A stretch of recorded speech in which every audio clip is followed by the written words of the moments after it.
Good afternoon. Hey, mums, how's the face? It's good. The swelling, I think, is down. I got my camera ready to go today. It's a little bit still, like, sort of ulcered, blistered kind of stuff, but it should be fine in the next couple of days. I hope, anyway.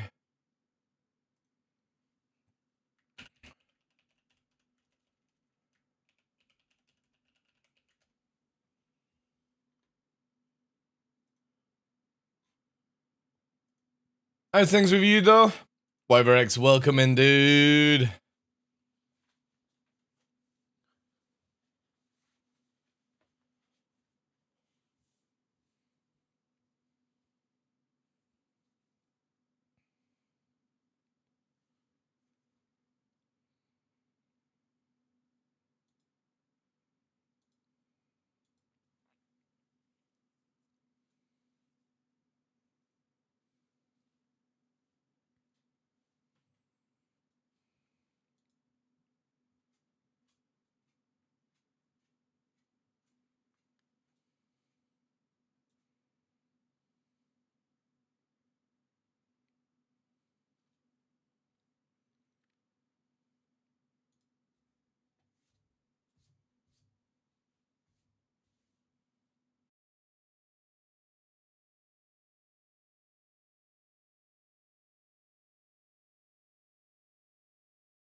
Yeah. I'm hoping that they'll bring out the new changes for the law system.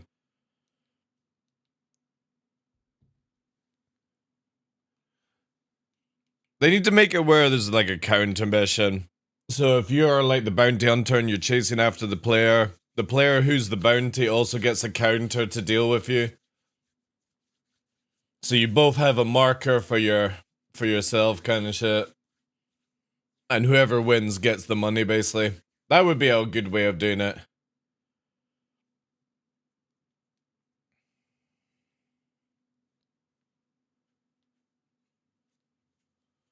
Oh my god, that deer's escaping!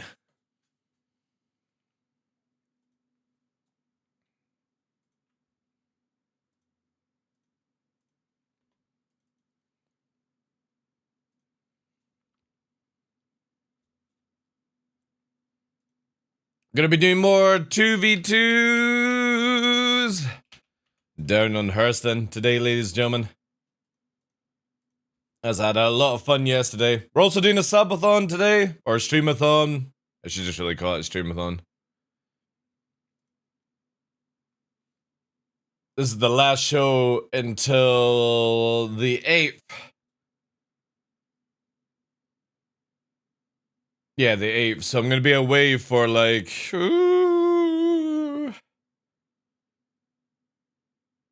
nearly 11 days, chat. I got Nix's op coming up on Friday. And for the first, like, few days, he can't go anywhere. Isn't that right, Nix? You're about to lose your bollocks. And your little claws. So yeah, we're away. We're doing some maintenance on the house as well. That's the only time I can really do it before things pick up again. So we'll do a quick streamathon. It's only going to be about 9 hours today, chat. Give or take. Actually, wait. I could probably do like 10 hours. Raise a little funds. Do a little PvP. Do a little bit of low flame. Maybe get some shake weights. Who knows? We do it for the white fluff, chat. If you didn't know, we have the new Nyx emotes.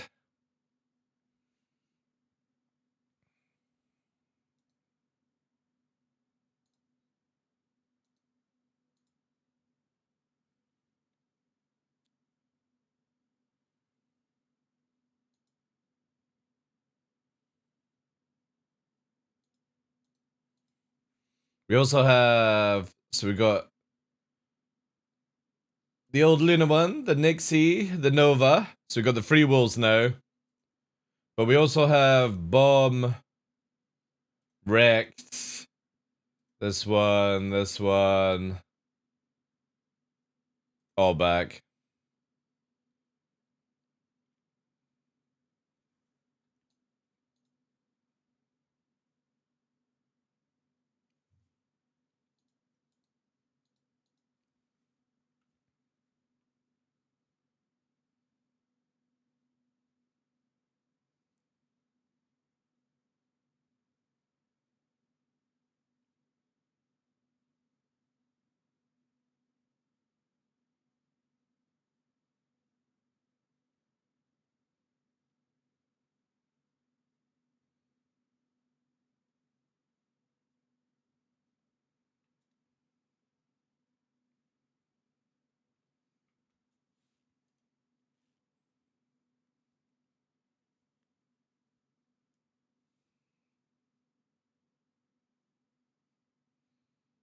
Afternoon, Cell. How's things?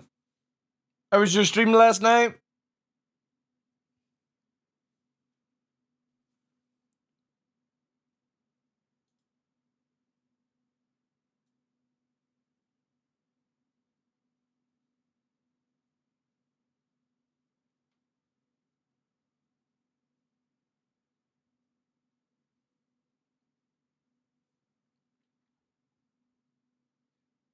Doing well. The lip swelling seems to have gone. Obviously, it's still damaged, but yeah, it's not a big golf ball kind of looking thing now, so.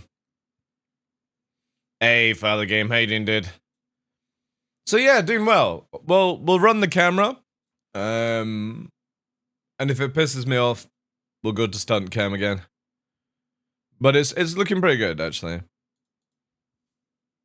Hopefully it's ready for Wednesday, because I'm not going to be too comfortable going to the dentist on Wednesday to see the students, and they'll be like, how did you bite your lip? And I'll be like, well, I didn't take your advice of not eating after having dental work. I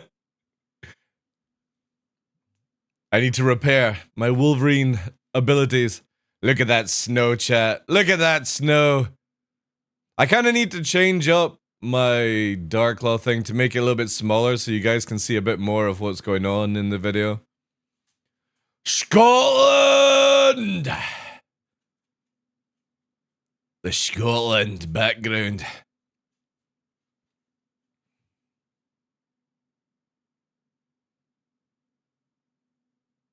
Yeah, I think what I'll do is I'll make the TheDarkLaw part a little bit smaller. Kind of thing.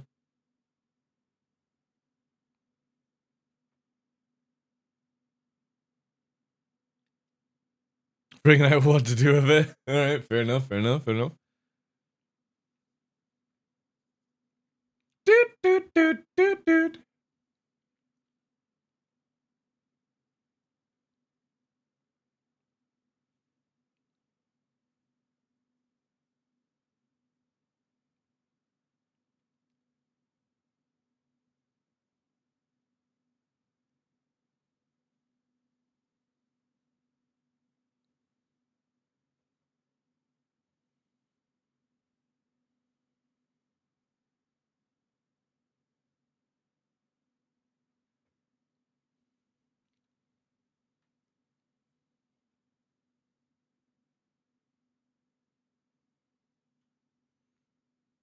Scotland, look at Edinburgh. Edinburgh City, the capital of Scotland. Arthur seat.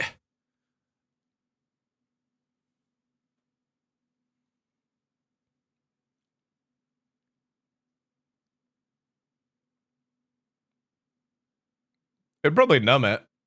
That's for sure.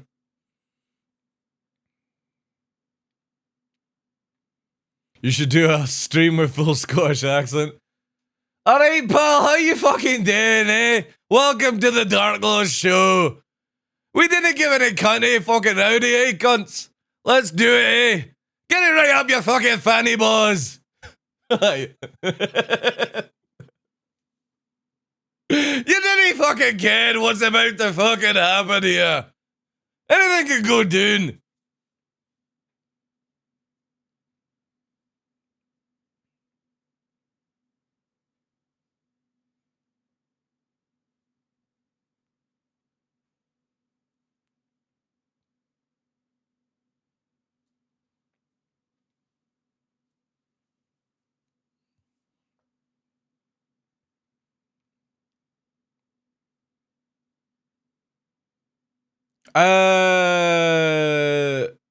I think it gets more like Scottish, like slang slavery for the game.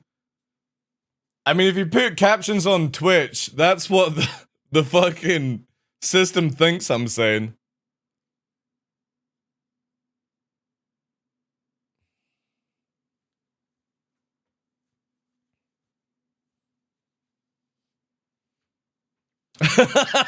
I actually had never any. Yeah, because you just go yes or no, and it probably makes sense, right? Probably makes sense. Good afternoon, ladies and gentlemen. I'm your host, Michael TheDarkLaw, and welcome to another episode of The Darkness here on Twitch. It is the Sunday, chat. The Sunday before I'm heading away. The lip is sort of healed. You can sort of still see a little bit of damage, but the swelling is a lot less. Still a bit damaged, but it's not bloody red and grotesque anymore. So, and I can actually have a cup of tea without feeling like I'm dying inside. So we got the camera back on for that. Obviously, this is the last show until the 8th. I've got dental appointment this week. I have house maintenance, and obviously on Friday, thanks to you guys, Nick, who has disappeared, is going in for his vet op to get neutered and his little dew claws removed from the back. All little maintenance, teeth, all that jazz. He'll be in for. So he'll be in all day on Friday, and then yeah, he's gonna be so pissed off, chat, because he's not allowed to come hiking with me and Nova for 2 weeks. Nova's gonna have a great time because it means that it's all 1-to-1 with Nova, which means that it's just off the lead, chasing deer, running back to his papa, and yeah, it's a little bit swollen still, Infinite Sam. You can sort of see it there, but yeah, it's actually healed up pretty fast actually. The first 2 days it was so fucking sore, but it's getting there. It's getting there. I've learned my lesson. I won't eat after being numbed up at the dentist. Hey Joe, how you doing, guys? So yeah, this is the last stream. The stream returning on the 8th, by the way, set your calendars for that. It's Thursday the 8th. We're doing a 12-hour stream with Henkin. High energy Henkin, you know what he's like. Maybe some drinks. We are playing Helldivers 2 launch. Still looking for 2 more partnered creators to join in. If not, we'll probably have like drop-ins, drop-outs kind of thing. So yeah, drinks with Henkin. There might be a goal. We haven't really decided if we were going to put a goal up on each other's channel. Maybe it might be to, I don't know, do 24 hours. We'll see what his imagination comes up. He's not feeling very well just now. He has flu just now. So yeah, that's on the 8th. Helldivers 2 launch. 12-hour stream with Henkin, drinking, getting shot from all angles. If anybody's seen the trailer for the game, it looks absolutely amazing. If you played the original game, it was a top-down isometric game. Very hardcore. You can kill your own teammates and stuff. Thanks, Sideways, yeah. It's feeling a lot better, yeah. The problem is, though, I still have to wait until, like, a cup of tea or a cup of coffee is at a certain temperature before I can actually touch it, because the moment that, like, a cup touches the lip, it fucking sends pain down the spine and shit. It's nasty as fuck. Like, it's not like, ow, kind of pain, but it's like, it just, ugh. The brain just goes fucking nuts. Like, lips are so fucking sensitive, it's ridiculous. They're very versatile, but they're also very sensitive, and I fucking chewed right through mine, so. Fucking goofball. Today we're doing a streamathon. We're doing about 9-10 hours of stream. There's no clock. However, there is a goal up here. It's a small goal. I don't see it getting hit at all, but it's there if anybody wants to get involved. It's donations. There is a sub goal because obviously January is the last time where I'm asking for people to drop gifted subs, because February, March, April, we're trying to push towards the first level of Twitch Partner Plus, which gives us a better split for 12 months. We need to have 100 points, which is tier 1, tier 2, tier 3. Obviously, tier 3 giving the most amount of points at 6 points. Primes and gifted subs will not count. So I please, if anybody's watching the VOD, do not gift subs between those 3 months. Donations or bits, please. Because I want to be able to actually see the numbers rise up, and hopefully we can hit that 100 points. If you do subscribe with Prime, maybe consider 3 months of tier 1 starting February would massively help, because primes and gifted sub do not count towards this. And if we hit the goal, you have to do 3 months in a row, so that's February, March, April. We'll get it in May when it launches. And then it's locked in 12 months. So then you can go back to your primes, you can do your gifted subs, but it means that we will get a 60-40 split instead of a 50-50 split. Which, again, it's 10%. We're miles away from being able to get the level 2, which is the 70-30 split. But it would be nice to be able to do that, so your guys' money goes further than it does right now and all that jazz. So yeah, streamathon today. Last stream until the 8th. Big stream. Yo, Cell with the 42. Can we get some W's and 42s in chat, please, for Cell? Thank you so much for that. That is going to massively help out. TDL42, TDL42, TDL42, TDL42, TDL42, TDL42, TDL42, TDL42, TDL42, TDL42. Thank you for that. The ad revenue of January is very, very fucking low. Like, insanely low. So we only run ads just enough to take out the jump in ads and the whatever it's called. We run basically 3 minutes every hour, and that's the lowest you can go without making it where it spams people with ads and stuff like that. But it's super, super, super low for January, like ridiculous. It's like 75% less than what December was, and it's always the case. Like, January, February are panic months for any full-time content creator. That's why, like, I do extra work with dogs and stuff like that. But yeah, that 42 will massively help, as we are like 2 weeks away from, or 2 weeks not working to deal with all the stuff. But the good thing is, though, once we get it done, we've got Nova's camping trip scheduled for April. April here in the Highlands is always like really sunny, cold, no bugs, dry conditions. It's all like, since I've been here 5 years in a row, it's always been really good. So that's when we're going to do his hiking camping trip in April. Obviously, everyone that last year was helping out is part of the channel, where you'll get all the live sort of videos and updates and stuff depending on internet connection and all that jazz, which is going to be awesome. We get that out of the way, and hopefully we'll get more of those trips this year as well.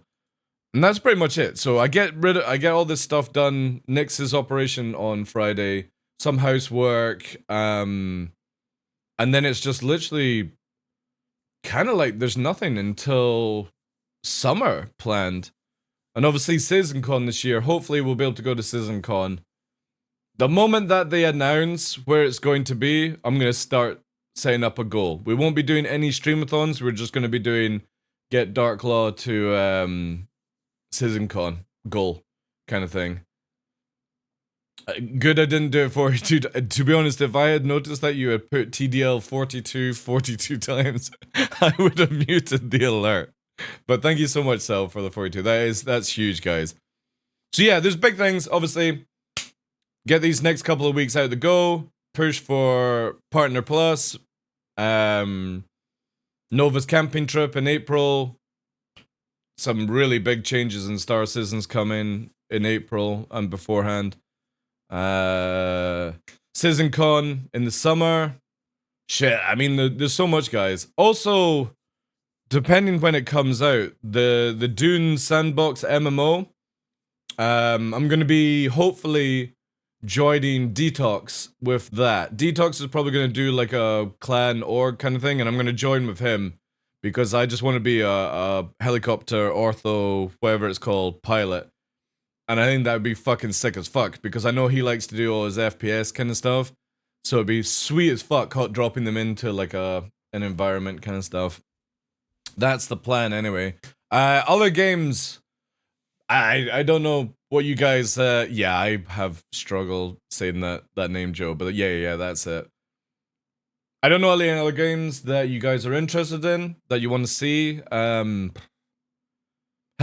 2 is sort of it, really. And all that jazz. Let me load up Star Citizen whilst we're having a bit of banter. We're going to be doing the Logan fights today, guys, on Hurston. So if you want to get involved, !Logan, Logun. I'll probably start off with a low flying on Hurston just to get used to the atmosphere.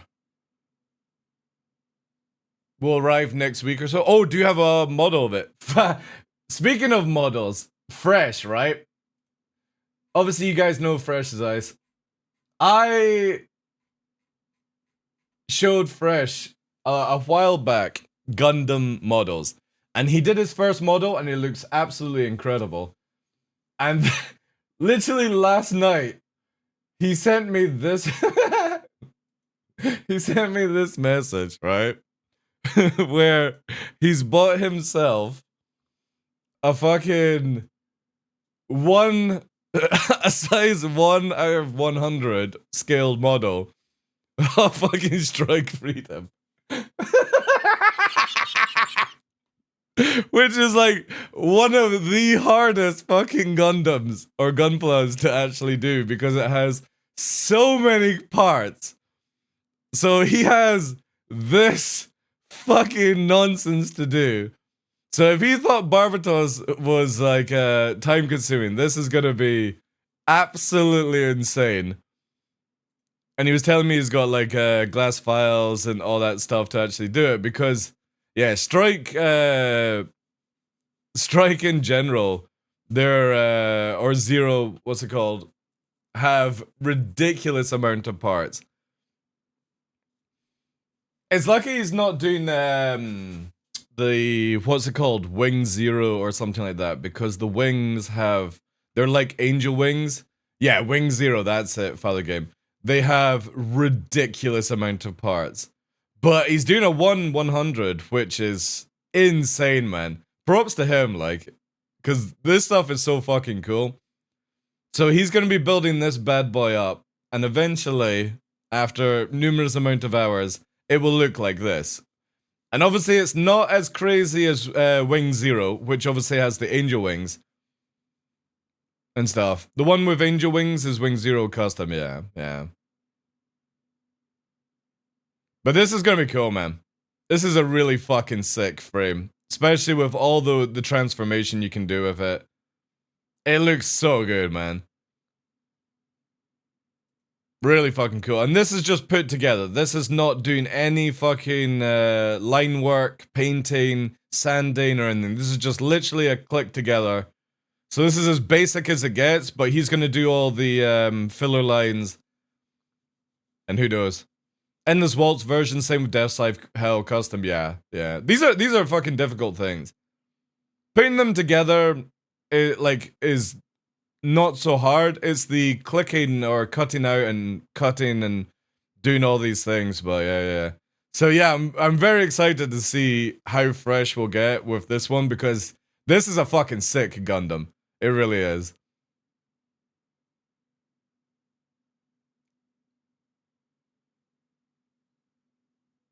And hopefully it gets like the stand. I don't know if it actually comes with a stand or you have to get it yourself, but yeah. Next one he needs to do is fucking Unicorn. Because Unicorn transforms from the red to the green.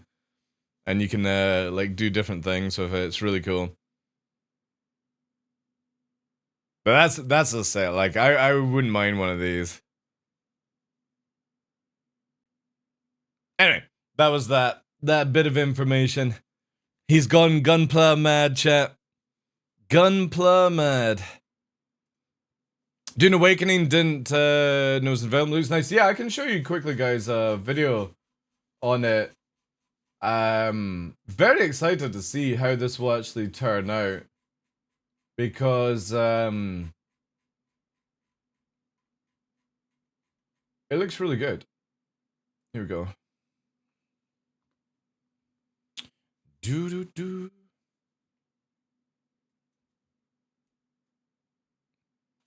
Oh, wait. Do I not have the audio going through? Nah, give me a sec, chat. Fuck's sake.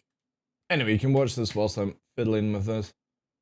This is just like the pre-look on it. And just as you clash, you hear the rumble of a sandworm coming. Obviously, it looks very basic just now, but this looks fucking sick, right? Obviously, it's not in-game footage. Fear is the mind killer. But it gives me chills with the choppers going past, man. It's so fucking sick. I've never watched Dune or read the books, but the helicopter sort of situation Fear is the little death that brings total obliteration. Always excites me with the Dune sort of franchise.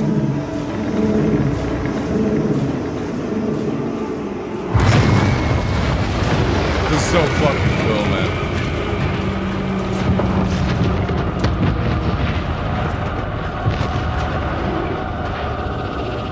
I will face my fear.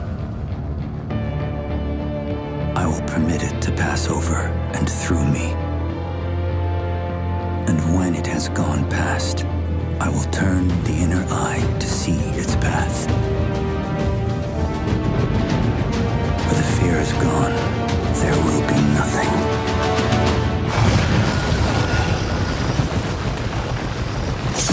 Why? Jumping onto a fucking worm, I have no idea, but maybe wants a ride, right? Looks sick. Again, some of the features that you see here, like this, for example. The helicopter looks so good. It doesn't have any sound, right? But look how sick this looks. Look at the fucking landscape, man. But yeah, very, very excited to see how this will actually pan out. Because some of their concept art looks really, really good. I hope this is good.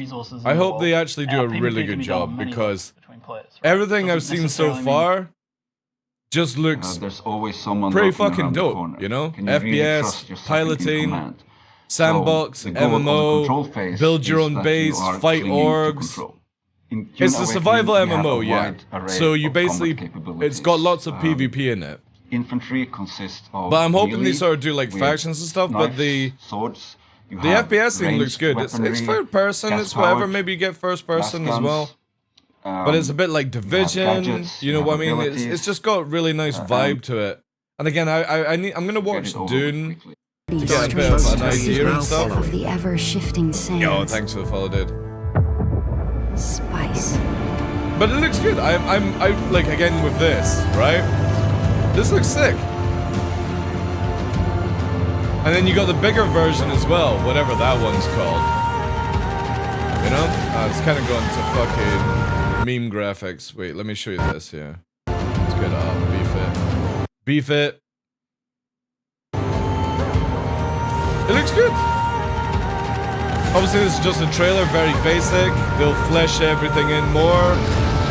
I like the idea that maybe you're fighting over the spice. All of these things in my dream, sleeper. I am. I genuinely hope that they do this well, because I've not played a decent sandbox MMO since PlanetSide 1. And it's not really that sandboxy, but yeah, again, excited to see how this one will turn out. Obviously, there's like the other one that I'm interested in later on. It won't be this year, but it'll be next year, is Light No Fire.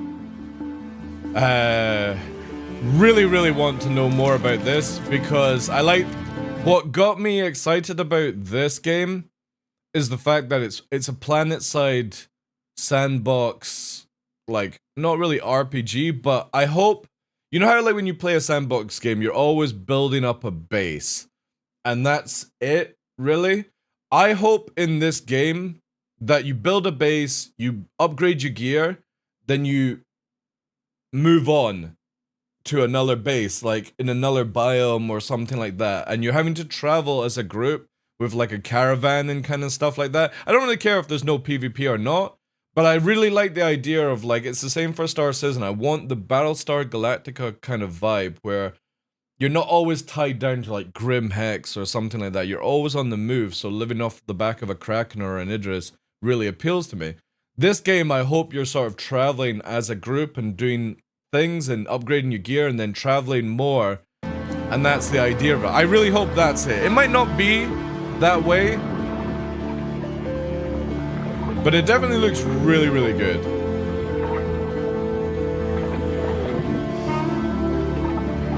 And they've done such a great job with No Man's Sky anyway. But it looks solid, man. Even with what we're seeing here, and yeah, it might not be 100% like this, but I'm loving the verticality.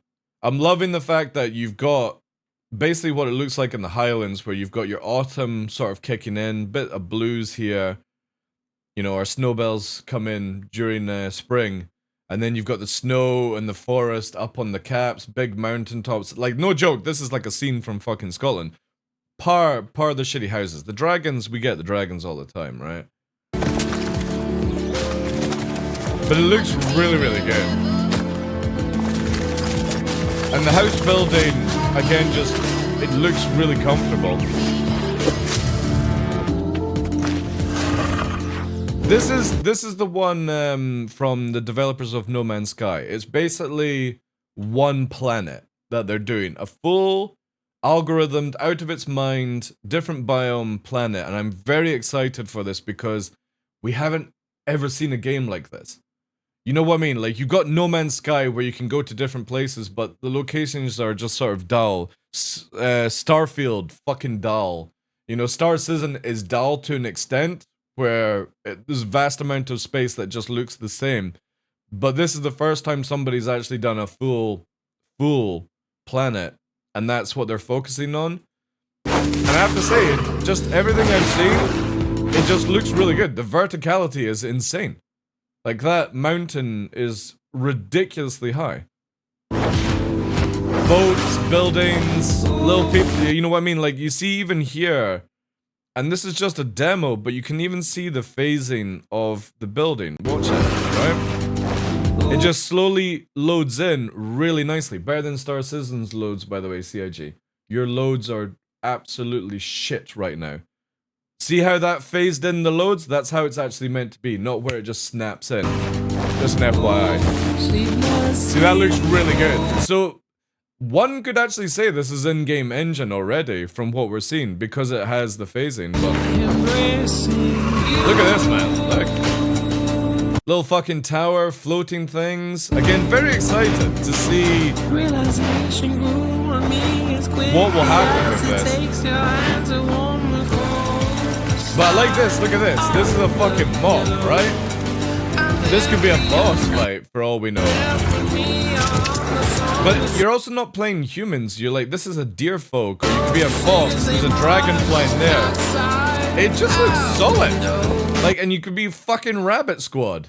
You know, you got Rabbit, you got a little, you know what I mean? It kind of feels like Wind in the Willows kind of, that's a bit old for people. But Wind in the Willows in the UK kind of vibe to it.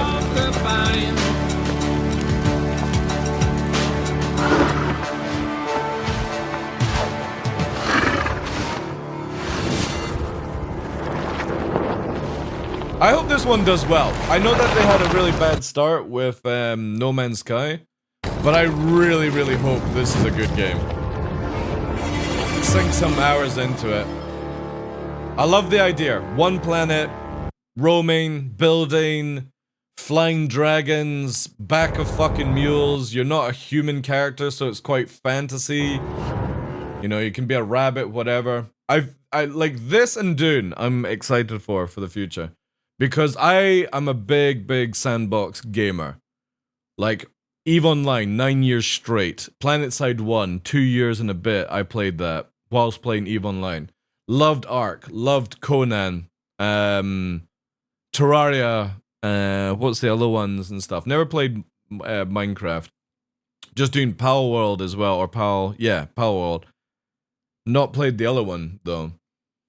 But hoping this is going to be where we get to see some more sandbox games, because I do enjoy these things.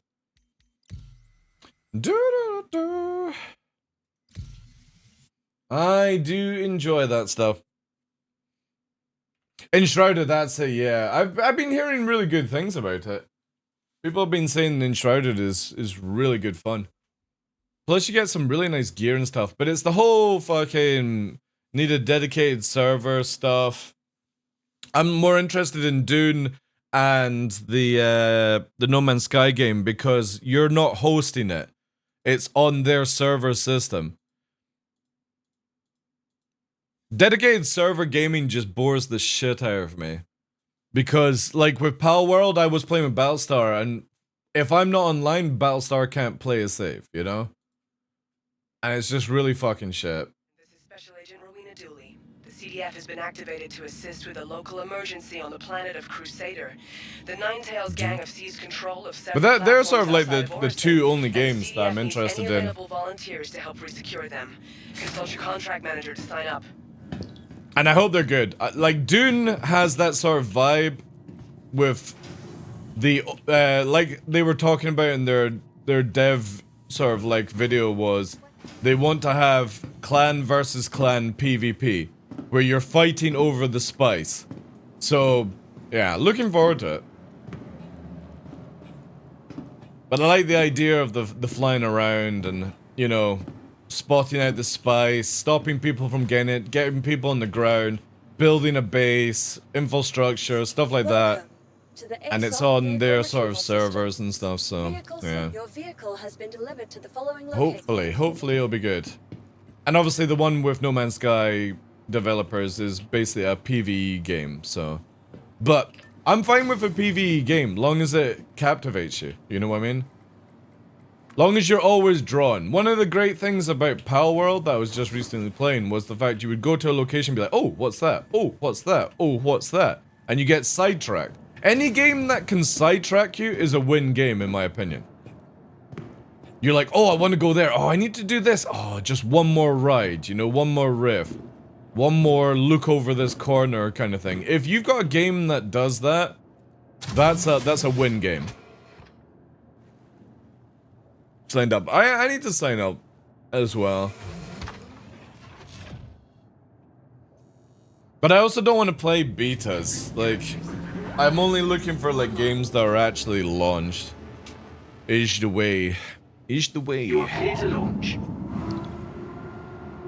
Yeah, we're gonna be doing shortly, guys, some 2v2s. Exclamation mark Logan if you want to get the build over at Hurston.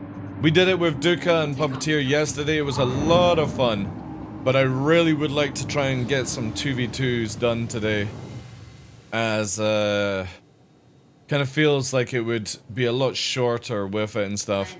Yo, Amra, how you doing, dude? Thank you. And please visit Happens not in many games anymore, the sidetracks. Yeah, like if you get a game that just fills you with side missions, that's not fun. If it's you going to go and do the side stuff, that appeals to me. Where are you? Man, I really hope the new map system has different icons, chat. I'll be so upset if it's not. It's like there, right? No, it's here. That one. Gotta remember, it's just left to the up of Everest. Or not Everest, Lorville. Conan was a great. I loved Conan, especially as you had like the boss fights you could go to do and stuff. I never played Secret World though. It just didn't captivate me enough. I played original Conan though. Because if anybody remembers original Conan, and then they had the Conan Sandbox game. The Conan original game was a lot of fun.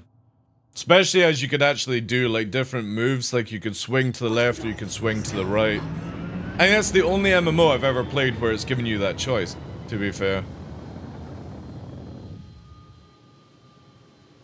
Alright, we'll get a little bit of flight warm-up beforehand. And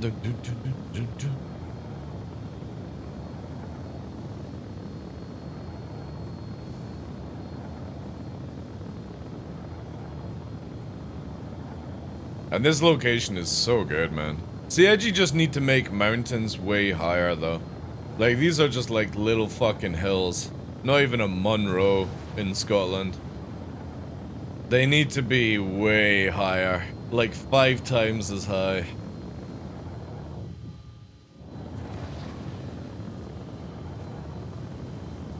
I wonder how like Puppeteer and Duke are feeling today, because no joke, at the end of the session yesterday, after like 5 hours of doing these fights, I was so tired.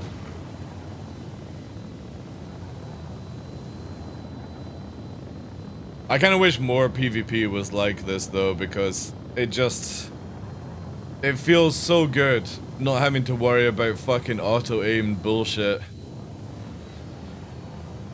All these assists in the game just fucking crack me up.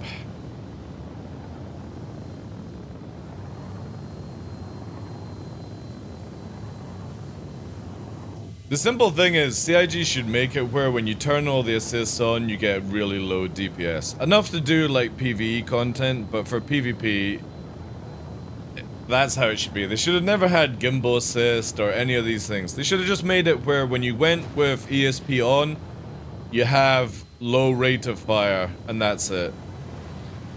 Forcing people to actually get better.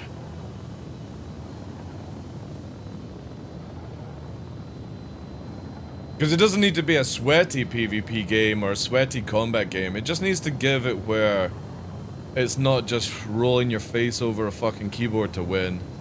I do not agree upon any of that shit. Take away fixed assists, take away ESP, take away gimbal assists, nerf the ranges on fighters, make it where turrets have an advantage with range. Just nothing gets any assist, and just make it where people have to learn, especially with Master Mode slowing everyone down. Yo, Refuge, how you doing, dude? It'll be good.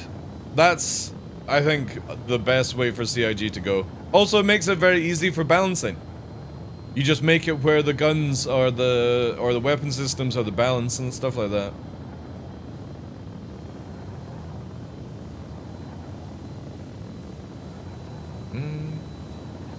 Puppeteer says he's going to be joining us in 10.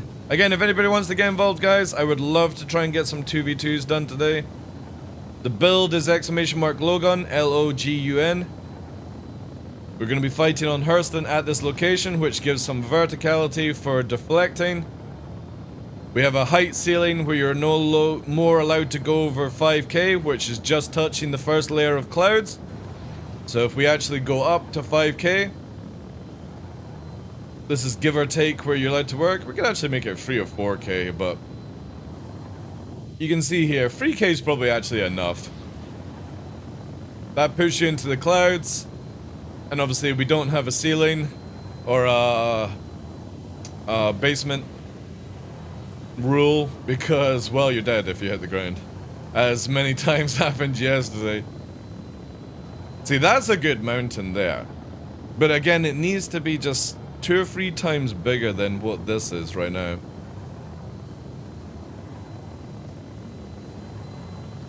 If it didn't work today, it's all good, dude. It's a lot of fun. ESP off, lag pip, mass drivers, 2 size 2, 2 size 1, and you're only allowed to have 4 sparks, 2 launchers, so you can only fire 2 at a time. They're very, very fast locking, very fast missiles, but obviously you can deflect them with flares if you're timed. You like yesterday, there were a couple of times where Puppeteer fired the missile, and if I hadn't flared at the right time, I would have died. Because they're so fast. They do 1700 ms in atmosphere, and you can only do 300. The moment he fired it, it's literally up your ass. It's so fucking fun. And this is what the game needs to be as far as I'm concerned. It needs to be where missiles are deadly, but you just can't spam them. And that countermeasuring at the right time is the what you need to do. So sad that this game offers us such a great gameplay ability and CIG are so blind to see it. They think repeaters are good fun. No, they're not. Cannon is always going to be the best because you can deflect the shots. Like yesterday, deflection is actually in the game where when the guys were shooting me and I was shooting them, depending where you hit them, the bullet scrapes off the side and doesn't do maximum damage. And you can actually hear it scraping off the side of your ship. Also, if it hits you in certain places, it nudges you where you can't fucking aim. You don't get that shit with repeaters. You just don't get it. And it's so sad that we have such a great element of weapon system and CIG are just so blind. So blind.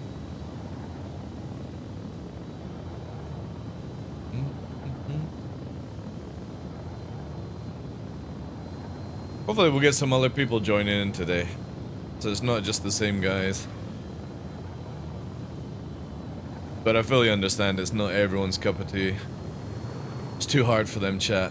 That's why. Too hard. Take away ESP, take away repeaters, take away backstrafing. They got fucking nothing at that point. They're just your typical PvPer.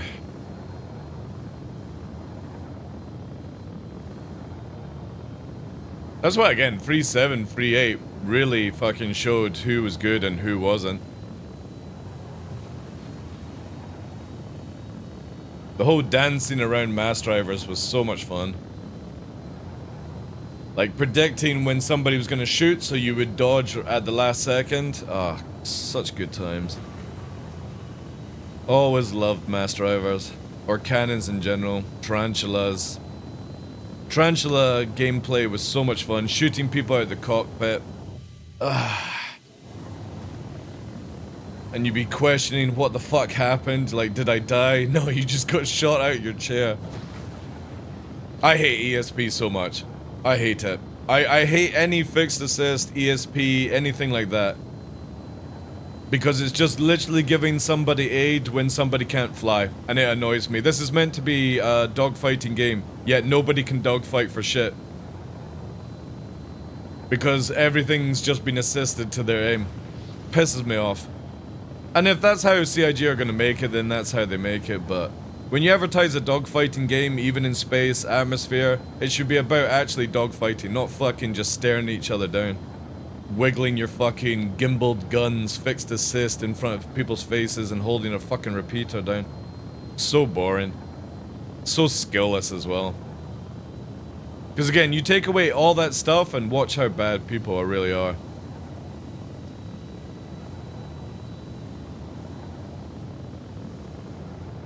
Oh, it's so much nicer, yeah.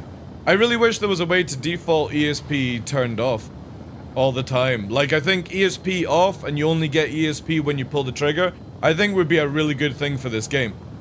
Because it massively stops the game fucking up. Like, all the stuff that CIG build, the ESP, the fixed assist and stuff, are all little, like, hot fixes because the game has just over the years become very janky and landing shots and hit reg is an issue and all these things that we didn't have before 3.0, by the way.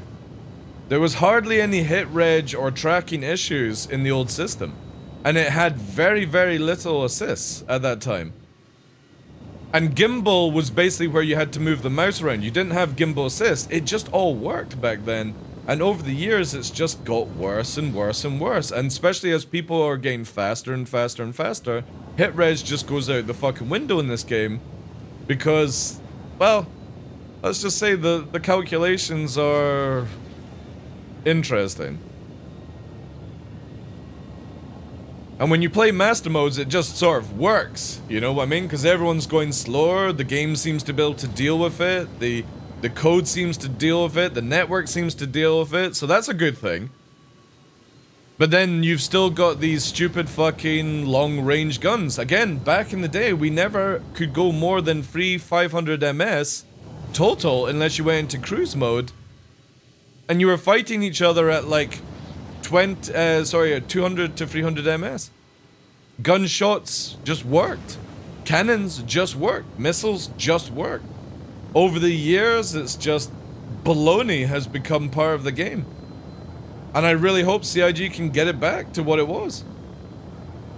I'm so sick and tired of losing a fight to somebody that I know I can outfly. And the only reason that they land shots is because they're getting assisted out of their mind. It's like playing fucking Call of Duty with controller-assisted fucking bads.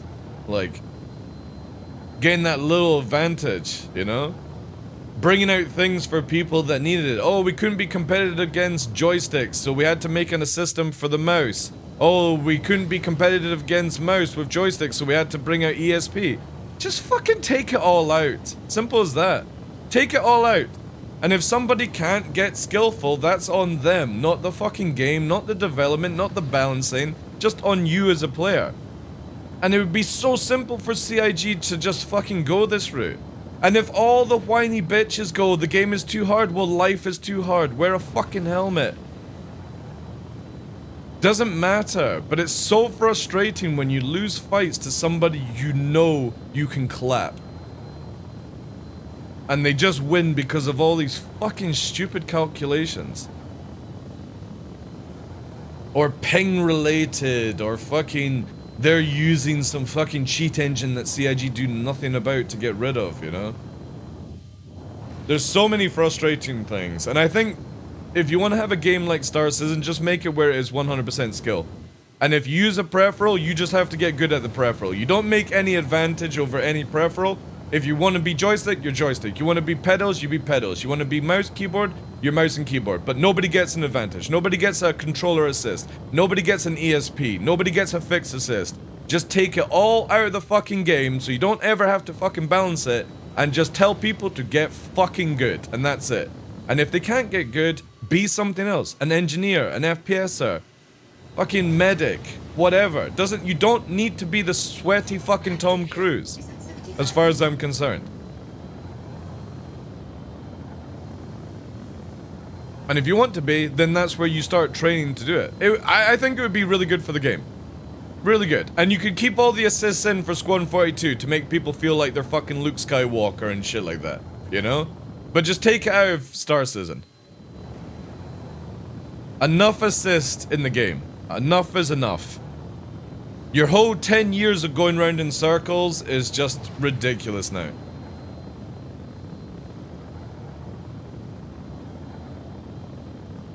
And I think a lot of people would enjoy it. A lot of people wouldn't enjoy it, but that's tough shit. It's better than just broken all the time. Now, if CIG could do the calculations and all that jazz, I would say differently. But over the past 5 years, I've seen zero improvement when it comes to this stuff. Just hot fixes after hot fixes to fix bugs or issues that they don't have time to deal with. Just take it all out. That's it. And if you can't fly, you can't fly. If you can't shoot, you can't shoot. You can't gun, you can't gun. You can't FPS, you can't FPS. You can't drive a car, you can't drive a car. Which is wanting assist and... yeah, money and mark. Oh yeah, I completely agree with that. I really like Call of Duty. Like, I had so much fun with Jack and Battlestar and Game Data when we were playing Black Ops. It was the first BR from Call of Duty before they did Warzone. I had so much fun in that game. And then the moment I went to Warzone, it's just cheat. Controller assist, crossplay, controller assist, hacks, cheats, everything, and I just couldn't have fun. Then it was just RPG spam, and you now see it in Star Citizen. Distortion, EM missile spam, oh we are as Call of Duty baddies. You know, and it's just sad, man. Gaming has got so fucking weak. I remember playing America's Army 2, Bridge Crossing, you know? Having to use full-blown smoke nade tactics, good shooting or you're fucking dead, nades, having to cook them correctly. Gaming has just got so pansy, man, just like all the human race. Fucking fairy cakes everywhere, like. Not willing to actually want to work for things, and then the gaming company will just make it easy for you so you don't even have to care. I do miss hardcore gaming. And it didn't need to be like where you needed to put hours and hours into it. It just needed to be where you did not roll your face across the keyboard. That's what I call hardcore gaming. Not that you had hardcore time or you were hardcore mindset, just you had the ability to go, I want to be a better gamer than a dribbling fucking mess.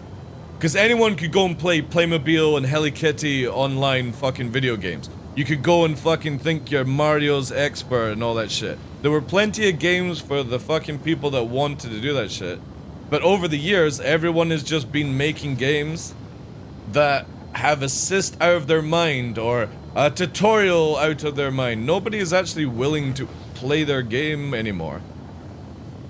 And it's getting to the point where developers don't even play their game. They don't even see what's going on in their game. They just look at stats and go, well, that's what's happening, we'll balance it this way. And it's like, you just don't realize how much you're fucking up your shit. And this is why over the past, like, I want to say 20 years, we've had really bad games released that shouldn't have been bad to begin with. They shouldn't have been such shitly poor made, you know? And I always go back to this thing, as somebody that's played video games for a long time. We used to buy a CD, a floppy disk, and we used to get the game, and that was it. That's all you fucking got. You didn't get a day one patch to fix things, you just got a working game, and if you didn't like it, you either refunded it or fucking boohooed in the fucking corner. Now everyone's like, oh, I need a hotfix for this, I need a patch for this, I need this sorted, the exploits are too crazy. It's just like, people are constantly making games bigger and bigger and bigger, and it gets worse and worse and worse. And it's really nice when you start seeing games like Palworld that do have some issues, but they're only made by a small team. It's really, really nice to see these small little game companies making really good games that in a couple of years will be really, really good if they keep to the dream. Or a patch version, yeah. It's just so boring, chat. Everything is rushed these days. Nobody has, like, you know what I mean? Like, when you look at, you watch an old Asian man building a tea set out of hand using clay and stuff like that. Like, I love watching that shit on YouTube. And they spend hours and hours and hours. Or the people that are doing, like, the authentic Asian, like, silk making and making paper. Have you ever watched that? Go and watch authentic, like how Chinese, Japanese, Asian would make paper like hundreds of years ago. The painstaking process to do that shit blows my mind. Yep, no problem, right? We'll fucking do it. If you were to get people to do that nowadays, they'd fucking cry after like 24 hours of doing that work. Soft hands, chat. I don't trust anyone that has soft hands.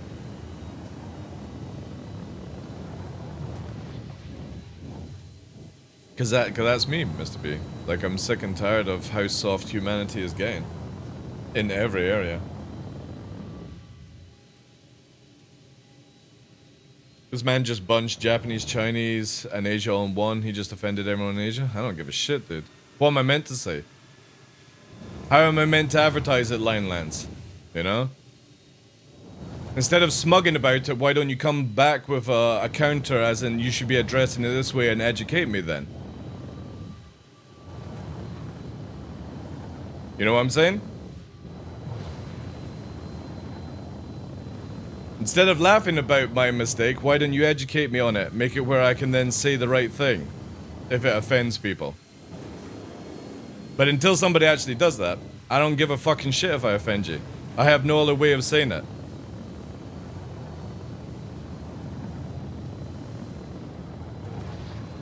I do leather work and try to encourage others to pick up on. Dude, it's awesome stuff to watch that shit on YouTube. Like people that do woodwork, metalwork, leather, all these sort of old skills that is just slowly going and going and going.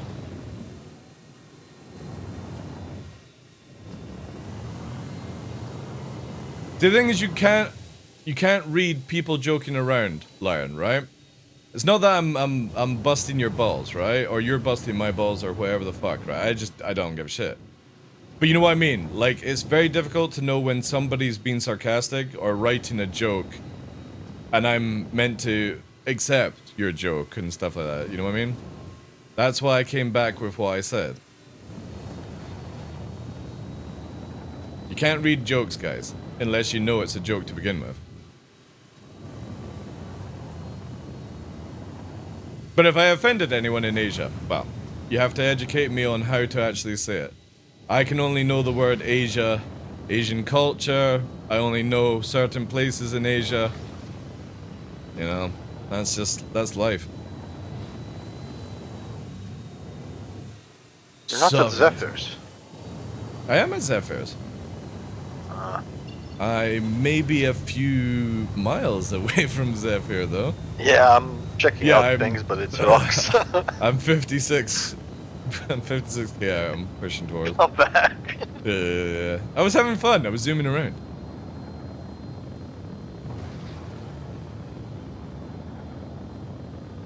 Wing Commander. You know the funny thing, right?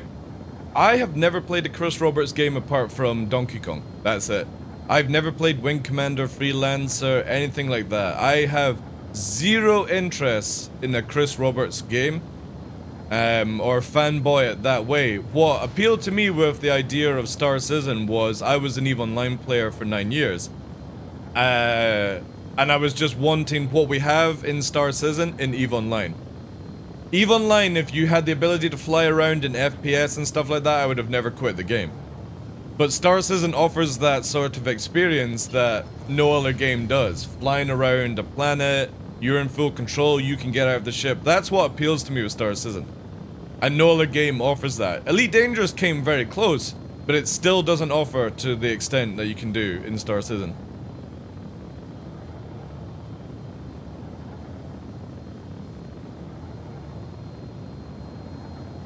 It's the Arrow, Lion. You can get it in game for 900k, 950k.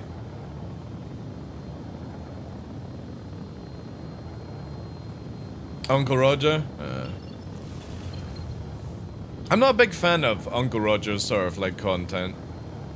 I do follow this really fucking cool cooking Asian channel that shows like street food in Japan, China, Korea, Taiwan, places like that. Cause I have to see, Asian culture for street food just looks the best. They do everything super juicy looking and like especially street food burgers or where they use a lot of eggs, omelets as well, like I can't remember what it's called in Japan where it's the square omelet and they roll it, so they like push it, square it off, flip it, add more egg, roll it. I can't remember what that's called. It's egg like rolls. No, it's like an omelet. It's not an egg roll. It's an omelet. I can't remember what the actual name of it, but it's rolled omelet in like a square, and it has like so many layers to it, and it just looks so fucking delicious. I make it here all the time, but not to the extent of that. Yeah, Lion, I agree with you on that. There are some times where I'm like, they're like pouring water into a fucking barrel, and I'm like, is it meant to be that brown? Is that the flavoring? Is that where I'm getting the good stuff from? And it's like, ooh. There's like I think it's Japan or Korea. They have soup made from like little eel fish that secrete lots of like saliva liquid that's really gluey, and they have to cook it a certain way to make the broth, and they have to it's so weird. But also at the time when they serve the bowl to the customer, I'm also like, damn, that looks really good. Even though I've seen the whole process of where they're having to boil the worms fish and they're wriggling around and stuff like that, it looks unpleasant. But then I'm like, you know, that actually looks like a really nice meaty broth soup thing. I would be totally down for that. But yeah, some Indian street food, I'm kind of like, is that water or is it oil you're pouring into somebody's bowl? I can't tell, you know. I can't remember what it's called. It's little sort of like eel worm stuff. And yeah, it's not pleasant to watch how it's cooked, but it's meant to be like a big thing where they've got like a soup. And it's meant to be very healthy for you and stuff like that, you know. Korean street food is amazing, yeah. I would love to try, what's it called? Kimchi, which is the sort of, fermented cabbage kind of stuff. Like the chili cabbage. That does look really, really good. But apparently that has to be made really well, or it just tastes just disgusting and stuff like that. Where's me Duka? Duka will be still sleeping. Maybe. Again, if anybody wants to get involved, guys, !Logun, L-O-G-U-N. Get the build, come to Hurston, add my alt, get into some proper dogfights. No ESP, lag pip, no shields, all power to engines, mass drivers, 4 missiles. It's a lot of fun. And you don't get to experience this in Star Citizen because, well, meta ruins everything.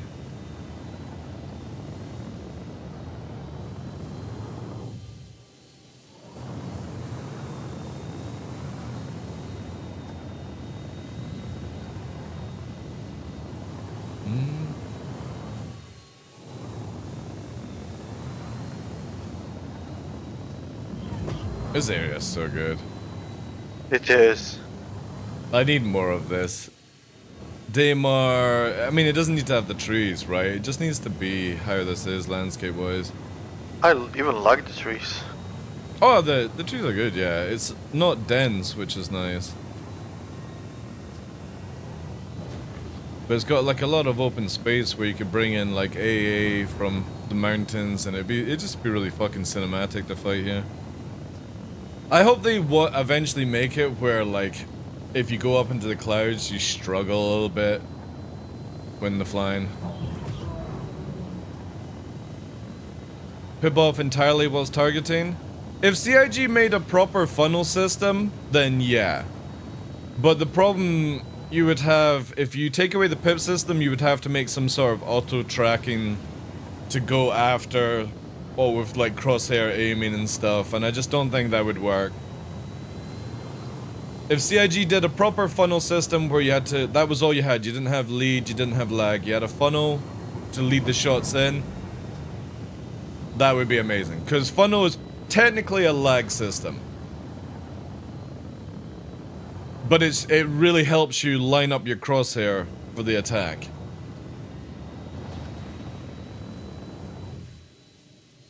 I really would love to try Korean barbecue, but I will not have Korean barbecue in Scotland.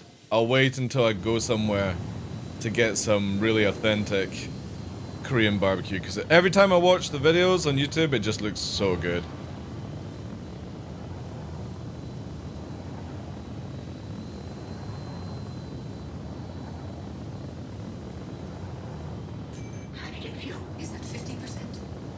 You know, the crazy thing is, you use more fuel in Hurston than you do in Daymar.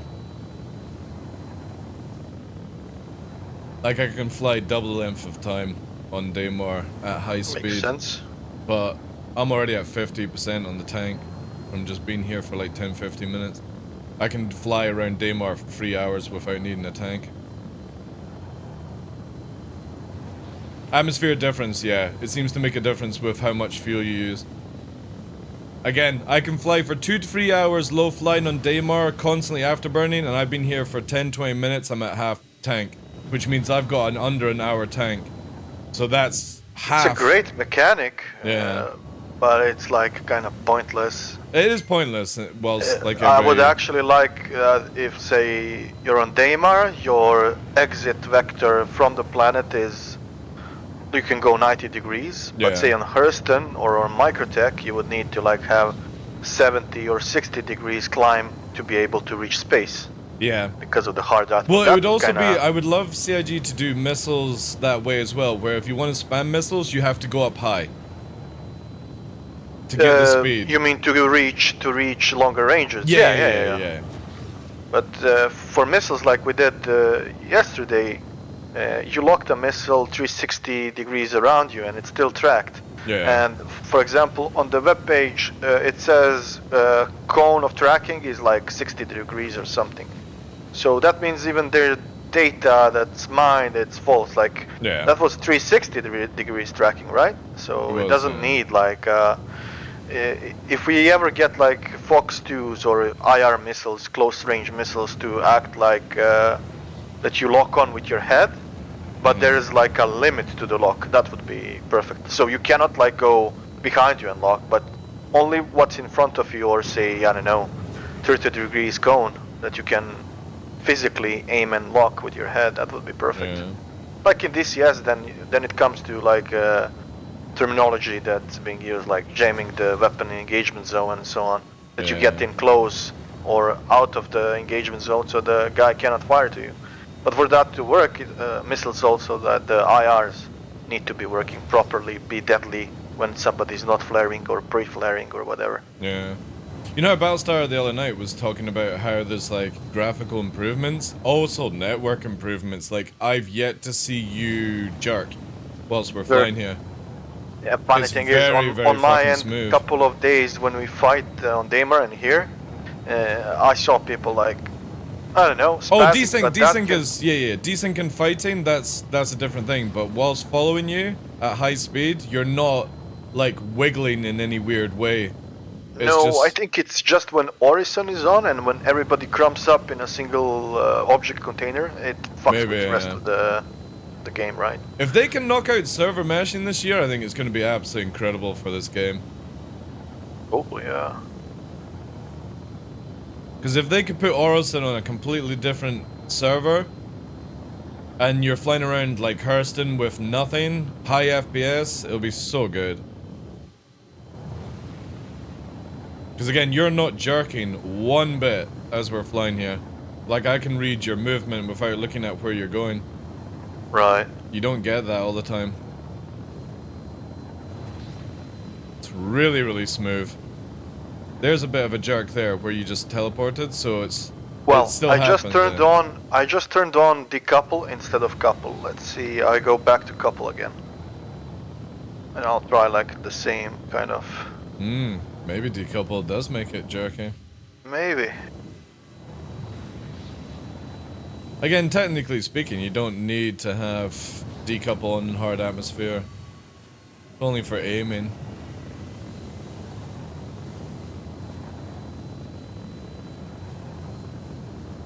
It's smooth.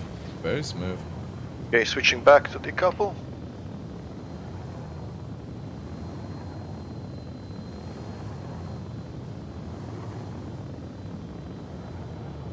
But who knows, like this game, like it could be some rocks coming into the render distance and we get like a jutter or something, you know. Yeah. Who knows.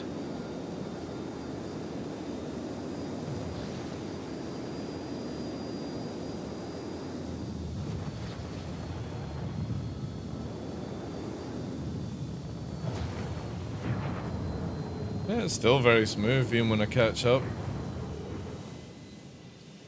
It's probably something entirely else. Who knows?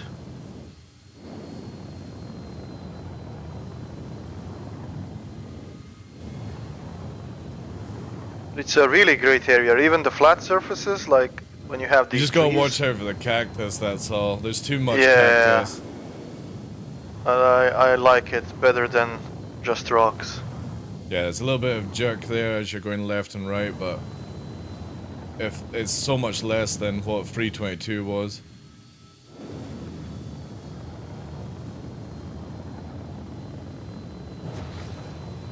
Whoa.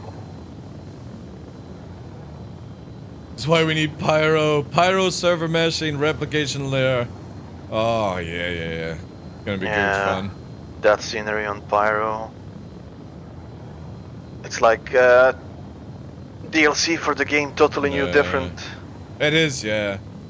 But it's all the FPS stuff that I can't wait for, because there's no, like, bunker doors. It's just open doors, hide from soldiers. Yeah, it's just really cool. Daisy vibe. But yeah, I'm down You'll to think nearly twice 25. before leaving the ship. Yeah. Well, that's why you need, like, a ship that drops off a vehicle, so people can at least run away to get a pickup kind of thing. Yeah.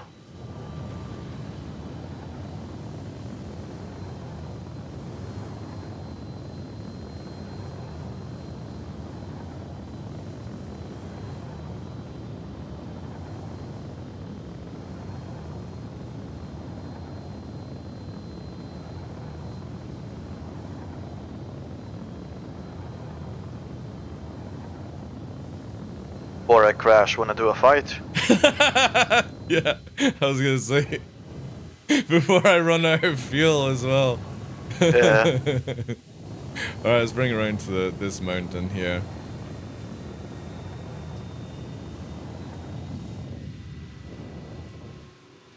End up falling out the sky.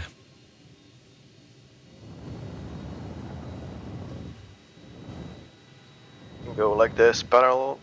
Yeah, head towards the sun.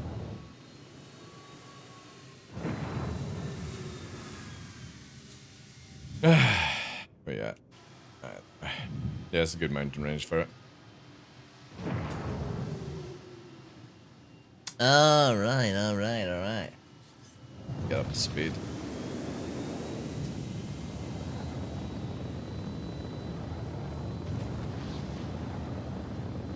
I'm at 400. Turning. Turning in.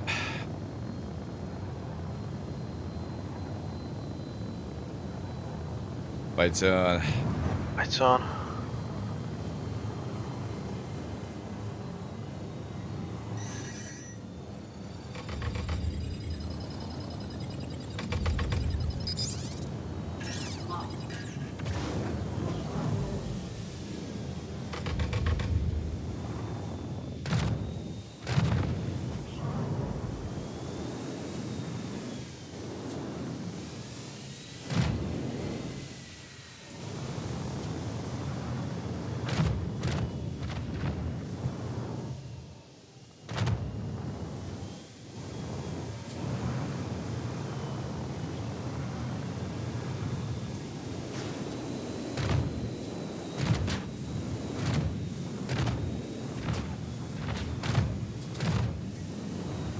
Oh, that made you fucking dink away.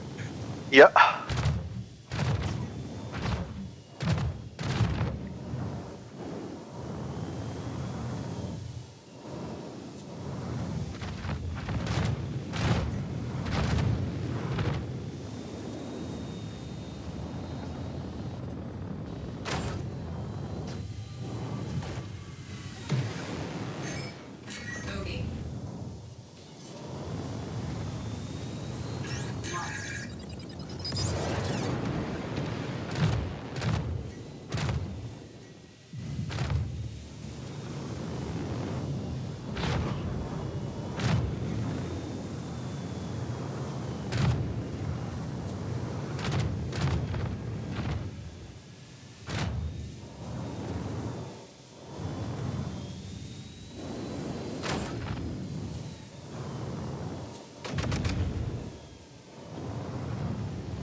Whoa! Yeah, that was a shot, but I lost something in the process.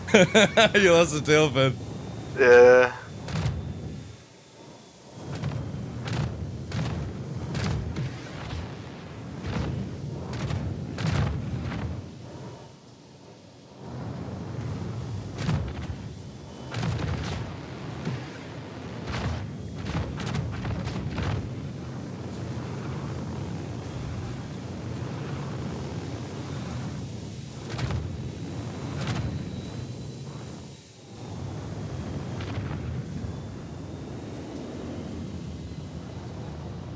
I got bad torquey. It goes for the flare straight up. Yeah.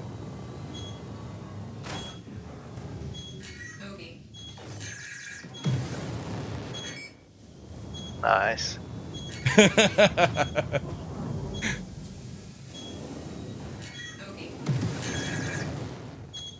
I got torque so bad. Yeah, same here.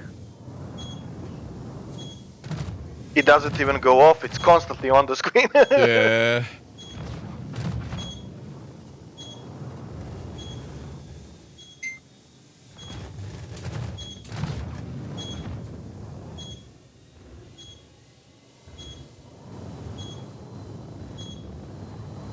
Chaff low.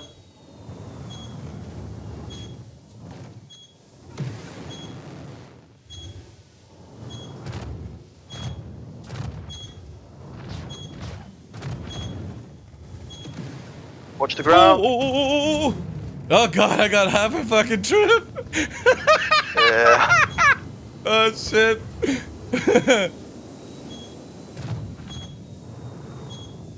Oh god, I can't fly. They're neck and neck. I'm all over red. Yeah, bad.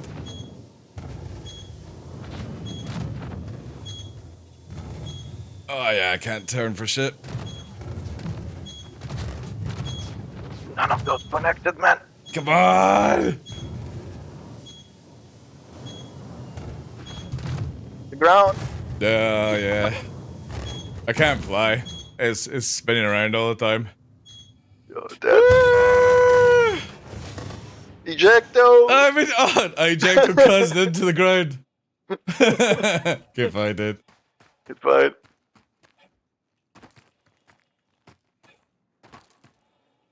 Dan, finish me off! Where? I don't see you anymore, so I don't Come know. on! I'm at the big tree! The big tree? Where's the big tree? Is here? This one here. Where's You're here? looking at it! You're too far Am away, I- the big tree! Big tree is You're heading here? towards it, you're flying past me now. Oh, I see, yeah. Hold on. Finish me up!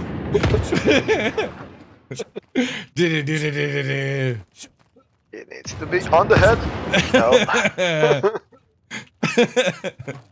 Still, stand still. No, it's the sparks. They're like, Yeah. I'm not used to. But will this kill you? It should No, I do, don't yeah. think it. Okay, like this. They're like pixel proof. I'm You need hitting to you in be the for leg. guns. Yeah, but I'm hitting you in the leg and it doesn't do shit. Hold on.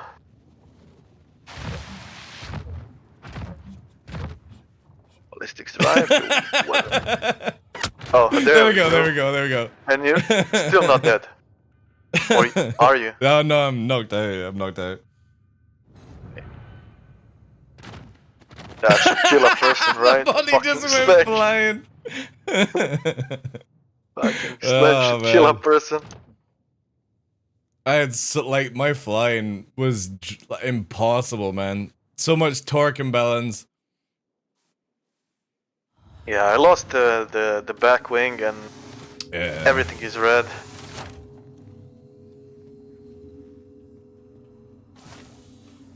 Decline everything.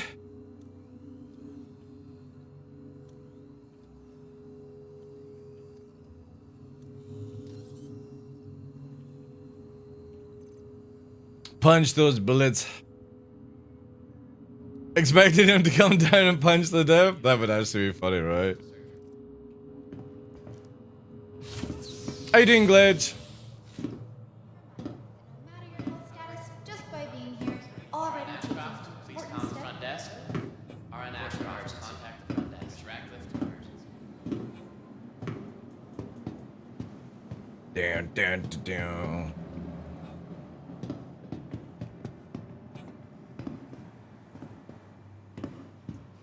Welcome to the ASOP Vehicle Retrieval System. Your insurance claim has been sent. Yeah, it's just Please one note your thing vehicle to has make been this delivered to the perfect following in the location. equation, and that's its master modes and Master mode, stalling yeah. and flight surfaces. Exactly, yeah. Energy. It'll be so much fun. You take this sort of environment, you put it in space, you say CIG nerf the ranges down so you're not getting beamed by people sitting 1,000 meters away. It'll be sick.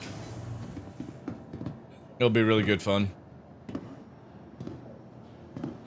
Yeah, but they have that zoom function that they probably want something to do with that zoom and killing but the also turrets they on the might hammerheads. scrap it, right? You know what I mean?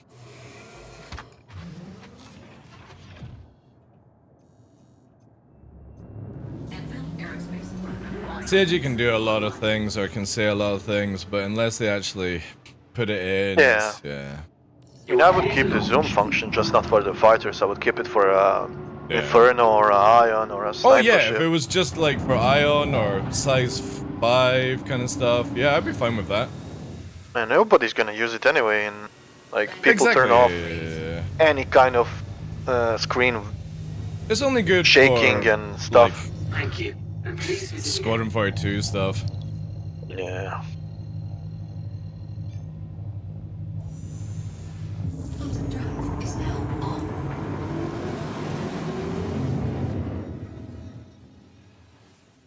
Because my bet is like CR was, we need to bring fights in closer.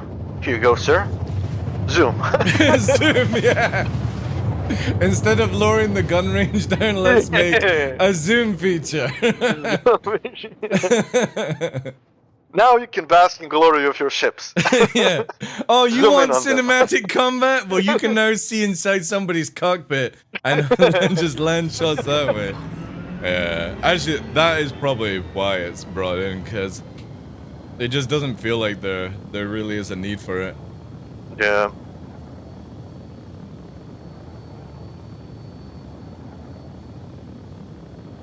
Again, CIG have plenty time to balance out the weapons. They just have to let go of the idea of shooting at each other at like 2,000 meters kind of nonsense. It's just so silly. Make it where there's like a sniper rifle kind of weapon system for that kind of garbage, but for fighters, it just needs to be up close personal. It looks so good.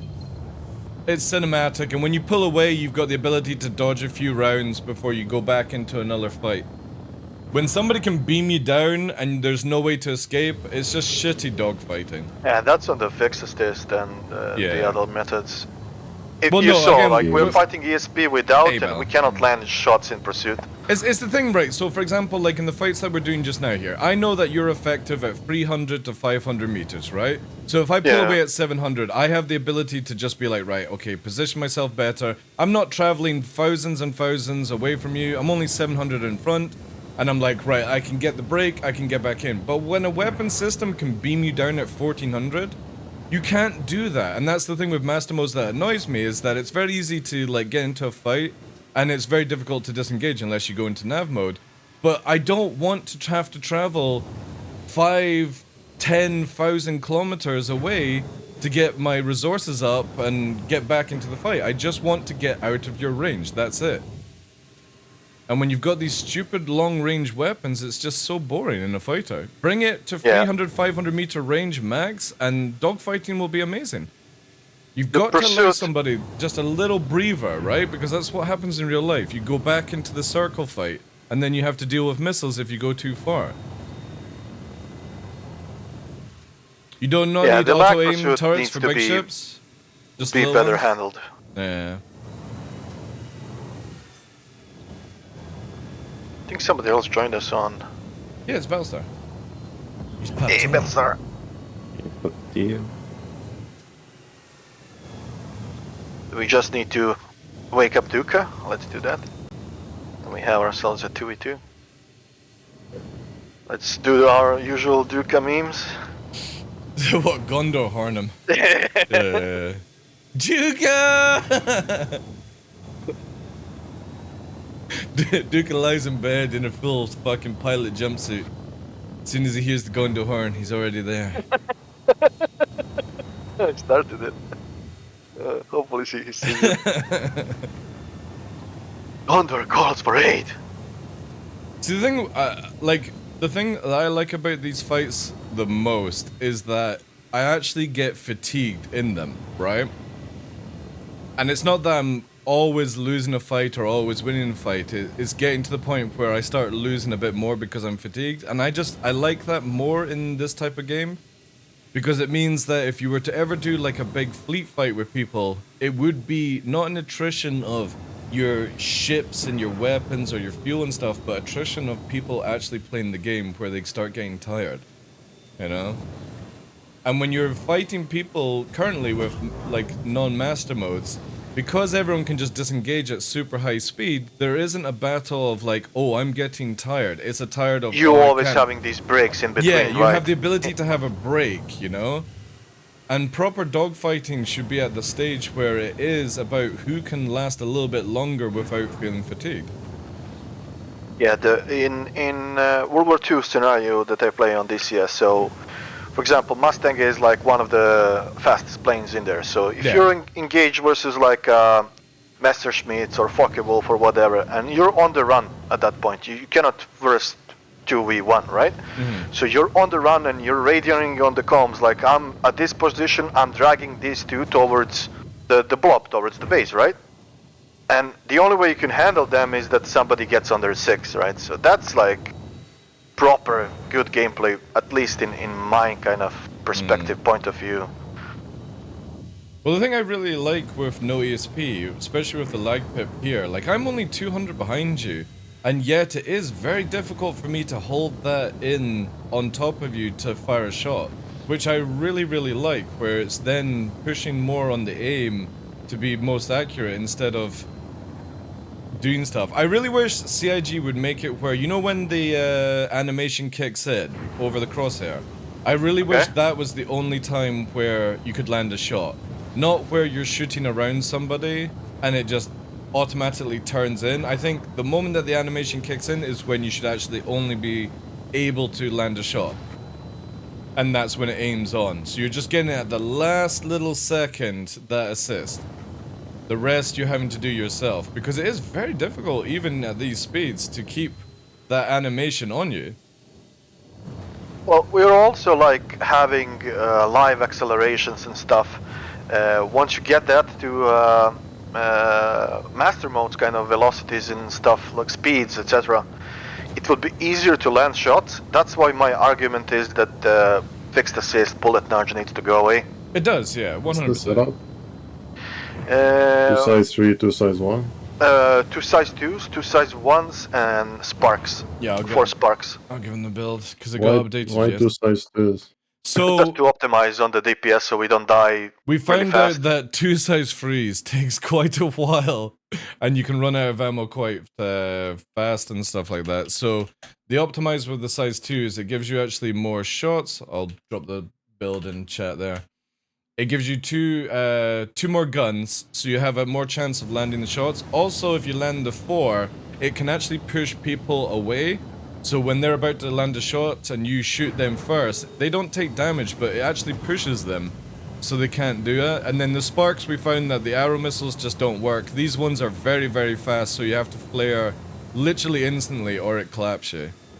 Yeah, they can be flared every off. time I fired one, when you flared, they went for flares. Yeah, yeah. So that's good. It seems like they're working really, really well. They're working, yeah. So it's very nice. I mean, you could probably just go down to the size 2s, but it just gives 20 extra rounds and wasn't that much difference.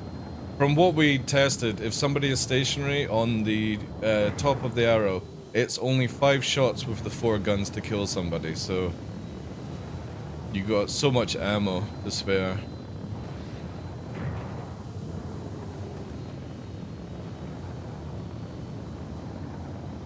They definitely need to change the light system where like you don't show as like 2 flying eyeballs with the lights. It's so goofy. My light even on? Yeah, your lights are on, yeah. Yeah. But I shouldn't be able to see it from behind. It should only be if you see it in front. Yeah, it's VFX issue, I guess. Yeah.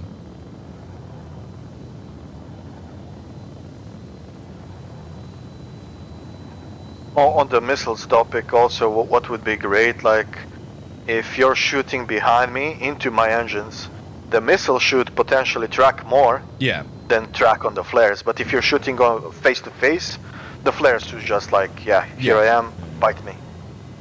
It would be so good. Yeah, CIG really need to add a hot and cold status for the missiles. Where if somebody is, like, what always blows my mind is that when you afterburn in this game, your EM goes up, not your IR. It's like, but you fucking what? Why is the EM more powerful than the flame, you know? Like, they really need to change all the missiles from being like a Fox-free system, fire and forget. It needs to be where IRs are just heat seekers. Cross-section are going to go for the biggest cross-section target, which means that if you're low to the ground, you can evade. And EM needs to be something where, again, you're chaffing or, you know what I mean, like it's a lot longer to lock on. Yeah, chaff should only be dispensed for like cross-section missiles, EM missiles, whatever. Yeah. Also, EM needs to be where your like minimal lock range is 5 kilometers. IRs need to be for close range, cross-section for long, short to long range, and EMs should be medium to long range. They have to do something like that. It's so stupid that you can spam task force at such a close range. Like 750 meters is too short for lock-on.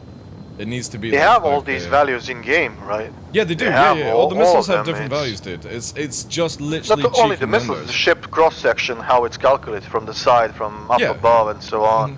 Well, that's a lot of that is actually faked, because if you look at certain ships, like the Razor has a higher cross-section than a Hornet Ghost.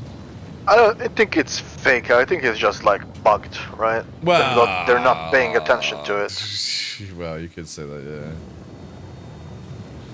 yeah. There was a system implemented, and that system just become legacy, and now it's like still working, but it's not being touched for years, so just hit and miss. Hopefully it just gets removed. There's just so much baloney now. It's like a prime time for CIG just to rip out all the crap. Missiles are just numbers, you know. Ranges, because again, you can make it where the missile massively goes for like high IR instead, but it doesn't give a shit. And cross-section literally can target a small fighter beside a capital ship, which just doesn't happen in real life, or happens with a missile system. Yeah, it would get masked. Yeah, it would never be able to pinpoint that signature. But you saw yesterday, I got masked by the carcass of a big ship, right? Yeah. That was soft that next to me. You couldn't target me. I couldn't target you, yeah.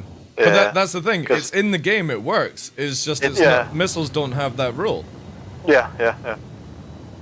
Like if you see an sorry. If you just jump on Zephyr. We're doing without the group because it's easy to find each other anyway. So the marker doesn't like. As long as you're saved at Hearst, then that's the best thing, because it's just literally undock and warp to the location. Oh yeah, saved to Hearst, then yeah. Everett.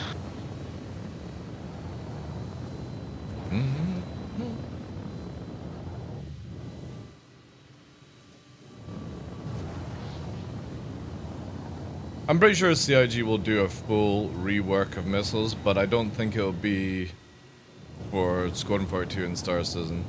I think it'll be like in the next 3 years, kind of thing. Yeah, it's priorities probably. Yeah. Or maybe they'll have a team working on it, because obviously, like... Well, all we know, it's highly network dependent, right? So why write a code that's not gonna be valid? No, I'm more changing the like the values where, for example, like if we bring an 890 and you sit behind an 890 as it's moving, I can't target you unless I get behind the 890 or close to it. But the missile can. It can see you. It just needs to have the same parameters as our targeting system, where the missile cannot find you in that scenario at all. It goes, well, it's like you've just thrown off a flare, basically. It just flies off into the distance. It doesn't necessarily need to go for the 890. They don't need to make a system like that, even though that would be more realistic. But it needs to be where I'm firing the missile, I'm beside, or like, I'm in an arrow, and you're in a freelancer miss. And you see me, you spam 4 missiles at me, but I then get behind your friend who's in the Vanguard, the missile should just go, I can't see you. I've lost target. And it just flies past. And that would be fine. That would be good game balance then. It just needs to be where it's like, I have lost lock, and it just flies off into the distance as a wasted missile. Yeah. It's so silly that they can fucking pinpoint you in these locations, especially when you're behind mountains as well, and it just flies through the mountain and hits you. They've just got their own rule. And even though that CIG claims they don't have their own rule, they do have their own rule. It's the same as NPCs have a completely different IFCS to players. Like, you just can't fucking keep trying to bullshit us anymore. Like, the F8 Lightning is literally an NPC ship. It has no yaw control in atmosphere. Yeah, they didn't get around to it. Well, I can understand why CIG wouldn't, because if you're making master mode, why would you bother tweaking a ship right now when it'll be sorted in master mode? So I'm fine for that. It's the same for missiles. Like, I hope when they put it over to the parameters of master mode, they can tweak it out. Because again, we used to have it where you couldn't target somebody if they were behind an asteroid. That was a big thing in this game, where if somebody went behind an object or a mountain in the game, you lost radar on them. You had to track them out again. That got taken out of the game. It's the same when we lost the 360 radar and everyone went fucking apeshit about it. But you could sneak up on somebody by going behind them, where their radar was more of a cone. See, again, CIG were like, let's quickly fucking change that because people are complaining about it. You should have just been like, fuck no. This is what you're getting, tough shit.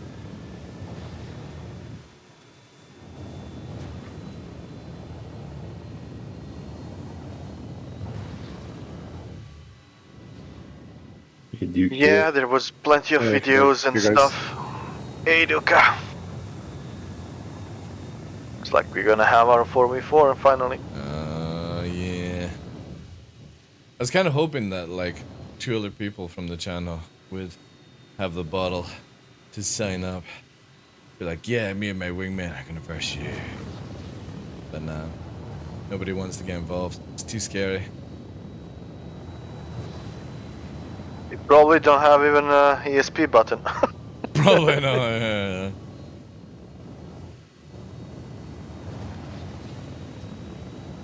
Nah, you won't see people sign up because they'll be like, oh no, I don't want to get clapped on fucking stream. But it's just meant to be for funsies. Like, who cares? Yeah. Means nothing, man. Just fun.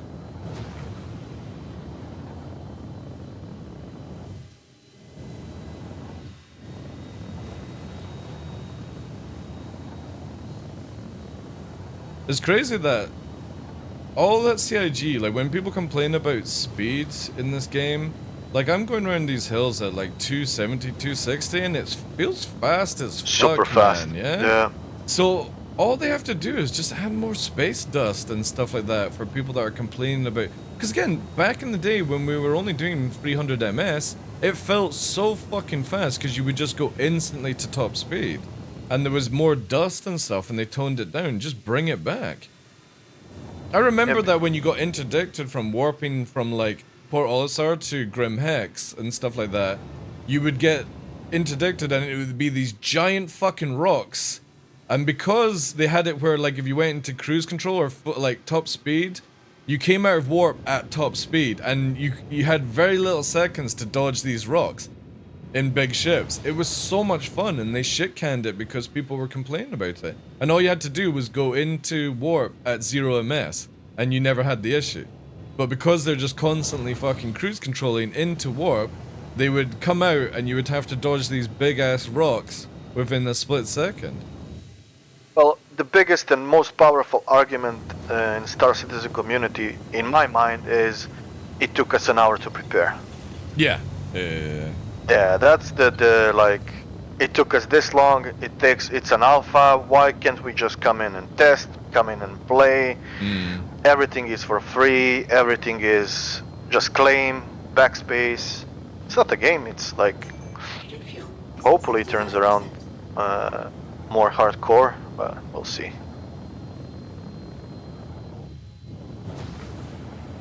Well, I think with them bringing out this new device that repairs you, I'm hoping that this year we're going to see the Vulcan, which means that they'll take away outpost refueling, repair, and make it more of like a service that players provide.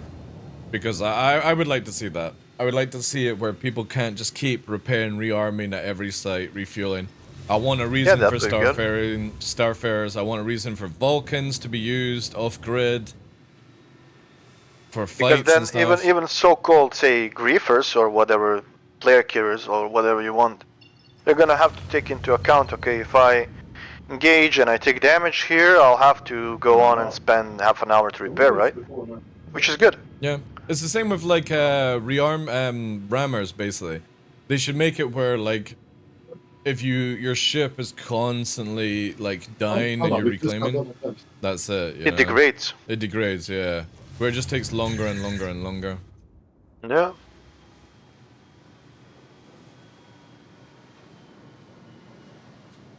Yeah, I know. Where are we even? We're just beside Zephyr. Can you not see Let's the hold big on. red lights in front? Yeah, I can now.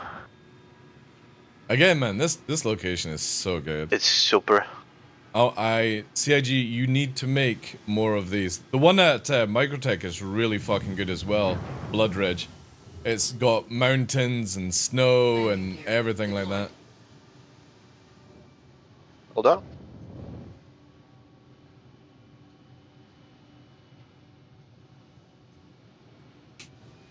We're back in 5. I did. Landing gear raised.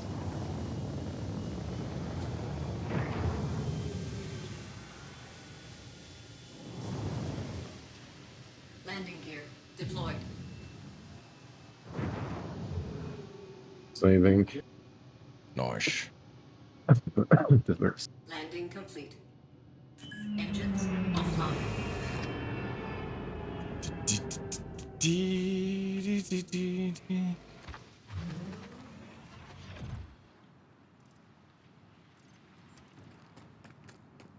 All right. Look at all these people here with all their free gear.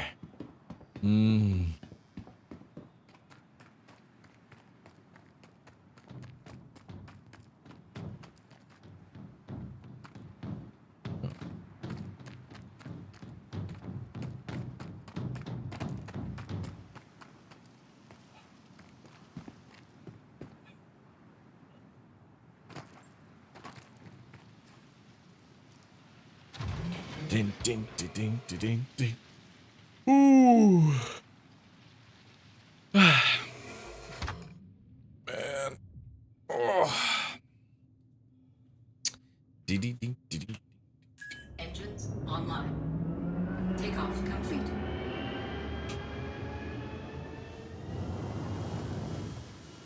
Landing gear raised.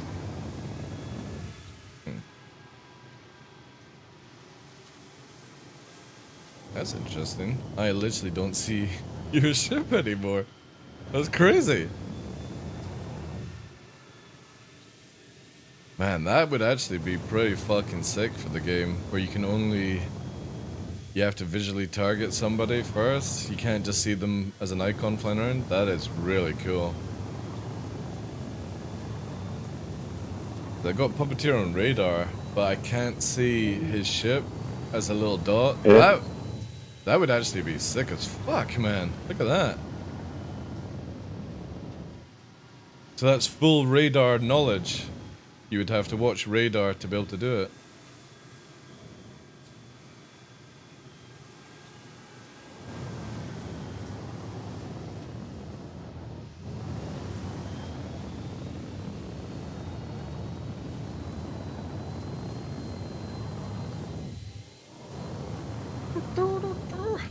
Again, guys, if you want to get involved today, trying to do some 2v2s, if you want to do 1v1s, whatever. We can even do 3v3s if you got enough people. !Logan, L-O-G-U-N. We're over on Hurston, so just save there. And it's just fun and games. Don't worry about the dying. I've crashed so many times into the ground already.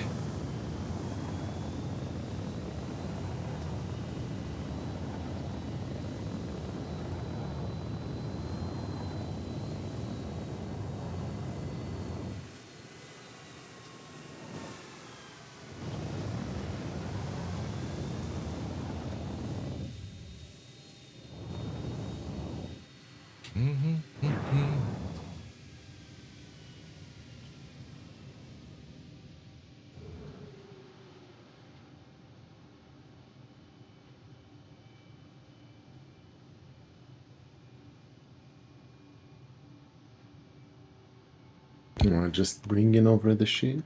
Nice.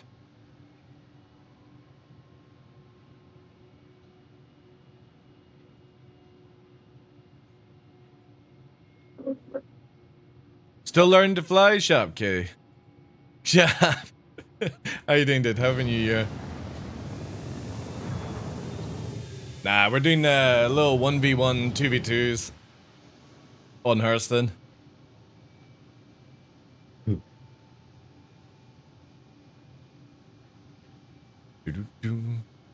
Yeah.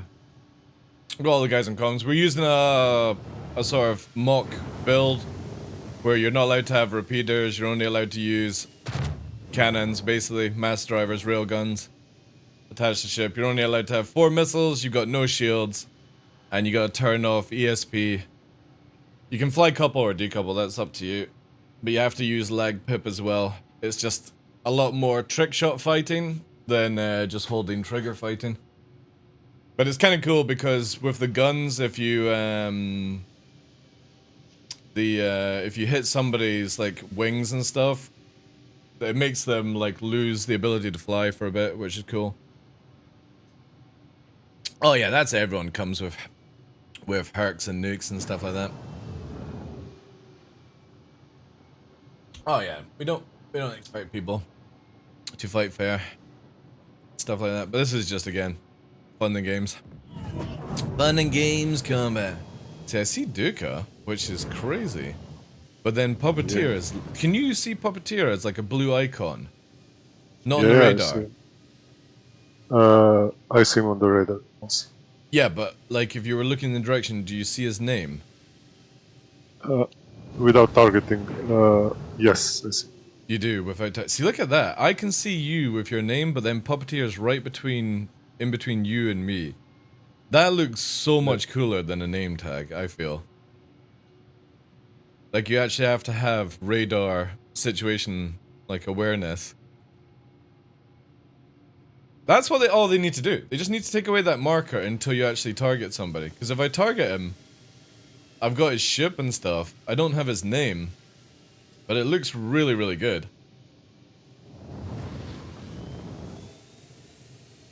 Oh, my little savvy. What you find? Are you using the vulture? Are you reclaimering?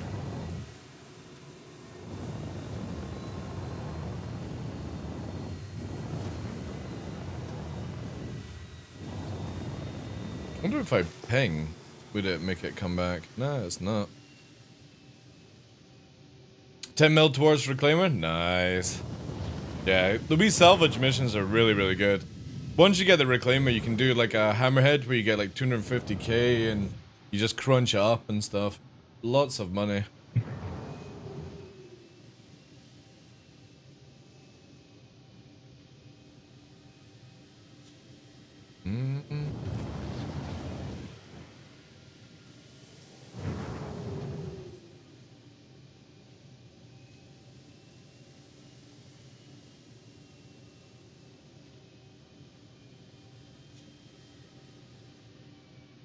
I tried doing it on my vulture, I was sad. Can you not do it with the vulture? I think it's only reclaimer, right? If you've got an SRV, you can just tow the hammerhead. And if you get into the pilot seat of the hammerhead, not 250, right?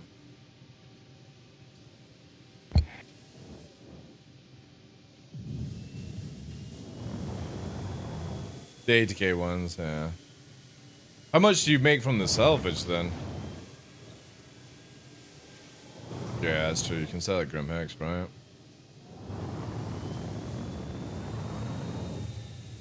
Not much.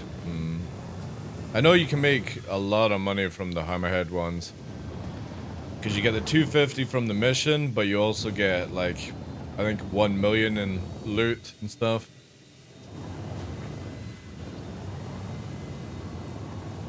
The crazy thing is you can get that Hammerhead mission with no reputation, which I think it should be like...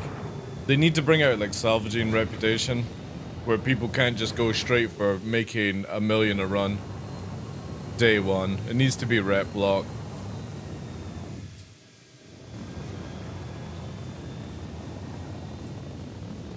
$150k? Yeah, I know those ones, yeah.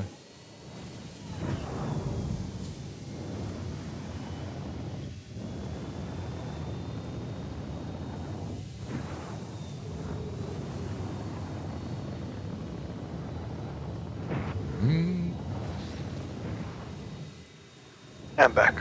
Welcome back. Nice. Are we all here? Just waiting for Battlestar to arrive. You can fight Duka straight off if you want.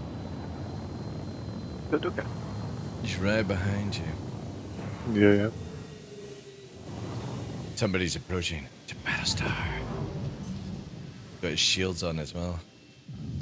Well, if he's coming, then we can go, yeah. 2v2? Yeah, no, give me 2 minutes. Just to get used to it. The setup. Yeah, get used to that once. Yeah, we can wait then.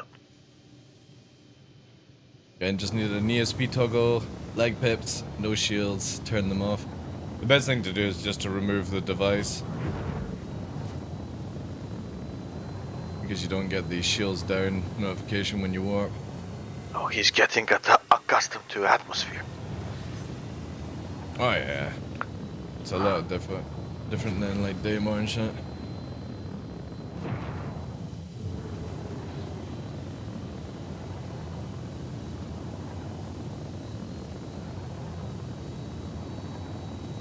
But it's so funny what the lag pip does when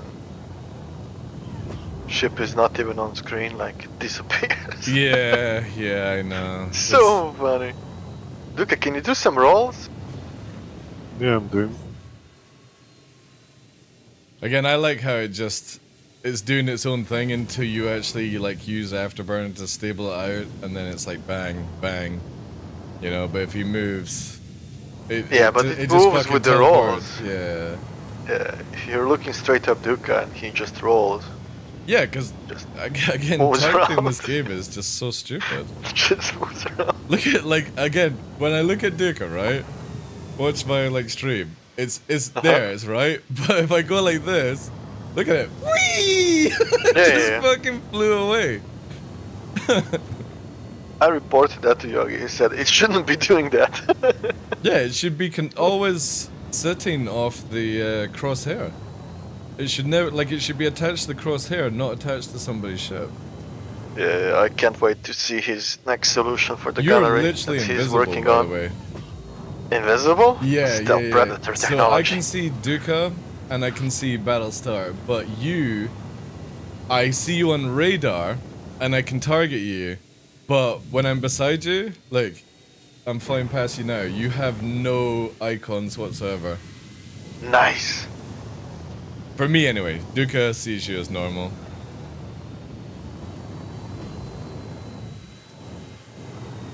I'll go somewhere and come back, I don't know. I don't think that'll fix it, to be fair.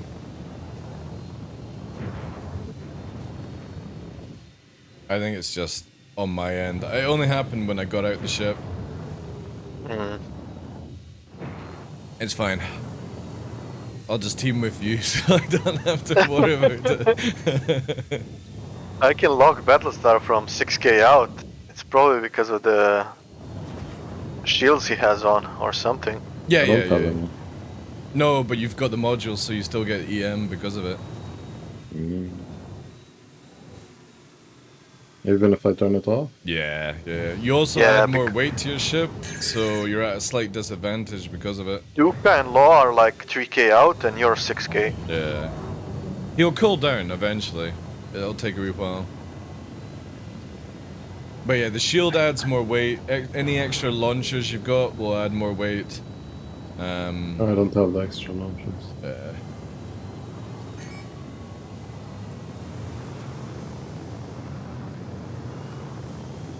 Okay, how we split? We can do flip a coin, if you want that. Yeah, sure. Alright, I got the coin. Heads or tails? Heads. Oh. Tails. Alright. Who wants to be a team captain? Oh, jeez. Just decide it between you and Puppeteer. Alright. Doesn't matter. I'll go with Battlestar. You take Duca into another channel. There we go. And no listening to the stream.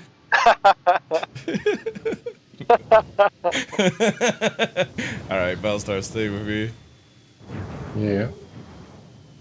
Should I go take the shield off or should I just stay? For this one, we'll just do it this way. Let me just this way. By the way, when you're ready, just line up towards the sun, and I'll pop a flare. All right. Okay. Yeah, just basically line with me. They're gonna go into position.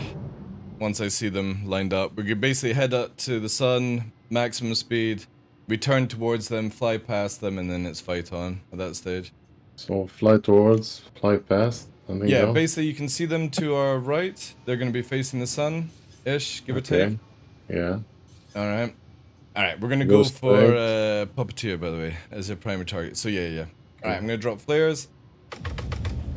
And we're going to start moving. And once we're up to speed,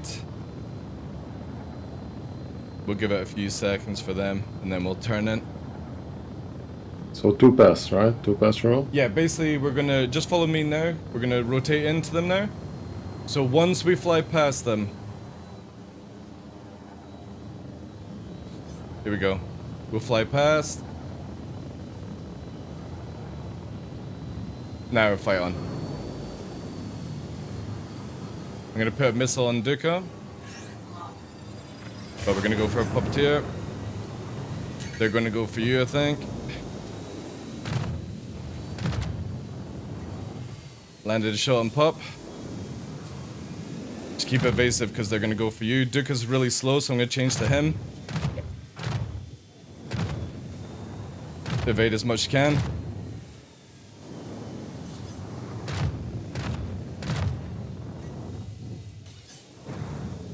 Yeah, they're on you. They're on you.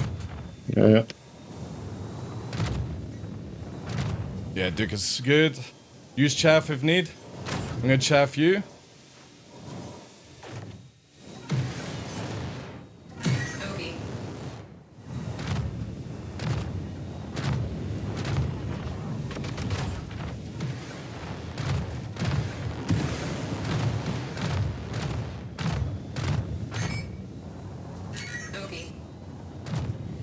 How you doing? You're in the hall now?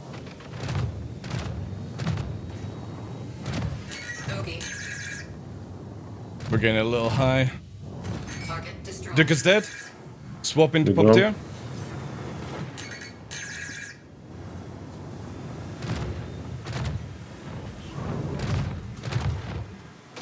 Oh, gotta go watch his buddy.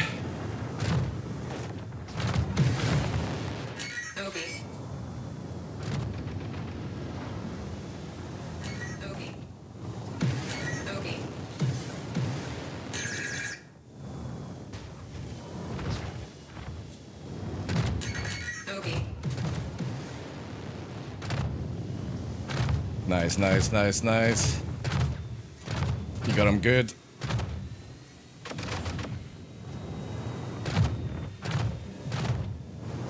He's red. What's your status? I'm good. Just do whatever you want. Get him all. Cool. Yeah, this is beautiful. He's super red. He's like one shot.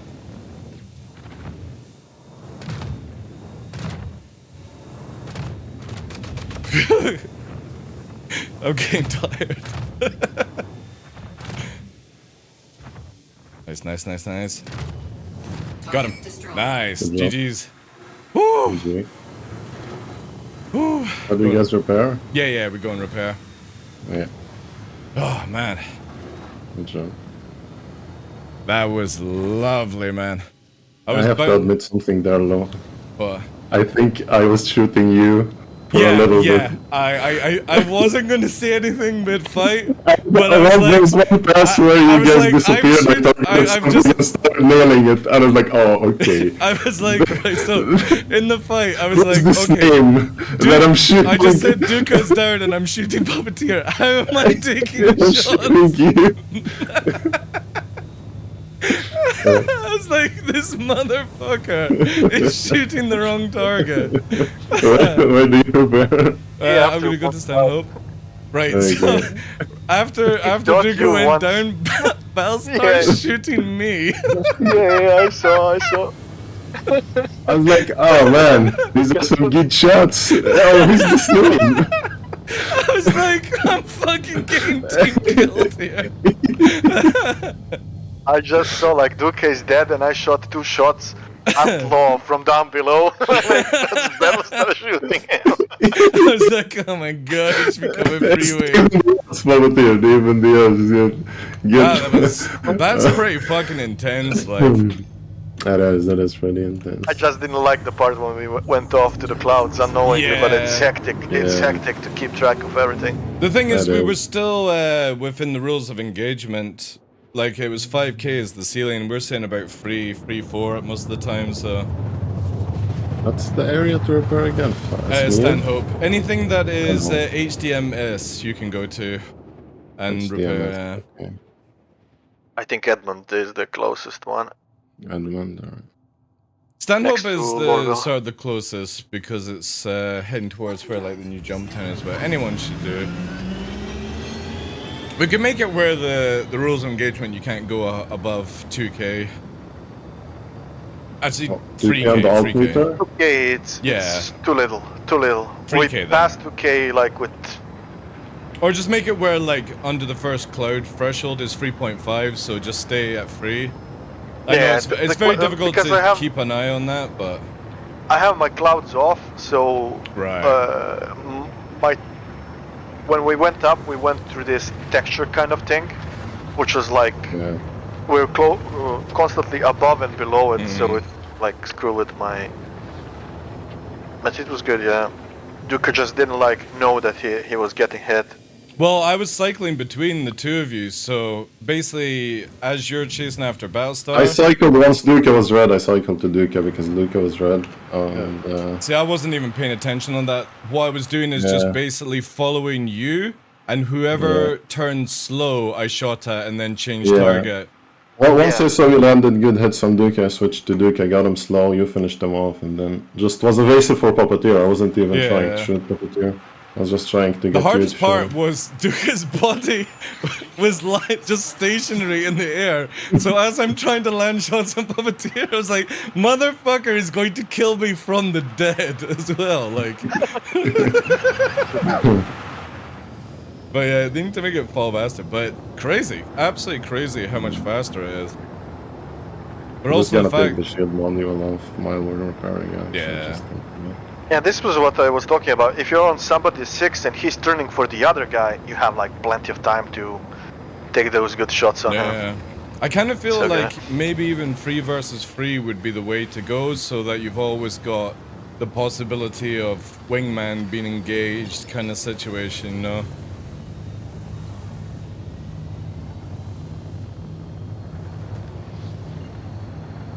Yeah, but 3 versus 3 is like... Nothing prevents 2 guys to, this guy is kind of red, let's get him out of the equation, right? Yeah. That's my only kind of worry. I would like to try and see what it's like, where it's 3 versus 1, but you're only allowed to have 1 gun on the free kind of system, and see what would happen. But yeah, getting fucking team shot in the clouds is fucking weird, man. Who told you to change your name, man? Like, I was like, who's this? That's not the Dark Law. It's either Puppeteer or Duca. There isn't a fucking other I entity. just saw a foreign name that was in the Dark Law and I targeted it and like, okay, He squared it and said boom.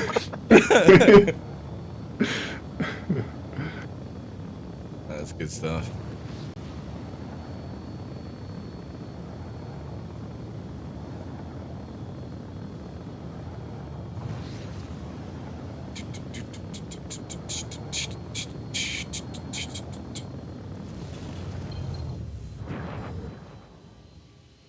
How are you finding with mouse and no ESP, by the way?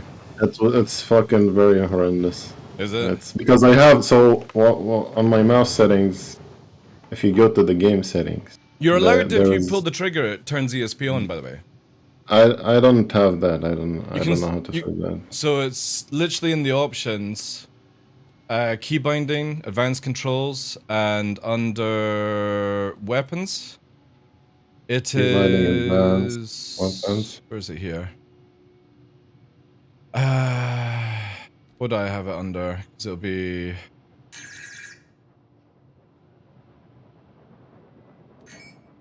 I have it somewhere here. Let me find it on joystick. Because you can just have it as if you're using your left trigger for it. I'm just normal shooting. But it's like, my degrees on the circle, so my circle is very, very small. Like, I don't play with big circle. So like very small changes are very drastic, and with ESP I'm having to baby the mouse, basically. I'm actually might change that just for this, because with no ESP. Because in space you want to do the fastest turns. And here it's actually to aim, you need a bit more precision. It's under flight movement that they've got it. That would be so weird. Yeah, ESP hold is under flight movement, under ESP toggle. It's called UI_V_IFCS ESP hold. Just make that as your trigger button. Flight movement. Yeah, flight movement. Scroll down to where you have your ESP toggle, and it's the one under that. So when you fire the trigger... on hold. Yeah. I'll just do it in my shots, right? Just do it wherever your primary shot is, because it basically puts ESP on when you pull the trigger. That's allowed. It's just the whole aiming process can't have ESP when you're aiming. So it allows people to actually wiggle off the aim. Alright, I'm just taking off the module.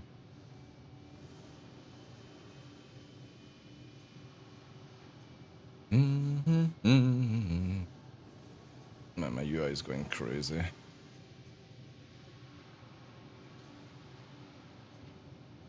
also had a button on that, I didn't even know what it does. I don't think it was actually affected, but under weapons, it's called suppress aim assist hold. And I had that on one of my triggers, so I don't know what the fuck that does. But I don't want it. I don't want any suppressing aim. It takes off the aim assist. You're fighting the whole time without ESP. I'm gonna be very angry if that's the case. No, aim assist I think is it's suppressed aim assist, dude. It's a button I've never even noticed before. And you go to weapons.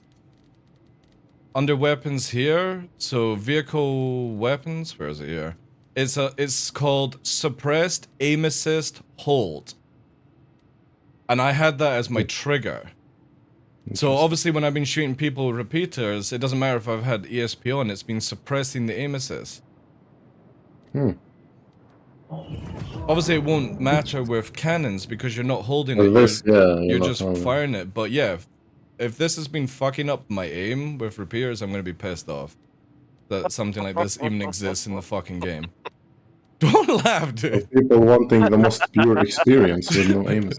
Well, he aims with his leg and he's suppressing ESP. Yeah, and I'm suppressing my fucking feet. I've been doing even more work. There's no fucking way, like. Oh my God. My poor little tap dancing feet have been fucking working harder. Working back in. This is a good place if you ever want like guns and armor, by the way. You can kill these guys without crime stat. What kind of armors do they have? They've got that new, where it makes you look like a fucking eagle thing. You know, the one they showed at CitizenCon? It's down there. Ah. Also, there's the armor where you can EVA with skin showing, basically. Like, it's weird. Yeah, I saw that. A couple of people had it. But they got grenades. They have a toilet seat that will teleport you to fucking Narnia. Unless that's been fixed. But I think you can also sell, here, like, the refinery stuff.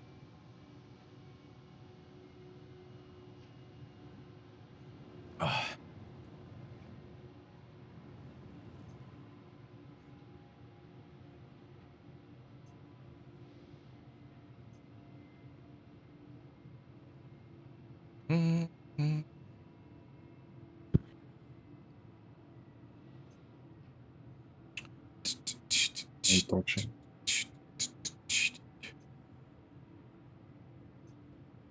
3K you said is the ceiling? It's not a lot of ceiling. So basically the clouds is the ceiling. Kind of. We went into the clouds, like, we had it originally at 5k, so we broke no rules in that engagement. We never got above 5k.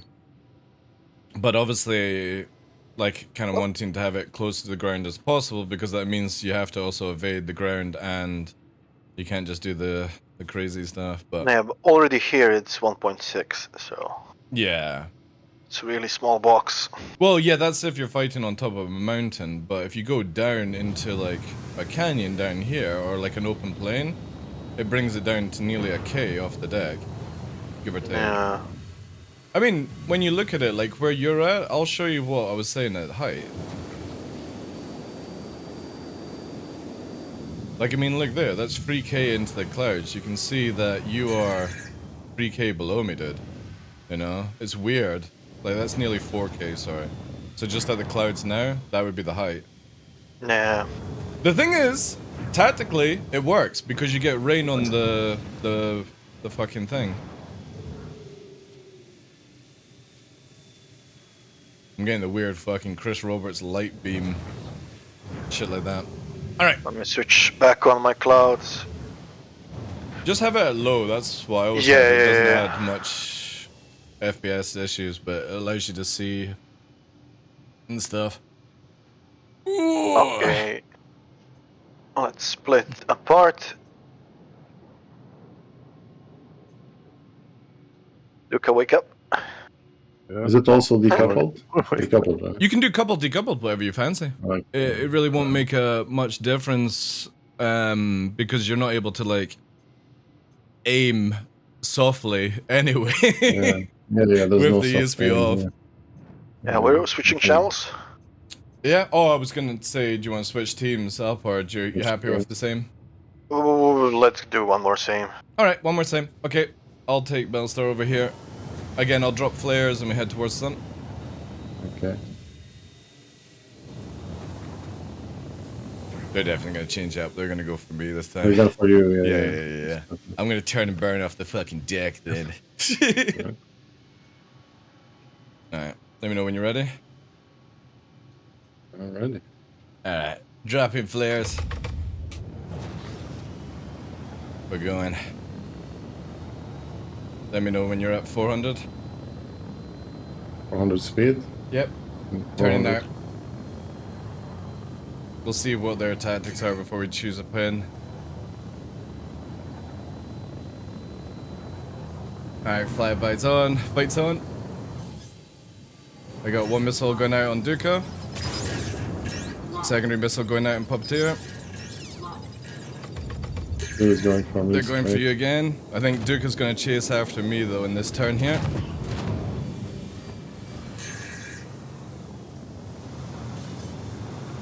I nailed Puppeteer 3 shots. Yeah, they're shooting at me, I think.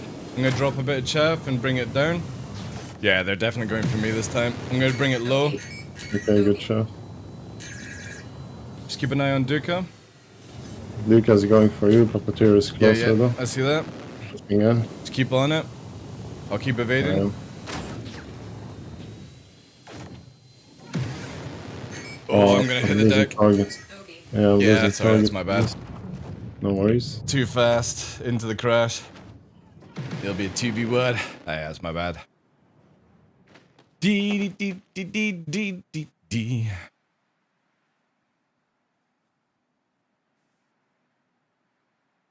Man, that actually came super, super quick. Please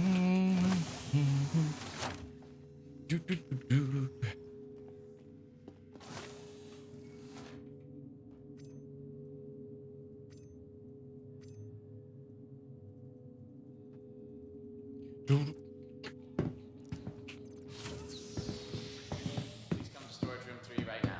Security. Patient wait times. Medical concerns got you worried? Forget that stress. Got an accident inbound. It's a pretty big one, so teams need. Oh no! We and Puppeteer collided. No! I was totally winning. No. Welcome to the ASOP vehicle retrieval system. Oh dear. Puppeteer. Oh, An GG's. insurance claim has been sent. I was about to get him. Your vehicle has been delivered to the please again. Goodbye. Damn you, Puppeteer.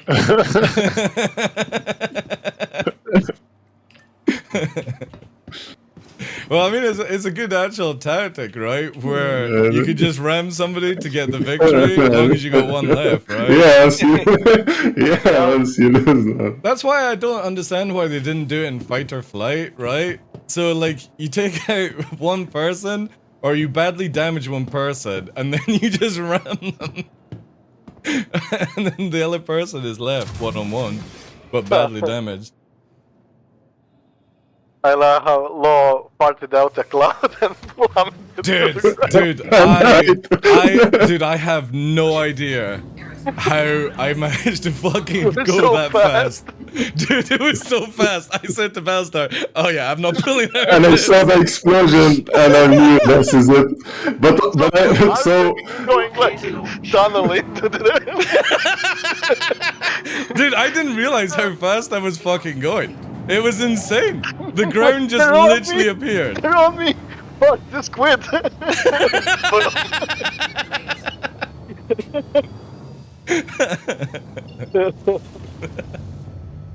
I pulled the fucking.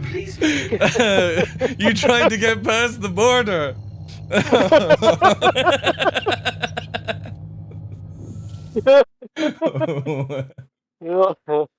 Oh, fuck's sake.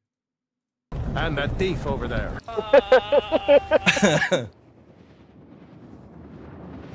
Yeah, like, for me, that was just a big fucking goof. I S-rolled out of you and Duca chasing me, and I was gonna drag it down, but I didn't realize that the ship just fucking went straight down. Like, straight, yeah. It fucking wouldn't, it wouldn't pull it. I mean, like, give or take, if I had pulled up maybe half a second faster, if I had noticed it half a second faster, but I was like, holy shit, this thing is literally falling.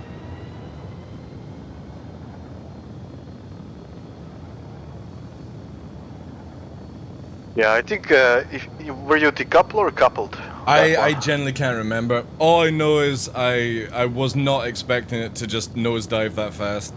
Yeah, I'm keeping coupled just because, like, on decouple, when you're controlling all the thrusters, you probably just gave it forward and nothing else. All I know is that I was doing the flip over, and my plan was to bring it down lower to the ground to make it a little bit harder to aim on. And yeah, the ground just literally fucking came out of nowhere.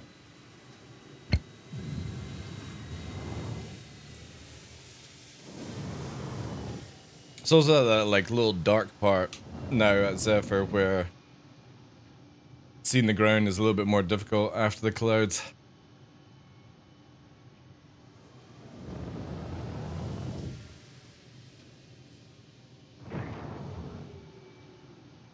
I have to fly back. I forgot to put my thingy at What thingy? my body respawn point. Oh dear. Whatever. I forgot about that thing. No worries. Oh, good. We can rest the hands. Yeah. It's in that weird, like, twilight time anyway, where the sun is behind a thick layer of cloud. That's actually a good testing. If I take away cloud, does it actually create light?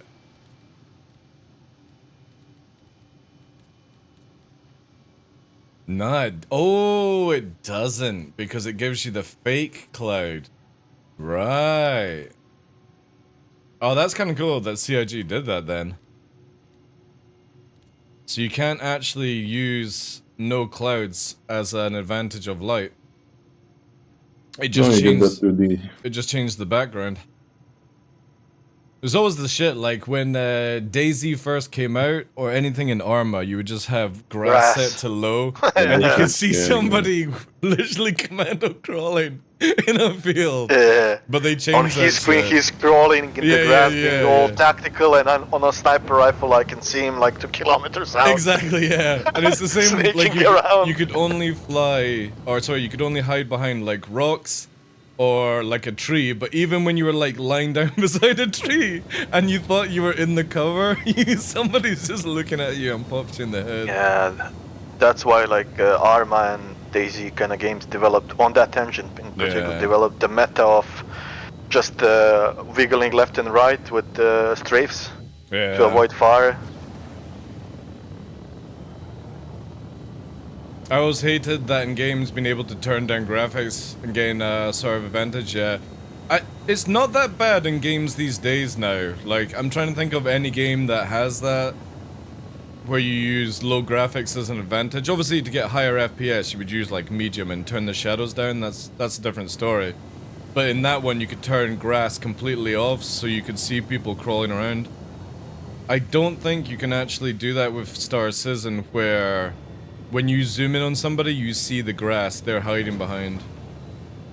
DCS guys use that, especially in World War II, because there's like no lock-ons or anything. You eyeball the target, so they will like lower the graphics to minimum and brighten it up so they can see planes more clearly. Which I hate. If I'm playing that game, I'm playing it on full level of detail. I know, it's a sad thing where like I don't want to lose visuals and in enjoyment just to have a few more FPS over somebody. I would just rather a nicely optimized game. Like, I don't mind if you turn shadows and anti-aliasing and stuff like that, but when you have to lower textures, that's when I start getting a bit funny. Well, if screen space shadows in ST actually worked and not glitch out, I would use them. It's not an issue. Like, same with the clouds. The only thing why I shut off the clouds is because we are in Hurston and we were in that area that was supposed to like stutter when the clouds are on, so that's why it was off. But yeah, Flurious. And hopefully CIG are aware of that kind of stuff, because I can't really recall any game that's come out in the past like 5 years that gives you advantage of turning things off like that, unless it's like a single player game, right? I think after the whole nonsense with Arma and DayZ, companies learned to not make it an advantage. Well, it's an engine limitation, right? So they couldn't do anything about it. It's LODs. What can you do? That's why Unreal is so much like ahead of the curve now with Nanite and everything. It doesn't matter how far it is, it's still in there, the grass and everything. With Nanite.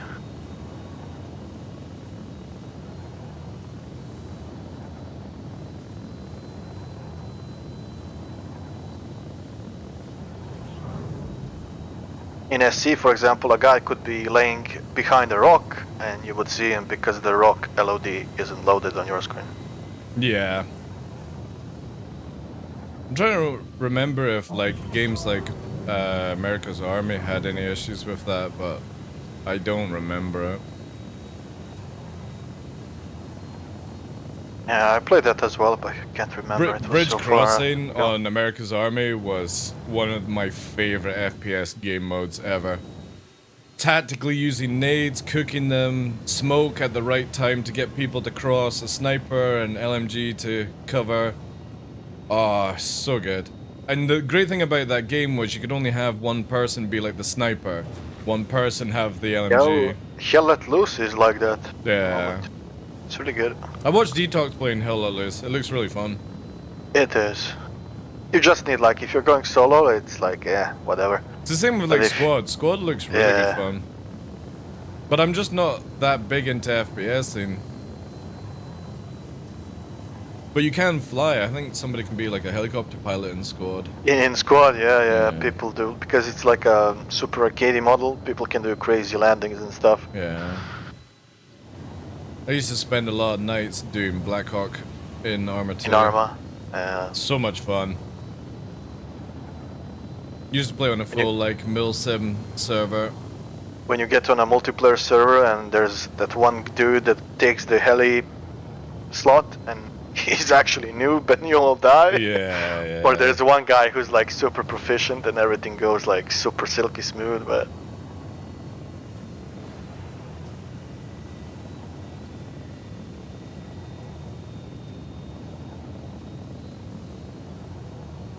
Yeah, I really wish CIG would remove these blue icons that appear without your name. I think it should only appear when I target you, so that you have to be aware of radar, because it's just so stupid. It's so geeky and casual.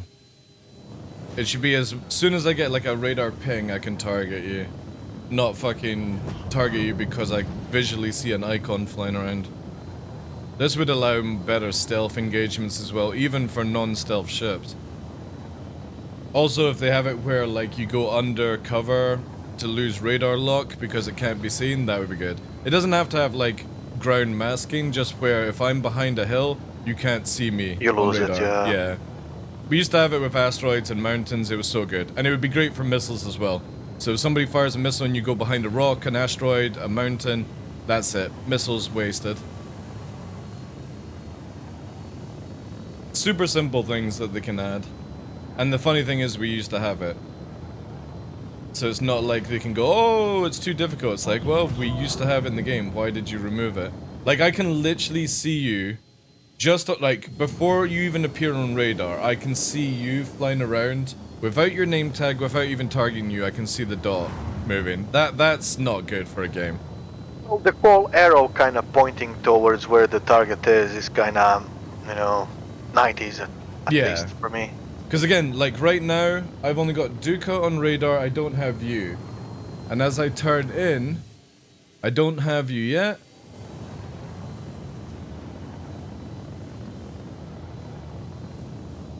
And now I see you, without you being on radar. So I see you literally 2 seconds before you appear on the radar. Yeah, like for me, I think it needs to be where I would then have to target on radar to get you. Well, the way they can go about it is to have like if a helmet has a mounted display, then in the cone that you're looking at, you can detect signatures like that, right? Well, the thing is, right, like, so say I get beside you, have you ever seen this, right? Look at this. If you stay stationary, they already have cone visual, right? So you see, if you're watching my stream, I see you there, right? But look here. Right? Wait till I turn... And it's like this. At one point. It might do it. This is where I want. But sometimes when I'm like fighting you guys...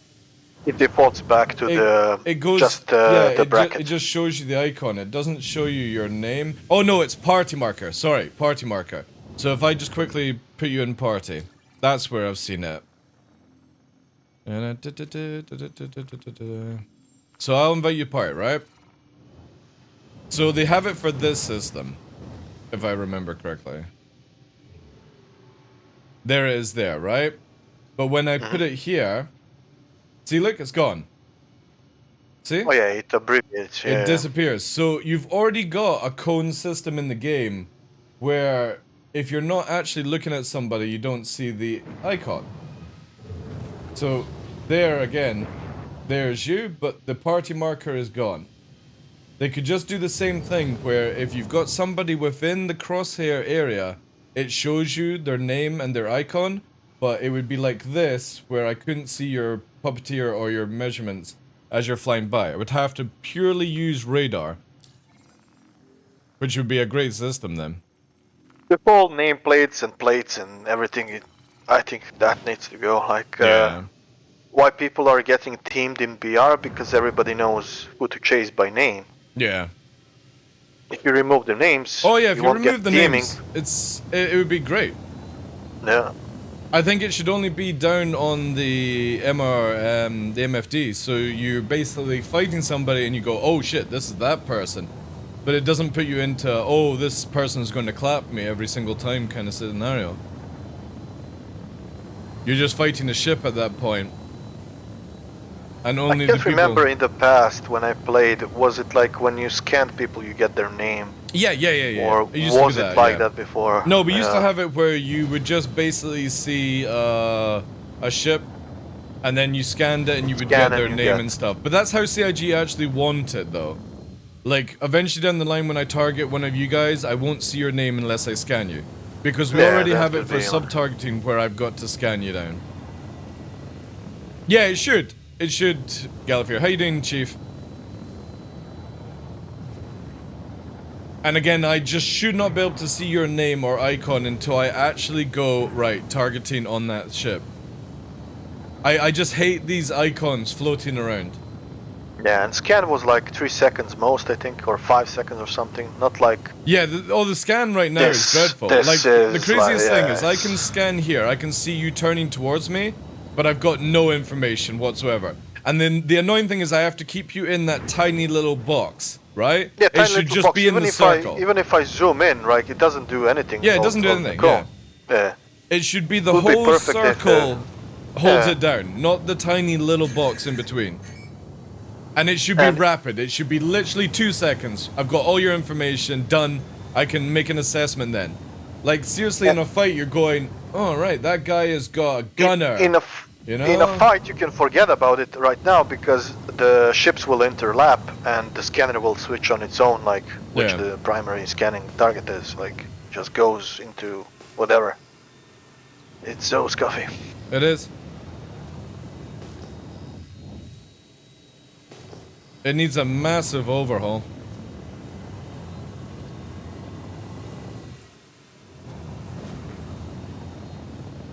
The cool thing is, in those 2 engagements, we forgot even to put each other in teams, so that was pretty, it shows you how the fighting is, that you don't even need team markers when people are not booming around at 1,000 meters a second. I don't know, party markers in like these kind of close encounters that we are sticking into one area, you don't need anything. No, I know, like, but the again, only way you need party markers is when we are like in a engagement that's a bubble of 20 kilometers. Is that literally when I was just showing the stream there, where if I went and put you to the corner of the screen, your marker would disappear. It should be the same thing, whereas if you and me are a K apart from each other, I don't see your party marker, you don't see mine. Because you can already see me floating around on radar. Yeah, it should be radar only. With different kind of icons, not colors, but it could be icons and colors and salt. Yeah. Well, if they've made this new map system and new UI and they've not added different colors for team, people are going to be very, very angry. Because not only colors, it needs to be shapes. Yeah. We've been waiting for org and party system since 2014. Over 10 years. They've been saying we would get org system 2.0, which is bringing orgs into the game. In Squadron, it's blue versus red. You don't need it, so... Yeah. Well, it's so stupid that, like, if, say, for example, I'm fighting, or, like, I'm fighting with Battlestar, he turns red because he's engaging you. Yeah, I had that on Duca turned red once he fired the first shot or something. Because I was about to go, Battlestar, you've shot me again, but it's not. He's engaged you. It's not. It's just like, it's counting aggression in space that you are in. It's so silly. They really need completely different colors for party and org. So like org could be orange, for example, or purple, and green would be team, or vice versa, right? Triangle for aggression, square for a friendly, circle for a party member. True, yeah. Easy. But also, Elite Dangerous did it really good, where if it was filled in or not. Yeah, if it was filled in, it was an NPC. If it wasn't, it was a player. Yeah. Again, just such subtle things to add in to make it visually more pleasing and easier to pick up on. It's just so It's crazy. also an accessibility setting for colorblind people as well, if you do shapes. Well, again, tough because of him being colorblind struggles with certain things in this game. But if they just made it shapes, where like somebody hostile was a star or a triangle was a normal, again, it'd be a lot easier than just everything looking blue and red. Yep. Well, the game has no accessibility features, like. But it should, you know. It should, yeah, but it's because they think they're going, oh, it's unreleased, so they. Yeah, but scoot again, I by just with don't it. feel like that should be the case. Like, Yeah. we're now 10 years plus into development. They've been settled on most of their systems for a while now. They're bringing new map system and UI out this year. If it doesn't have accessibility for people, that's a real worrying thing. It should not be waited till the end of it. We have people playing the game now that need to have these features. I agree. Alright, I'm here. I'm just spawning the ship. Yep. Yeah, boy. With shapes, everybody benefits. Exactly, yeah. But then it's also the pips, like hiding behind, where you can't see the pip. That's just, again, CIG think a little shadow line is all you need. It's like, no, it has to literally physically change color. When you're in a dark situation, it needs to be bright. When you're in a bright situation, it needs to go dark. Even give us just a fucking toggle button. That's it. Like, you don't need to make it automatic. Just give me a button where I can change from light mode to dark mode. Yeah, so I don't need to reshade. Yeah, again. I'd make it where the fucking visors have the ability to pull down sun for bright lights. It's just so stupid.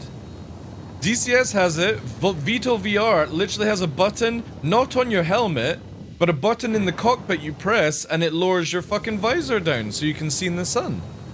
Yeah. I don't mind pressing buttons to get that shit. I have to do it for reshade anyway. Unless we want to go Red Lear and roleplay with glasses. Red Lear was onto something, man. Yeah, he was ahead of the curve. Yeah. He's got his fucking aviators on. Aviators on and ready to rock and roll. It's funny, whenever you see Avenger 1 with glasses on, you know he's got a hangover. Because he always plays with sunshades on when he's hungover. That's funny.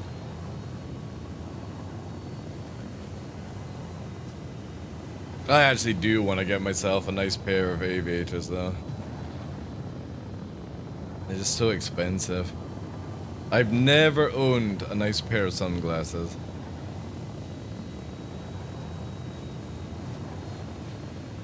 I did, but I usually sit on them in the car. Hmm.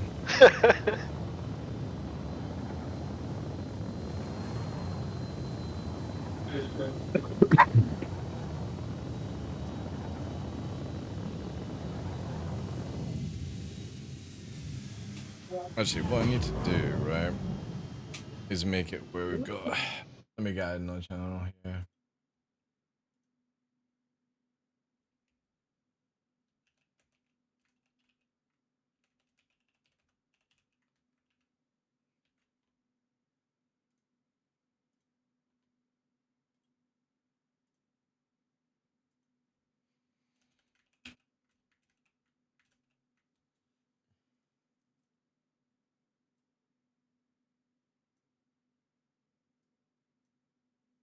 Yeah, so you don't need to jump down too far.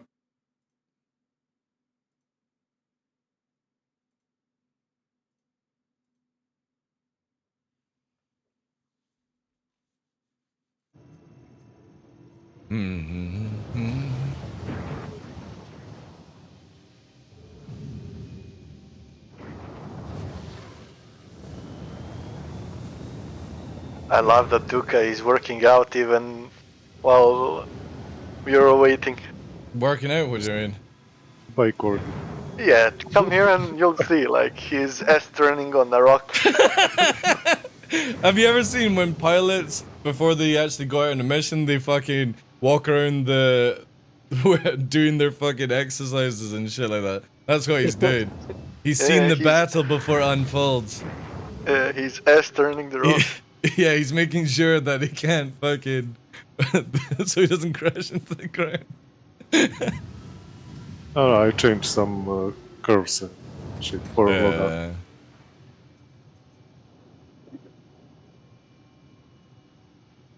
Man, I just want this cloud to go so we get the fucking Lion King sun blasting down again.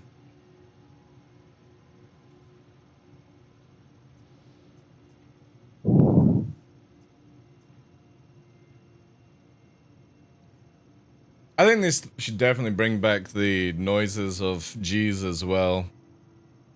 Like the breathing. The arrow is super like low on audio as well. Like I don't know if like there's almost no sound on Afterburner and so on. I don't even hear people's shots anymore. Like it's audio just seems to be so scuffed in the game just now. No. It's like flying a F8. Right. Bogey! Bogey. Am I really bogey? No. No. Bogey. No crimes. You gonna do the final round as we were, or switch it up? Yeah, let's just do 3 and then we can flip again. Okay. Yeah. Oh.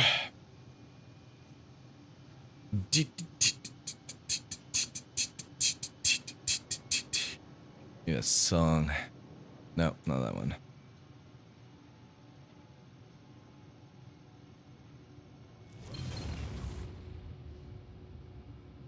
Let me know you guys are ready and you can jump channel. Jumping now.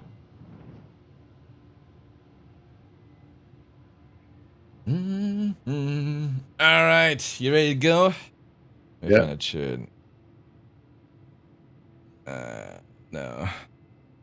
A true survivor, David Hasselhoff. That's the way. Alright, let's go. Get up to speed. Remember that movie? Yeah.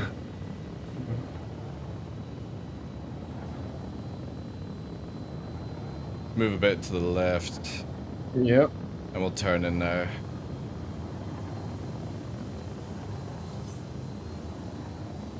I don't see Duca. Don't see anybody. Whoa, whoa, that was signature. Whoa. Alright. Puppeteer on me. Roger. You're right behind me. Yeah, you're miles off. You're 3k away from me, dude. Oof. Oh, okay. Coming towards you. They're firing missiles on you. I'm pushing in on Puppeteer now. Over there.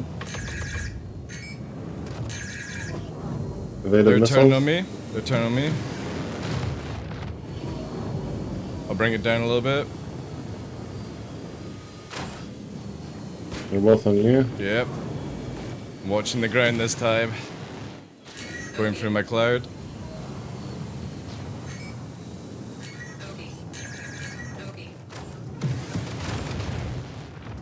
Nice, nice. I'm cutting through. I don't see Duca. Duca's on you. He's in the cloud. Okay. I see Puppeteer. I got Duca. Yeah, I got marked. I got bringing it down a little bit.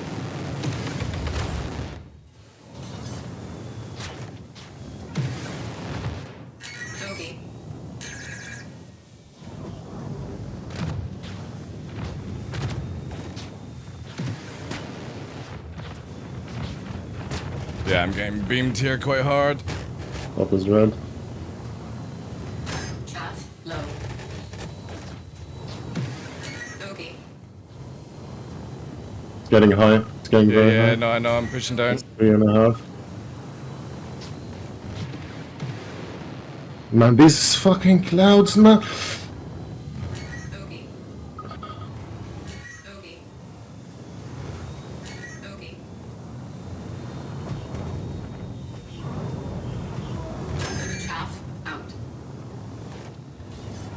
Duca's on you, by the way. It's okay, Pop is nearly there.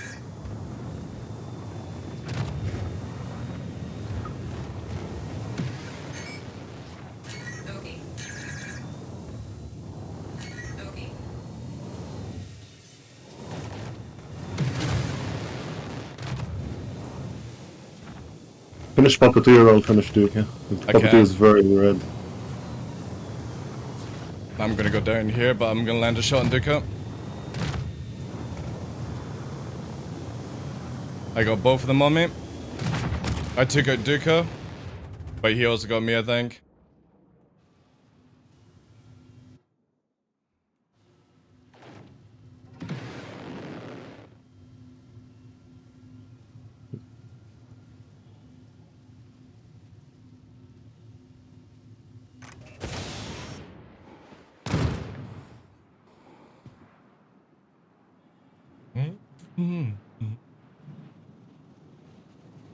Ah, no, Duca didn't die.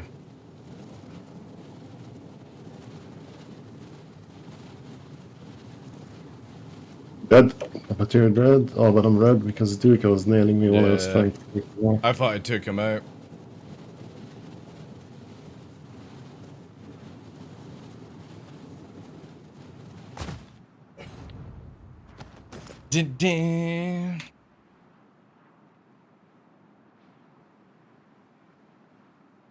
Can you earn anything in game now, or would carry over to the game? No. Nothing carries over to when they do the final reset. That's why you should just have as much fun as you can until it gets serious. But people treat the game way too serious right now.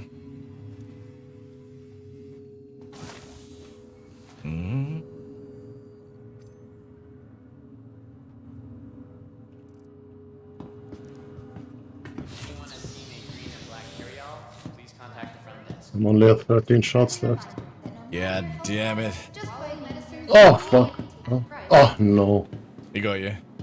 I had the deck. No, I had the deck. You had the deck? Ah, jeez. It was going good. I only had 13 shots. I don't know if that was enough. 4 or 5 good plans and you can kill people, but yeah. Depends if they dink or not. I don't know. Serbia. The ground takes another victory.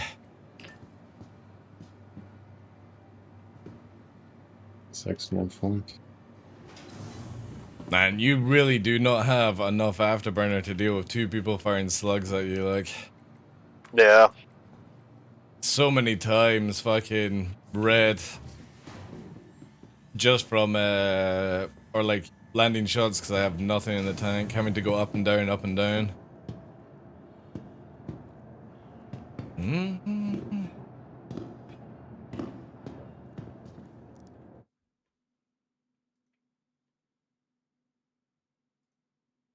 The boost and noise decoys are probably the most valuable commodity in those kind of fights.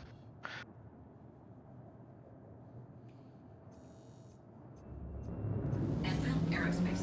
All systems online. Thank you, and please visit again. Take off.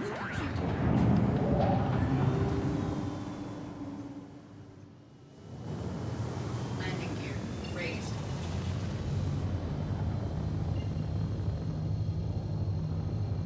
Thank you, and please visit again.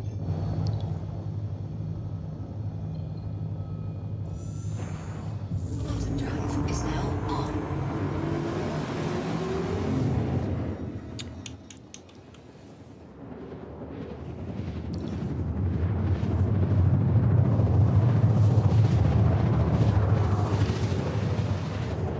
Ah, nice. The sun's coming back around. The good stuff is appeared.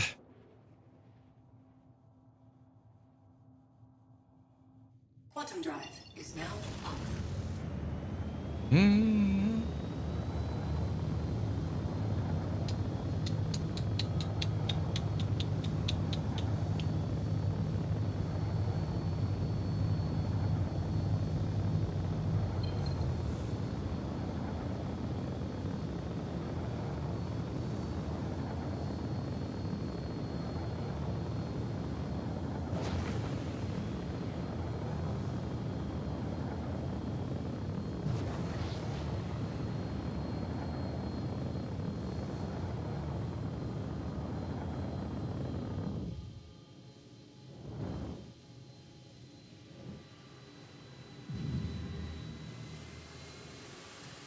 Landing gear deployed.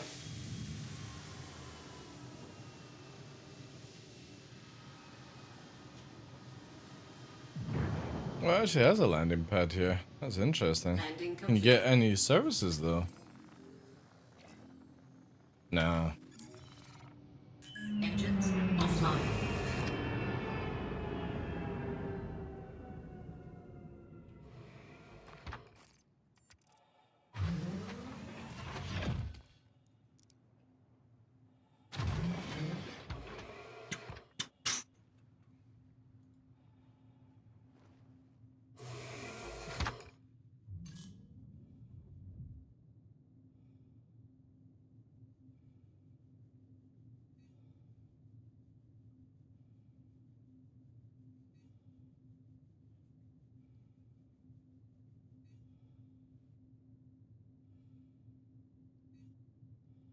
Bad.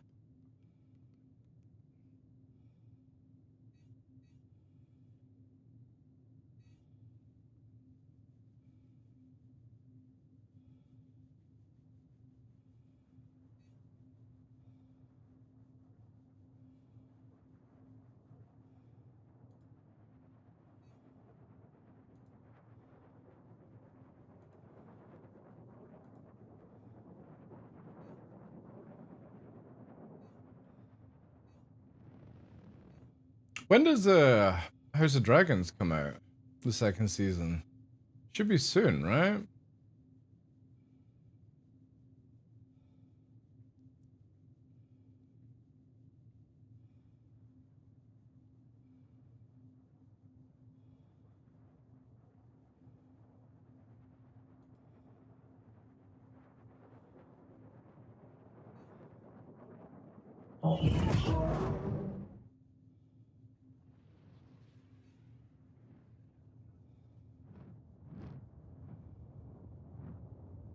So what? Those NPC just stand around at you?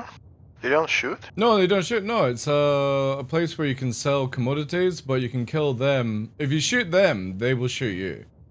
But you can get. So it's like a friendly village, but without comrade, you can just slaughter them, right?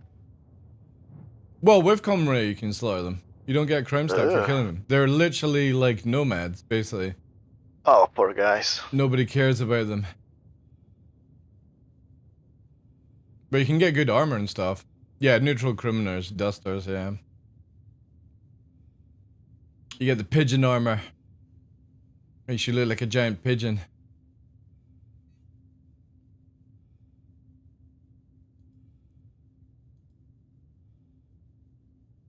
How you doing today, Devs? How was your birthday yesterday? Did you get sloshed?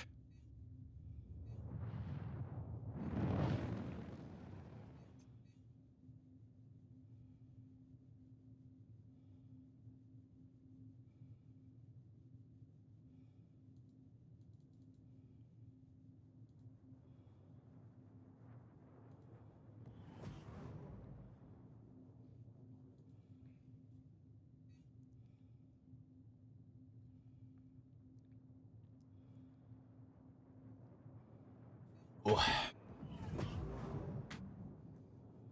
This person's just walking around from a ship.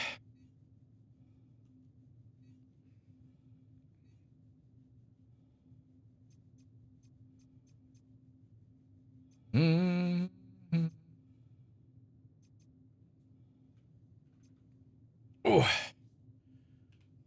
Engines online. Engines online. Landing gear raised. Nice, we're getting the sun. I'm back, guys. Welcome back. I can do one more. All good. I have to go for a bit.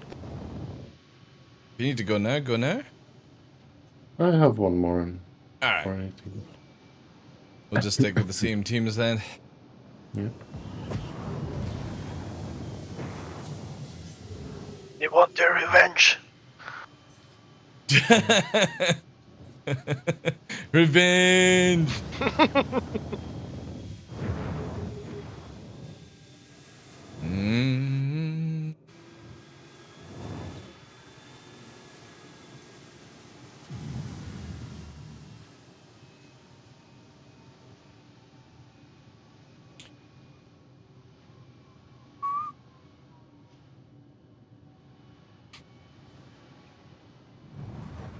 Man, it's a slow day, like. It's weird how, like, sometimes when you stream, like, especially with, like, Power World and stuff, 12 hours, it just goes so fast. And even when you're having fun in Star Citizen, it's just so slow at times. The thing with Star Citizen, or what we're doing, is the downtime. So, like, when you're Yeah. fighting, it goes fast. But then you have the downtime of waiting, flying, Yeah. doing some...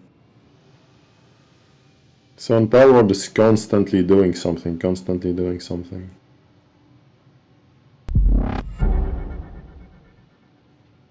Yo, Sanalaya, thank you very much for the dono, dude. Gasoline and dog treats. It's mainly for Nix. そうガソリン&ドッグトリーツ。 I'm gonna be コロン spent 小 with 学校終わ the り。 stream with all money is mainly to just go and buy him treats and nice food and a toy and stuff like that. Because he's gonna have 2 weeks where he's miserable as fuck, but I can't do anything about it. But yeah, thank you so much for that, dude. Nova gets the fun of going for the walks. Nix is just gonna sit here in a cone, miserable. But once it passes, it should be good. I'll be able to finally start going over the fences without worry of him catching his claws.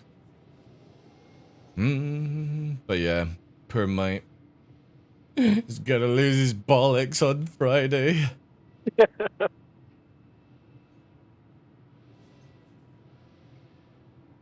Hopefully it won't change his characteristics too much. It can happen.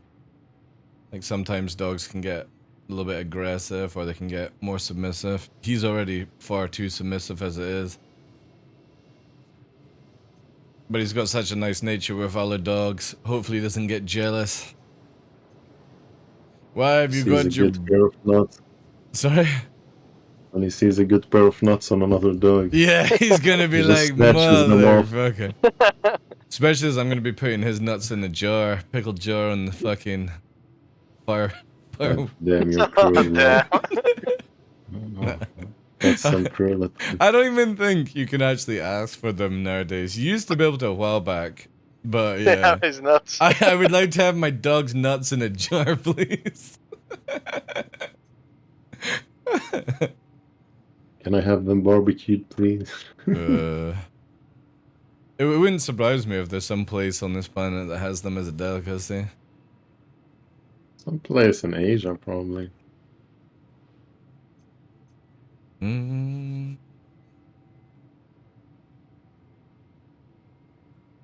But yeah, I'll get him a nice toy. All for him.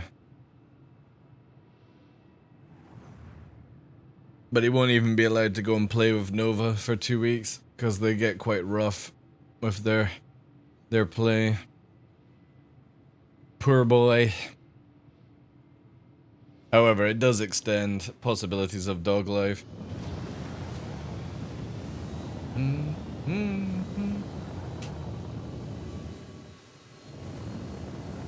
Yeah, when they don't get them removed, they're prone to all kinds of stuff. Yeah, you need to breed. Like if you're keeping your animals pure. It was a mistake I made with Luna, is that I tried to get her done constantly, but there was always problems. Like she wasn't well and all that jazz, but yeah, if you're not breeding, you should always get them neutered and spayed, because you can get, like with female dogs, if you don't breed, you can get a lot of bad cervical cancers and stuff like that. The balls as well, testicular cancer for the males, so it's always good to just take it off. The dogs are not gonna, well, I don't know if they mind or not, but if they're not breeding, they don't need them anyway.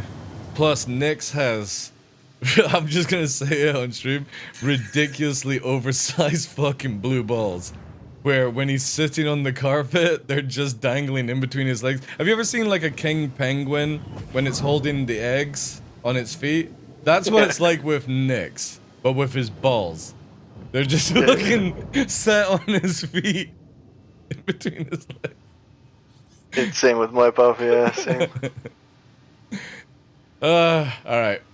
One more fight. I might do a bit of low flying. One last reef. Got your Duca. Wanna stay on comms for this one, or we should chill running again? Yeah, we can just chill. Let's stay on Yeah. one channel. No. Oh, you want it? No. You want it separate? Separate. He wants the win. I can feel it. No. We're switching. We're switching. Like, go for this, go for that is actually important. Yeah. Okay. Switching. The switch. Give him a few seconds. Puppeteer has the fucking stream on full volume. Right, pushing sweet. Let's go. But it's delayed. He doesn't know. Just this it's time, delayed. stay on me. Stay on me. Focus on me. Alright, we're turning now. Oh, I don't even know my decoys. Oh, this is gonna be bad. I'm gonna just guess.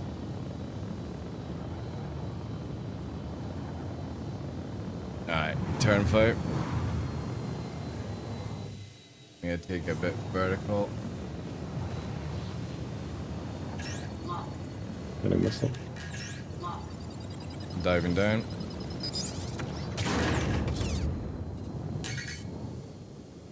They're going for you, I think. I'm gonna try and get on Puppeteer. Gonna go on Duke. Roger.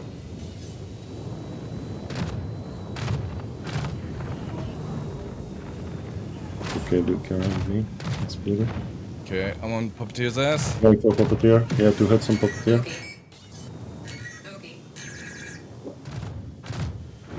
I'm gonna switch to Duca. Because Duca, they're on me now. Yeah.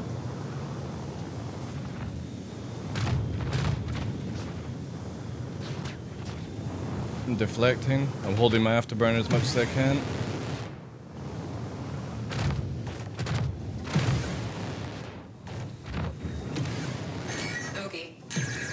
Oh, man, disgustingly.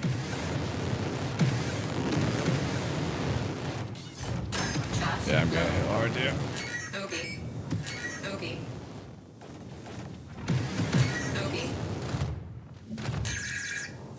Oh, that's desynchy. Yeah.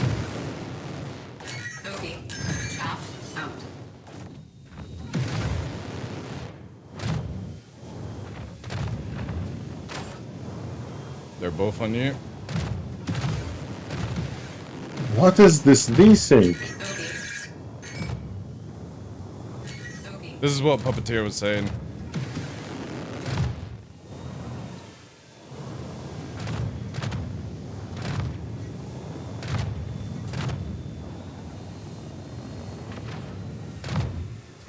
Puppeteer's dead. Nice, yeah, because they know them quite good. I can't Luca's find winning Duca now. though. I've lost you all. Because he fucking... And it's high. I'm bringing it down. Right. Watch your height when you drop, Ah, you were 1k Yeah. away from that's why. The clouds got me good. Alright, slow down. Landed shot on Duke.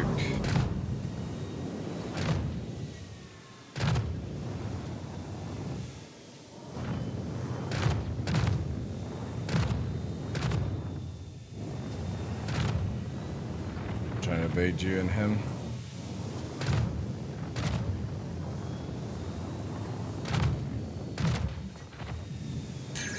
He's changed to me. Or maybe not. No, he's moving away. Oh.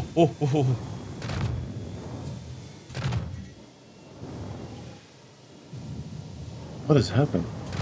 You alright? Yeah.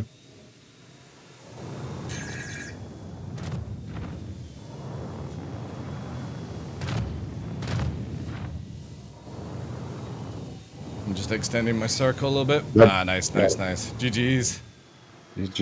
Oh. Oh, fuck. Did I have Vito? Oh, Vito does nothing with this. Yeah, shit, Vito right? does nothing. Don't worry. Yeah. It's so silly that you can even activate it. Yeah. Fucking hell. That was good. My right hand is really fucking sore. I think we should have stayed GG's, on boys. target. GG's. GG's, guys. It was difficult because they swapped to Yeah. me, and at that stage I've It used gets too much fuckery effort. once all the clouds are fucking like. Yeah, that's what got Duca out of the Yeah. loop.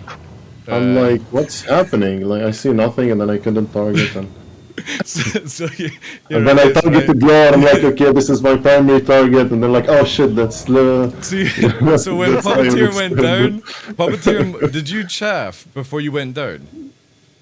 Me? Yeah.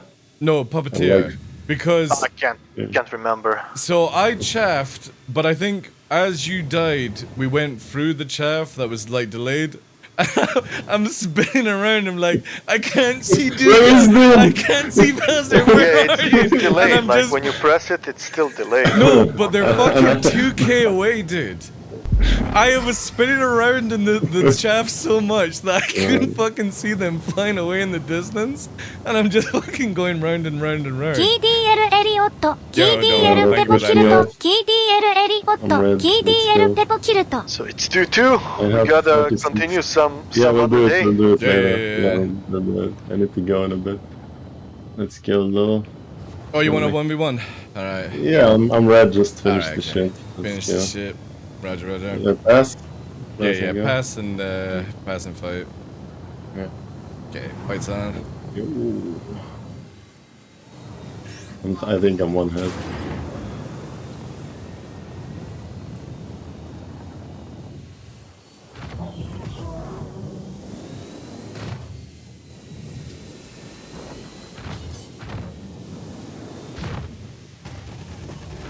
Oh! The ground! You hit me, that's why, because you fucking hit the ship. Nudged him. He hit the ship and it nudged it into the ground. He ain't wiggling out of that one. Alright, yeah. If I can't aim on him, I'll push him to the ground. Yeah, it was a good fight, guys. Good fight, alright guys, I'll be back in like half an hour or so. Alright, dude, take care. Alright. Bye-bye. Oh, yeah, we'll have a wee recess on that. Yeah, that fight there, my right hand is super, like, cramped up, trying to dodge you two at the same time. Trying to actually stay in the fight and land shots whilst trying to dodge against two, it's super fucking difficult, man. Like, this is the thing with master modes where people are like, it's gonna be easy mode. It's only easy if you're up against people that don't know how to fucking aim and fly. Like, if it's 2v1, it's fucking nasty, man. Yeah. The only thing that I managed to get away with was when you two were shooting at me, you Puppeteer changed to Battlestar, and that gave me the break that I needed to just be able to evade Duka and try and aim. But when you were both on me, there's fucking nothing you can do, like... Yeah, that's why we won the previous fights, because we just like who's the less evasive, we stick on him, right? Yeah. You probably did the same to us. Exactly, so. yeah. The moment you see somebody like slow, change to that so you can get some shots on. This is where I'm so worried about with repeaters for the future of the game. Like, in these sort of fights, especially if you're stalling and stuff like that, repeaters are just gonna hurt too much. Yo, Damon, thank you very much for the 8 months as well. KDL Inc. 42s and W's in chat. Thank you, guys. Appreciate that. Thank you. Remember, guys, starting in February, all Tier 1, Tier 2, Tier 3s are going to count towards the Partner Plus. Primes and gifted subs won't be. Unfortunately, that's just Twitch's thing. But I appreciate them just as well. Hopefully, we'll be able to get the level 1 of Partner Plus. But thank you, guys. Thank you for the 10 months, the 8 months. We'll have a wee recess. Battlestar's going to take a break. Nobody else has stepped up in chat. And the 1v1 yeah, we can do with the break. You're probably gonna do some low flying, right? Yeah, I'll just cruise around and chat to chat. Low flying. Yeah, right back then in 30 minutes or so. Alright, cool, dude. I'll do it also. Little breaks. Thank you guys, though. That's huge. Huge. Also, we're raising a little bit of money. We're nearly at the halfway mark. It's just mainly for, like, treats for Nyx, food, and a toy. Gonna get him, like, a nice toy. Especially with that donation from Senolai, I'll be able to actually get him a very, very decent toy. Because some of these just fall apart too easy. Because he's got 2 weeks. His operation is on Friday. And for 2 weeks, he won't be allowed to come for hikes or interact with Nova in play. So, gonna get him some nice toys to play for himself. Get him a nice food as well. Yo, Sal, thanks for the 420. Appreciate that. W's and 42s. Yeah. Don't worry, Nova. We'll get you a treat as well. But you're not getting a toy. Is that right? Are you wanting sweeties? Is that what you've come through for? Yeah? Do you want treats for your adoring fan club? Eh? Come here. Wait. Let me get the camera up. Right. Sit there. Let the eldest come. Nova? No, Nova, you need to come up here. Come on. Nova, up. Nick, down. Nova, up. Coming up. Come on. Good Nick. You're a lazy old man. Right, Nick. Come on. Show him how it's done. That's it. You up? You see there? Yum, yum, yum, yum, yum, yum, yum. There you go. Enjoy your sweeties. Monkeys. Ugh. Now I'm covered in hair.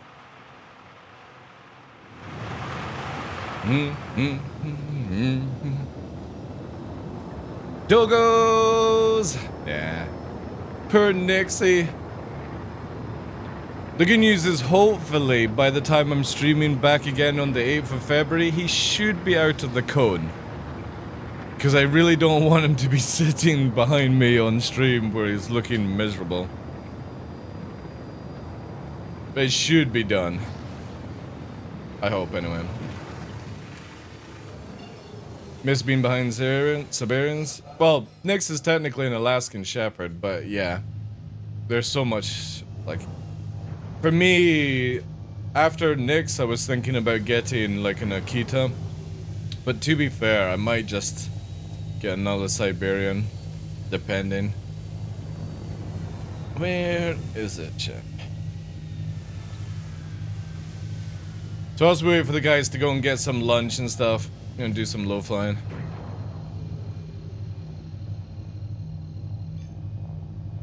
It's actually more dinner time. My parents used top breed to breed them. Bought the first registered sib in Ireland. Nice, nice. Yeah, Luna was 13 in the line. She was a purebred. She was really, really good. Sadly, these guys, Nova's a mix of Malamute and Siberian. Nyx is Malamute and German Shepherd to get the Alaskan Shepherd. So unfortunately, they can't be pures, but they're pure in my heart. And it's just a piece of paper at the end of the day. But as always, with them going on the table, I'm always like, meh. I don't like it. Like, I know it has to be done, and I can't stall with Nyx, like, especially with his dew claws. I can't really... Actually, I could probably take a photo to show you what I mean.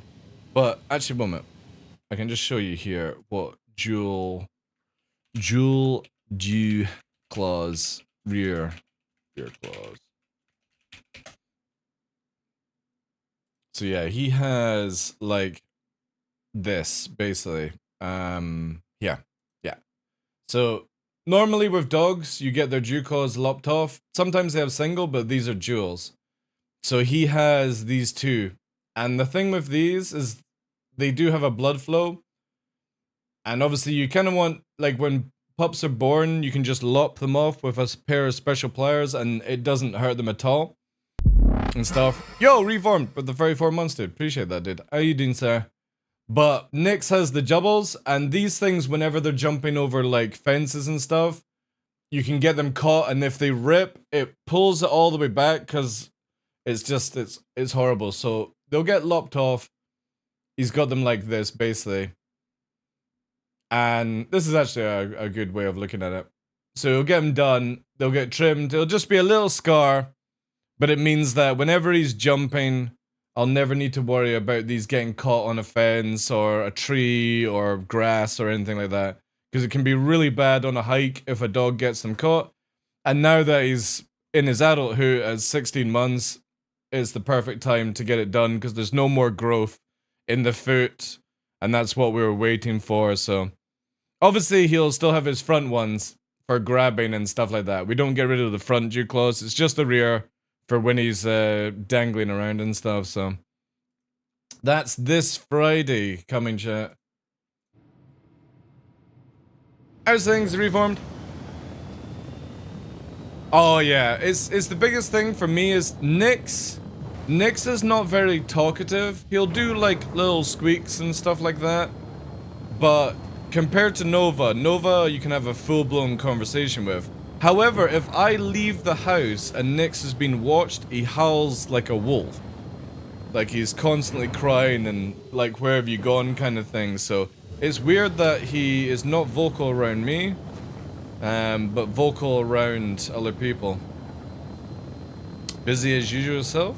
No bad, no bad. January's always very quiet on the streaming front, so I'm taking... This is my last day until the 8th, Reformed, because I've got some housework to do. I got my final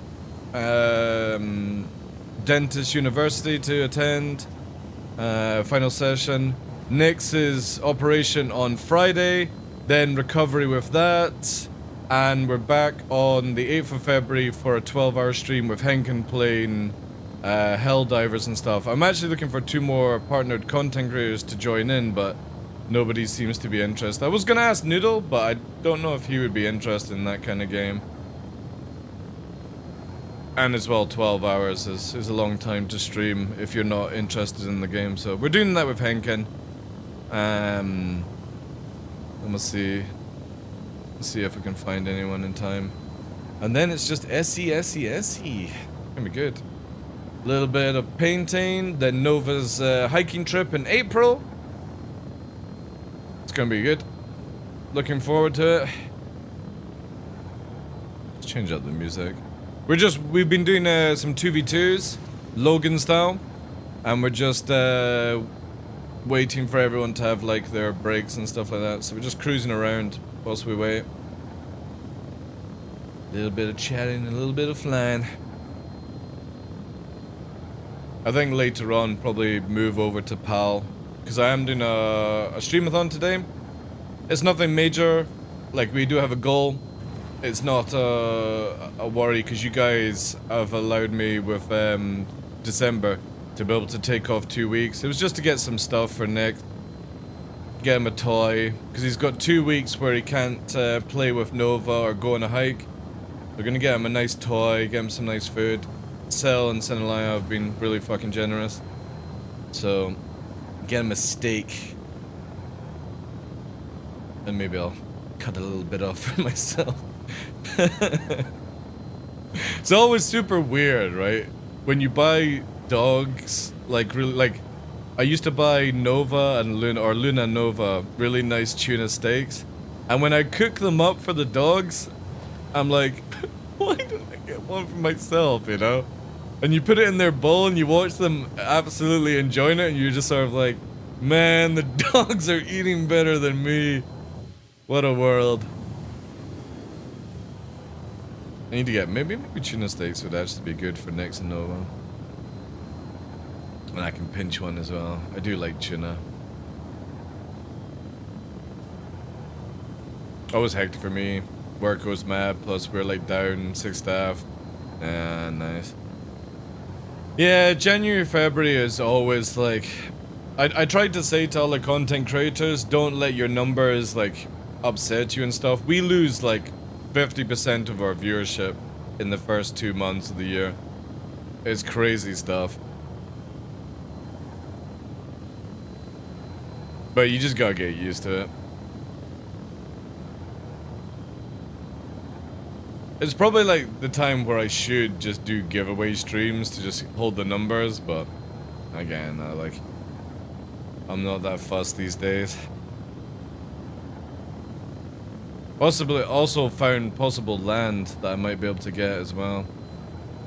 I was showing Fresh it last night over in Glencoe area. Plenty room to build what I need to build to live a very nice, comfortable life. Because the plan is to build land, or get land, and get some houses built on the land, just kit houses or cabins, and rent them out, and that's it. Make money from the rent, and just sit back, play video games, go hikes around Glencoe, fishing. That's the goals. Hopefully it can get done though. So yeah, this year is doing up the house as much as possible. Fences, painting, walls done, and then put up for sale.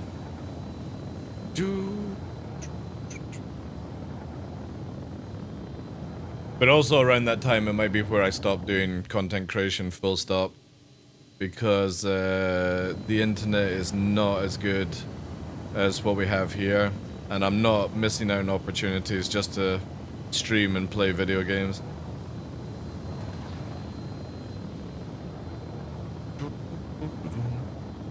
So probably at that stage, if it works out the way it's looking, I'll probably just either sell my Star Citizen account or if we can actually get the internet to play. But I just don't want to play on 4G. The ping is just so bad. Maybe Starlink.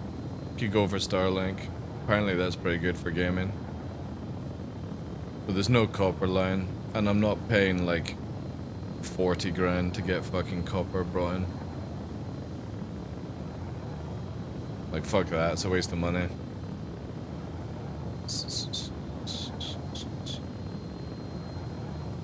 Because I would rather spend that 40 grand and get some rescue huskies. That would be more important.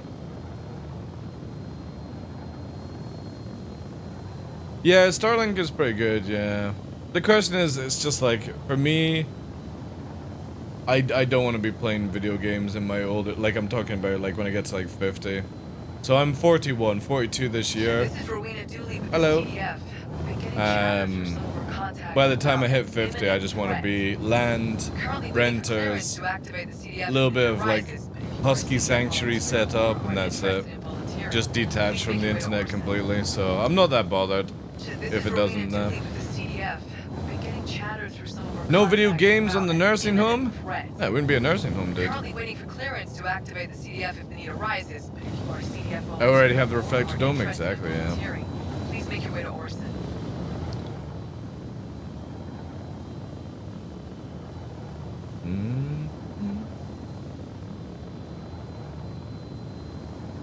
But I've been playing a lot less games since Luna passed away. Like, that shit changed me massively, where I just don't care as much as I thought I would. I would rather spend the time outside with the dogs than playing games. So if I can do that without having to work and just go hikes with them and customers, that's way more important than Star Citizen for me.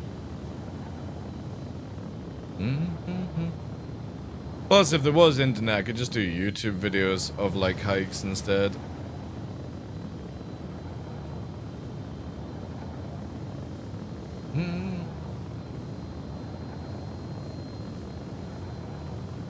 But again, that's like in 9 years' time. That's the plan anyway, so plenty time to get things sorted out. But yeah, around about age 50. That's what I'm looking at. This is roundabout Zephyr on Hurston.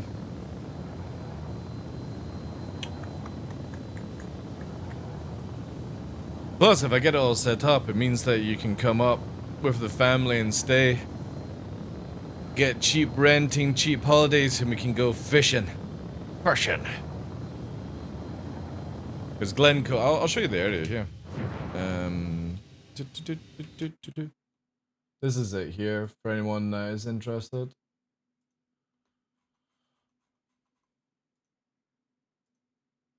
Image is not going to be the best, guys. But it's literally, this is Glencoe. So, be here. It's a plot of land just at the front. So you have the village here. That's Glencoe Village. And it's just here, a piece of land, right as you're entering in.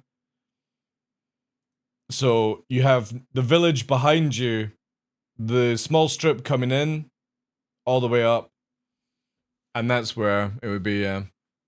So look at all the hiking locations where I just need to go around, you know, obviously not in a circle because there's a big fucking deep bit of water, but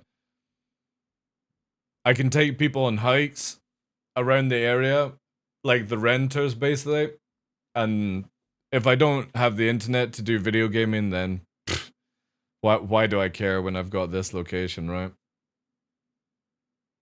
Yeah, well that's, if you head, this is like on your way to Fort William, sort of that way. This way would be heading to like Glasgow. So it's just literally on the part where there's hardly any traffic.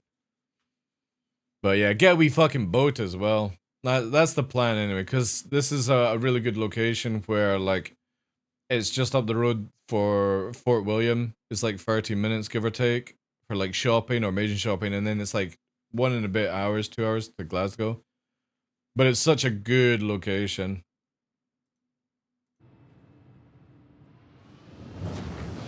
If you're doing laps, you would sure need your waders. Oh yeah.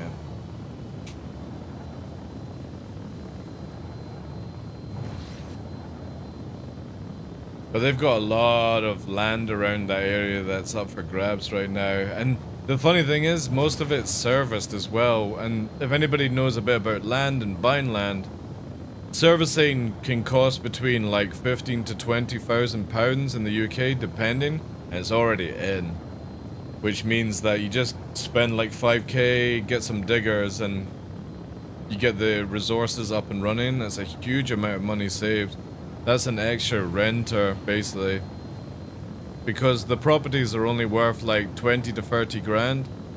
And you just get them brought in kits. But people are renting in that area for 1,000 to 2,000 pounds a month. Which means that in 10 months it would pay for itself. Which is fucking mental right now. So I could get everything set up, and within 2 years, I'd be just making profit after 2 years. And 2 to 6k a month, just fishing, sounds fucking great to me. Obviously, to take into account, you would actually get more if you did holiday renting. I just don't want to do where I'm constantly having to clean places every week. I would rather just have live-ins. 6-month lease, basically. Hydrogen fuel is at 75%. Yeah, exactly. Yeah. Oh yeah, the farmers are really good in the area. Like another bit of land that me and my mother were thinking about was, it's actually just in the actual village or in the outskirts on it. And that would actually be really, really good because it means that my mother can stay in the location that she's happy with. She can have her own lodge and do whatever with it, where in the future it can turn into a renter as well. So it's, yeah, the goal is no more buying houses, selling houses, it's buying land. That is the plan, chat. I want to move into buying land. Land is the way.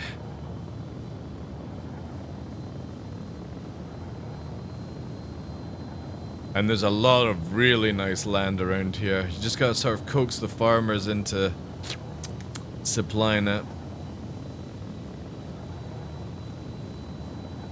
But they're all pretty cool, so again, we'll be having a conversation with them hopefully this year. Get my mother a boat and call it Mothership?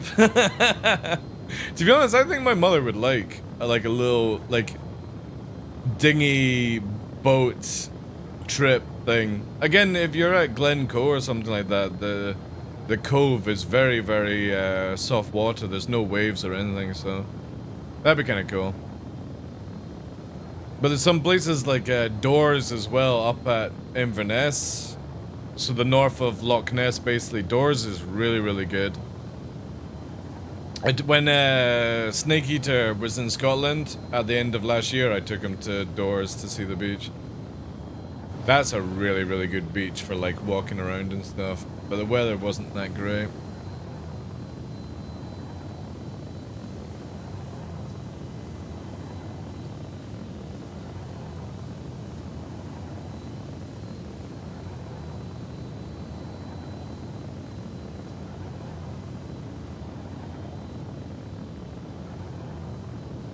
The only problem I see with you owning land is when you leave it, it will be lawless.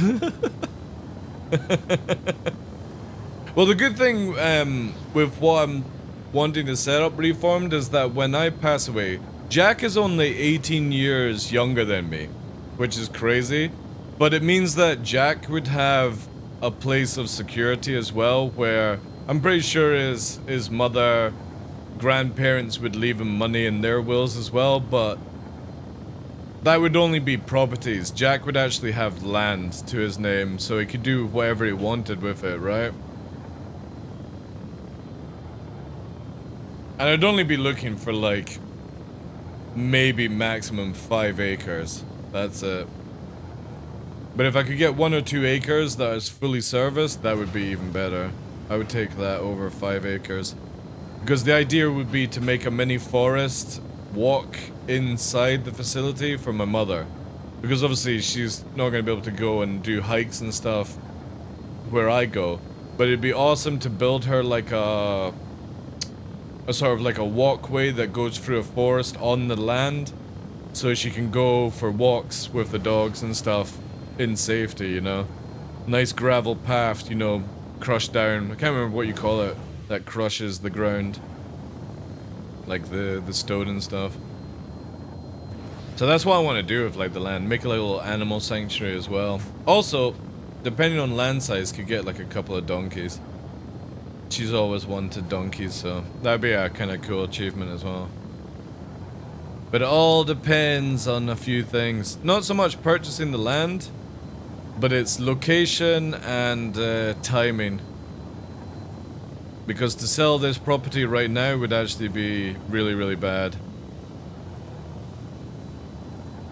But yeah, hopefully in the next 2 years, if I can time this right. It all depends on fucking governments, though.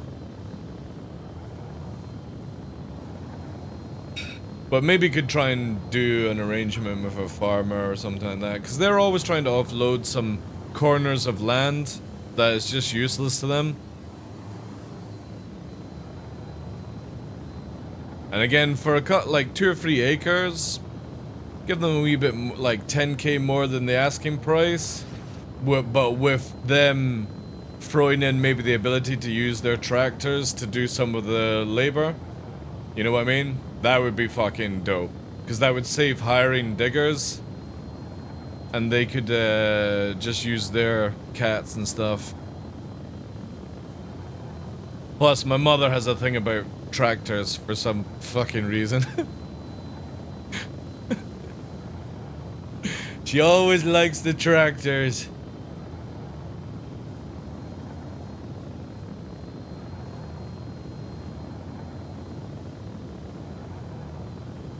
Man, this is such a good location. CIG really, really need to take on stuff like this, but reduce the amount of cactus. That has to go. The algorithm for the cactus is so bad.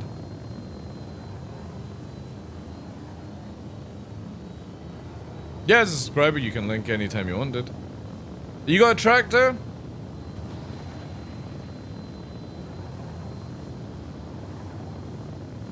Oh, you should be able to. Oh, yeah, you get timed out when posting a link for some reason, right? I have no idea why this happens to you. No idea, dude. Let me quickly see this.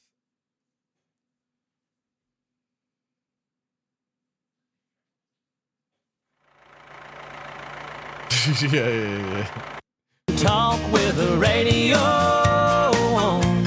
Eyes light up. yeah. Yeah, I don't know why. Like, subscribers do not get timed out. But you do for some reason, and you literally resubscribed 20 minutes ago, which is super weird.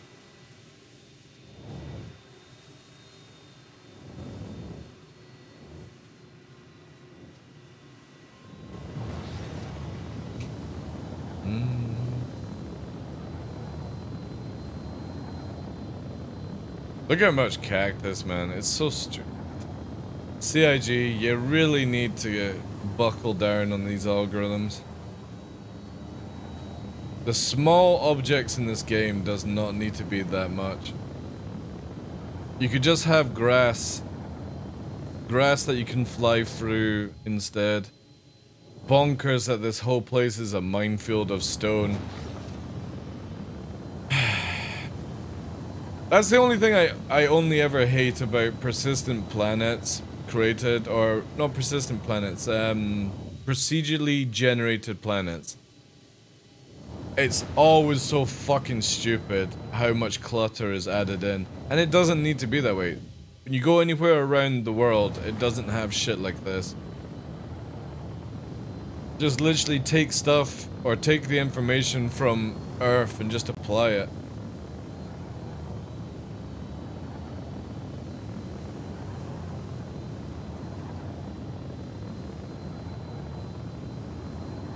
Rather have some flat sand, open space than all these extra fucking things, man. It's too much. The Ursa is much faster in this patch? Interesting, so they buffed it. Again, the Ursa, you can have the Ursa as fast as you fuck, but you can't fly it. You can't drive it around here. Look at this. Look at this shit. Look how many small rocks that CIG need to have in their system. But look how many cactus. Right? Like, it could be 75% less and it would still look good. But it's crazy. Absolutely crazy how much there is. Cacti then. Alright, whatever. You could just have it where it's just like that clump. But look at it. It just keeps going on. But it's the small rocks that's the biggest issue in this game. And it's in every location. CIG have a really, really bad algorithm or system where for some reason it spews out all these little rocks, and it doesn't need to be that way. It would look perfectly fine if you took away 75% of all these small rocks. It would be actually more attractive, I think, in the game. Because this doesn't happen anywhere on the fucking planet where you've got this just constant clusters. You would have like the big rocks and a few little rocks around it where like shit has been thrown up from volcanoes and stuff like that. But you don't have a minefield of little mini rocks. Over time it would just be fucking crushed into anything. Now if this was meant to be a young planet, right? A young planet in the solar system, there would still be a lot of lava, magma, smoke, all these sort of things lying around before over millions of years it turns to fucking dust. Erosion, everything taken into place. It's not present, so none of this would actually be legit. And it makes it better on resources for the game, if you actually just went a little bit more realistic.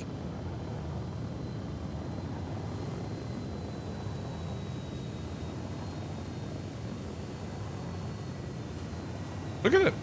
Anywhere you look, it's just small rock. Now, it's fine if you do it up on the big hills like here, right?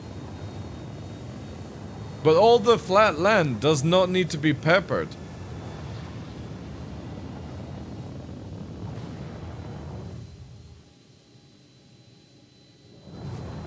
Also having haggis tonight, chat. Haggis and rice. Haggis and rice. For Burns. I don't think it's Burns night tonight. I can't actually remember. But haggis and rice. Nova will be howling like crazy. Nova loves haggis.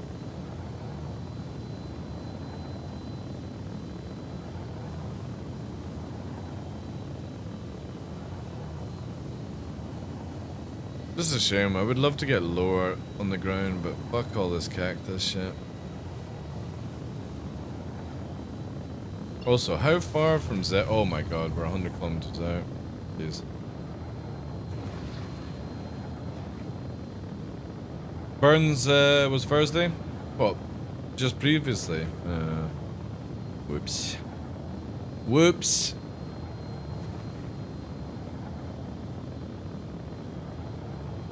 Whoops. Alright. Let's actually push some corners. Push some corners, chat!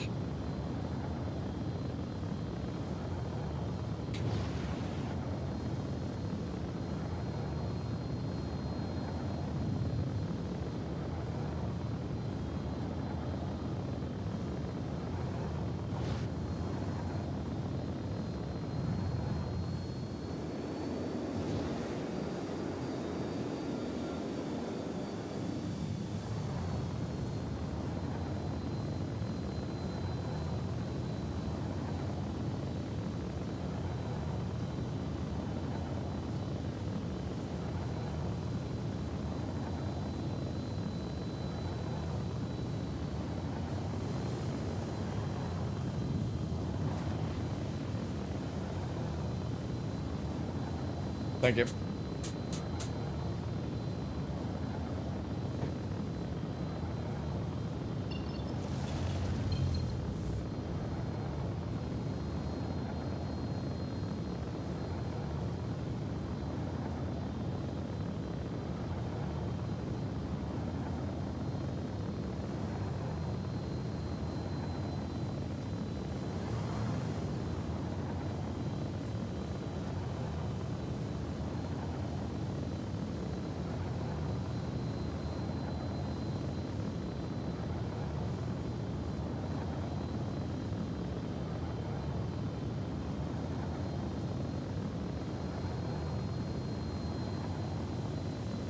Hydrogen fuel is at 50%.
Oh, I think we're about 4K.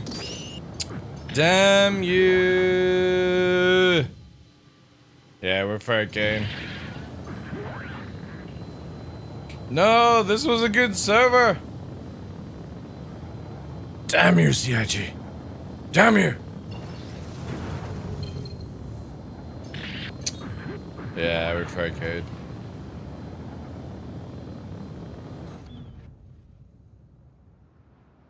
Actually, no, we didn't 5K.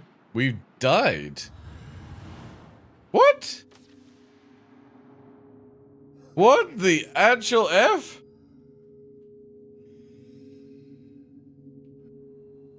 Uh-huh.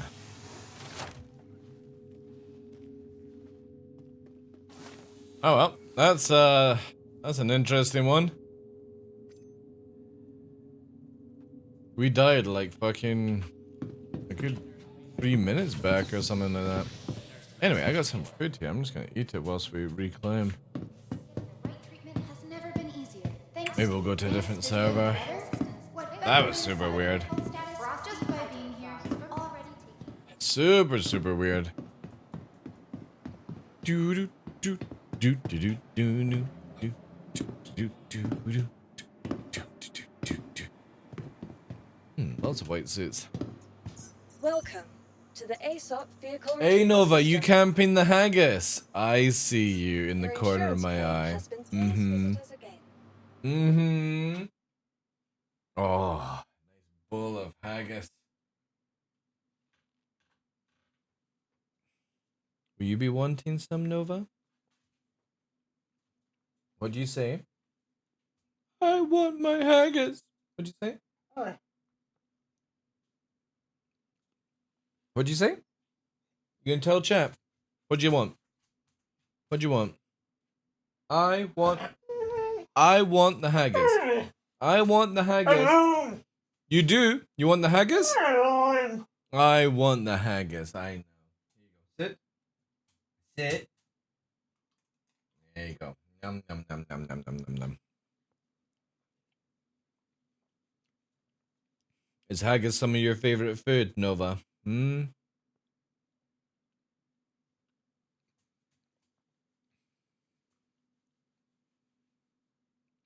Haggis and rice is really, really good.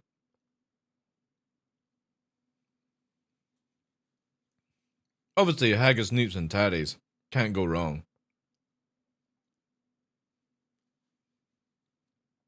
Oh my god.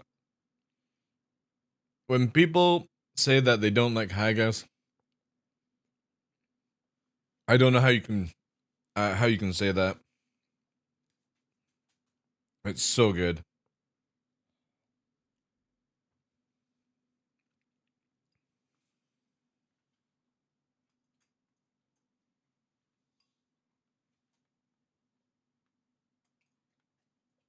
Nix, do you like haggis?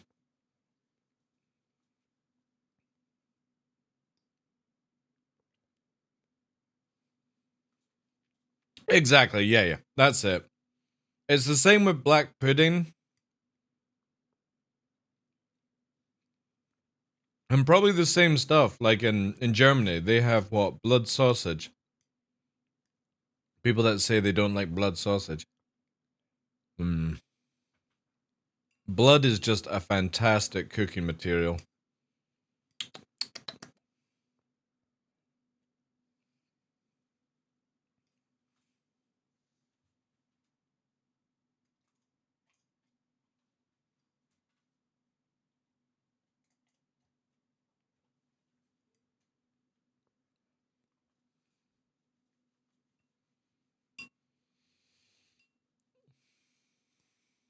Yeah, black pudding.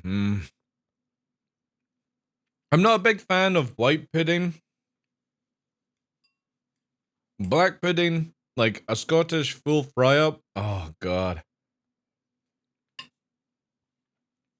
I'll show you it here, champ. Let's do this.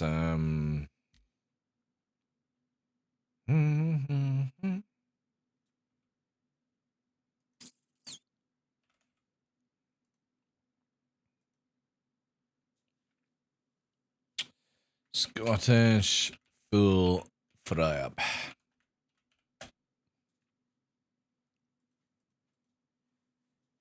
Yeah, here we go. Look at that. Full brekkies? Yeah, Margo. Whilst I'm having my haggis. So, you got your link, your lorn, your potato scone, your fried eggs, black pudding, haggis, probably here, bacon, toast.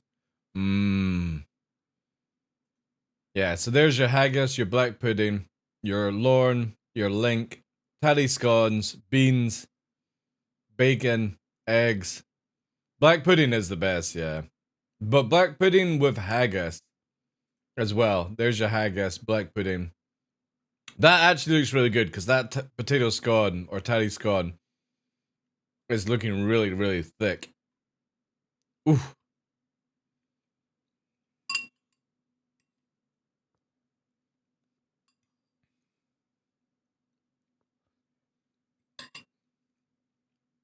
I also like it when they do beans like this. I'm a big fan of this because not everyone loves beans all over their food. So I really love it when restaurants do these little containers of beans. And then you can dip it in and it's just like this. So good.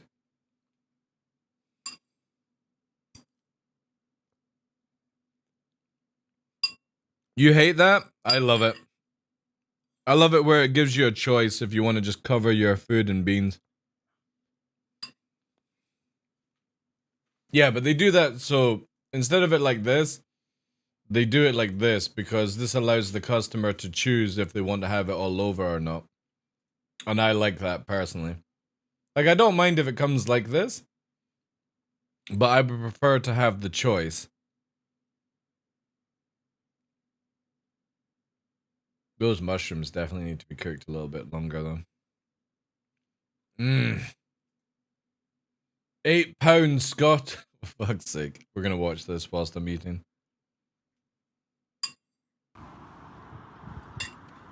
Edinburgh! Are you actually doing it?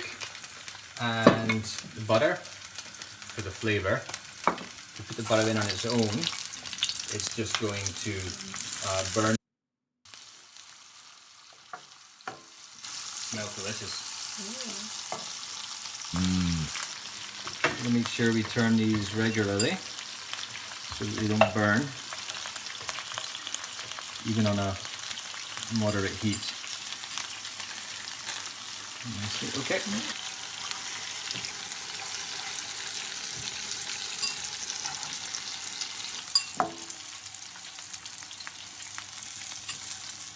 Lovely. Oh yeah, dude. Let's get the tomatoes in with I that cooked lovely breakfast. thyme-infused oil. Like this is the best way. So every day, right? Every day when you got up, you did like a 3 a.m., 4 a.m. PT, and at 6 a.m. you got to go to the NAFI.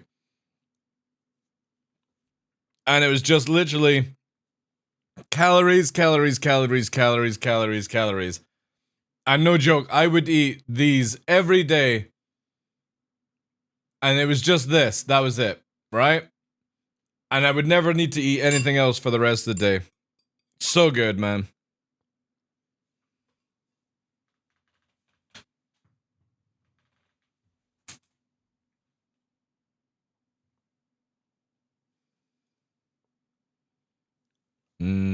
That does look good. That's a really good one. I like the style of tomatoes as well. That's really good. The potato scones look really good. They look very flaky as well. Mixture of I think that's white pudding, or it's gonna be haggis. Your Lorne, your Link. Link looks full of sage as well, which is good. Fuck the mushrooms. Bacon could be a bit crispier. Toast on the side. Banging, man.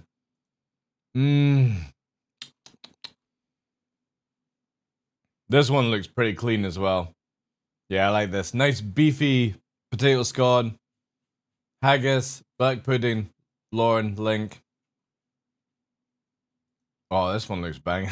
Oh, fuck. This one has hash browns in it, chat. You got your Lorne, you got your Link, you got your bacon. That looks like fucking chicken. Black pudding, toast, tomatoes, potato scones, eggs, and fucking hash browns. Yeah, definitely mushrooms and add in some hash browns. I think that's a winner there. That one, that looks good. A little bit too much bread for my liking. I'm not a big fan of the toast. But where is the soda bread? I don't even want to know what the fuck. Is this a vegan option? Oh my god, the ultimate vegan fry-up, full English? Fuck off, man. That just looks rank. Absolutely fucking rank. That looks like somebody's taken an egg and puked it out. What fucking savages, man. Oh, a pizza! A full cooked breakfast on a pizza! Oh shit, I've never tried that. Fuck the shrooms, get the mushrooms off. Fold that in half. Iron brew on the side. Oh, look at this, chat. Fucking sugar-free pishy iron brew. Yeah. It doesn't look very well cooked, though. Oh, that's another vegan. Look at this. Look at the fucking state of this vegan breakfast. This looks good.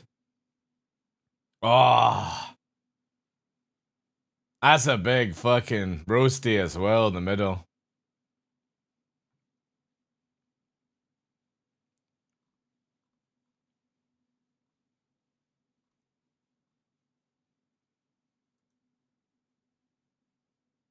Yeah, that's a nice wee breakfast as well. Some of the times when you go to like B&Bs, some of them have the best cooked breakfast in Scotland and England. And it's very difficult to find like a gem of a place now. Because obviously there's like a difference between England and Scotland. I'll just do it image-wise. See, I always thought that like fucking English breakfasts are just really fucking noncy compared to a Scottish version. Because you don't get the slab of Lorne. You get your beans. Obviously, they're missing beans. But you get your black pudding. You don't get the haggis. Haggis is just so good. And you get these little fucking noncy tomatoes.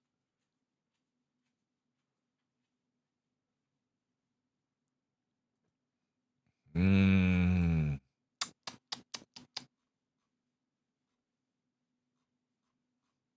Yeah, I could definitely. Oh my god, that's far too much bread. Far too much bread. I know it's probably a fucking 17,000 calorie fry up. Holy shit. If it wasn't the bread, I could probably polish off half of this quite easily. Yeah, fuck all that bread though. Look at this.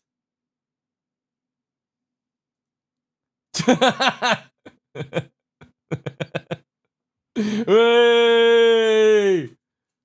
Old school diner shit, man. That's an interesting one. Man, these images are so bad though. Ooh, that does look nice though. Oh wait, where did I click it there? That does look nice. Take away the mushrooms though. That does look really good.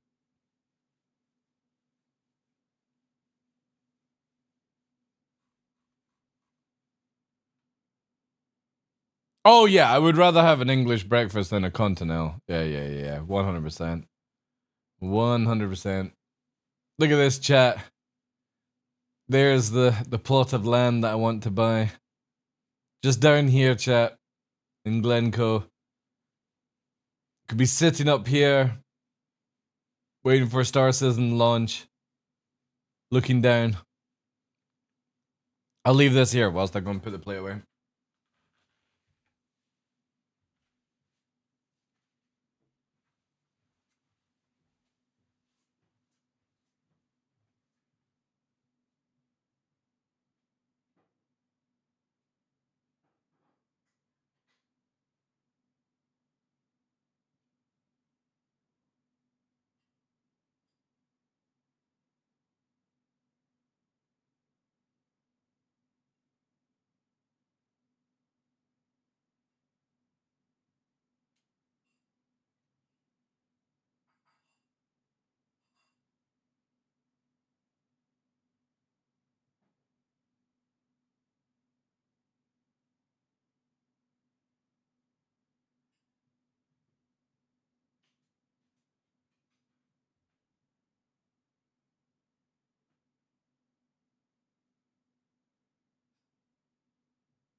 All right.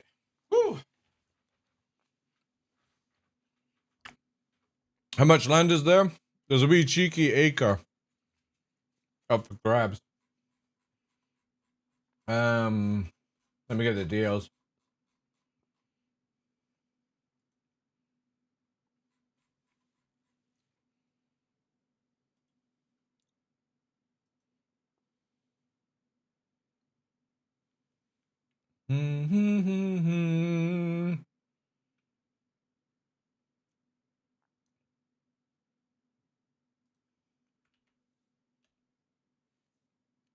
So it'd be, yep.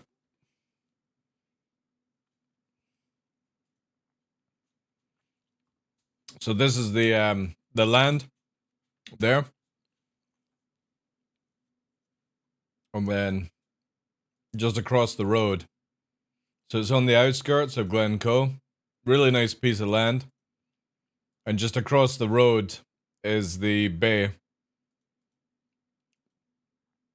So that's your view from across the road, basically. And then it's just down here. So the main line coming in from like Glasgow is down here. And onward on to like Fort William and stuff like that. But it's a really, really nice like place. Good village as well. I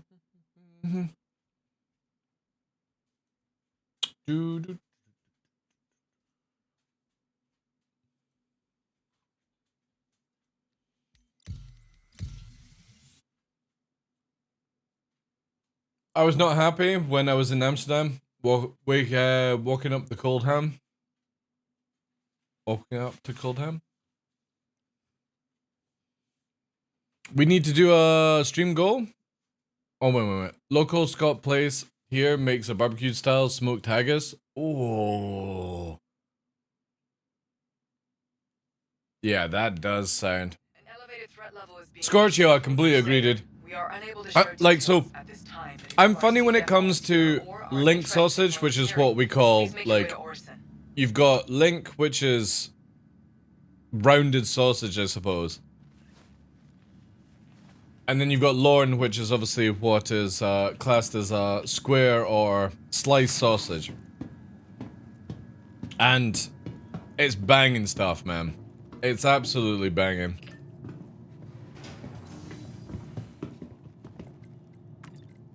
Especially if you can get steak. You can get steak sliced sausage or steak sausage, sliced steak, where it's beef instead. And it's fantastic for doing sliders. In America, obviously, they've got sliders, which is small little burgers. And instead of having like 1 or 2 burgers, it's just like these little tiny little sliders, right? But you can do it with like, over here for like in wraps and stuff. Beef sausage is lost, yeah. Welcome to the But the thing with links, right, is it has to be, for me, like a proper sausage, link sausage, it has to be where it's like mixed with sage or like apple or something like that. Because whenever it's not seasoned right and stuff like that, it can just be greasy and horrible, and I just, nah. Not into that kind of food. Like, I don't mind if you're using like beef mince or chuck in America, I think they call it. And it's like good fat content, so instead of all that water, you get a lot of fat to mix with. That makes it really rich and, you know, good cooking. But I can't stand sausages that like literally produce so much water. It's horrible, horrible, horrible stuff. But then you can get sliced sausage that's really low in fat content as well. All systems online. And I feel like if you're gonna have that food anyway, you might as well have a nice beefy fucking full fat sausage. It's the same with like people drinking Diet Coke and Diet now obviously if you like the taste of Diet Iron Brew and Diet Coke, then that's a different story. It's when people say, oh, I'm having it because it's less in sugar. It's just like, just have less fucking cans of Coke in your life. and have the full fat version. You know, but if obviously if you like the taste, that's a different story. It's the people that just, I'm on Diet Coke because it's Diet Coke. It's like, just have fucking less normal Coke.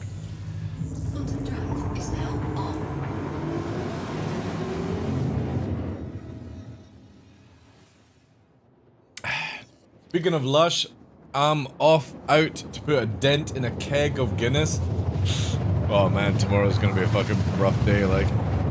This food talk is giving me a thirst. Like, I have a lot of respect for people that can drink Guinness. I can't do it. I could probably have about a half pint of Guinness, but it's just This is Special Agent Dooley. it's so, like, my stomach just does not work well with ales and stuff. Platforms on Crusader, and the CDF is seeking for It just volunteers to constantly, help secure them. like, for me, whenever I have Guinness, the way it feels is like I've had too much food. It sits in my stomach and just, like, pulls my mood down where I just don't feel comfortable. Tastes lovely. Just does not sit in my stomach very well. But then, to be fair, I can have 2 pints of ale and I'm pretty much everyone's date at that stage. I can drink a bottle of vodka and have no issues. Ale and stuff, nah, can't do it. Yeah, it's the same with me with lagers and ales. I can probably do like 2 or 3 pints and I would be on the floor. Can drink half a bottle of vodka and it won't do anything to me. Same with rum. But whenever like Guinness or an ale, it's too heavy. Too heavy in my stomach, I just feel really sick. It's almost like my body just doesn't process it very well.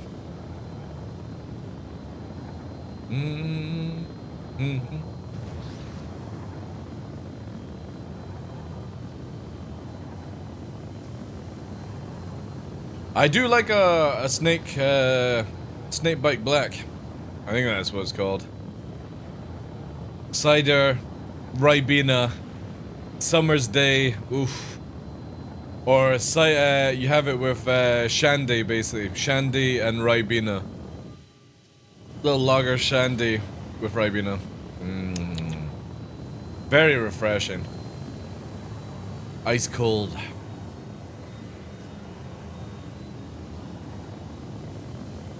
But then some ciders can be like, and I'm not a big fan of like Koppenberg and stuff like that. I actually, like, this is gonna sound really bad, I prefer a Strongbow to a Koppenberg. That's just me. Ice cold Strongbow any day instead of a Koppenberg.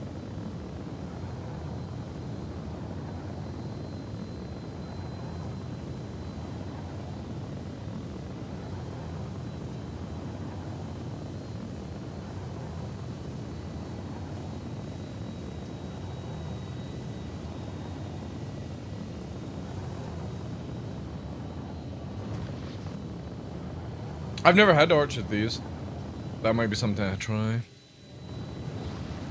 Orange and that's good, yeah. Orange mango with a little bit of like fresh lemonade. Ooh. Very tart, but yeah, that on a summer day, ice, juice.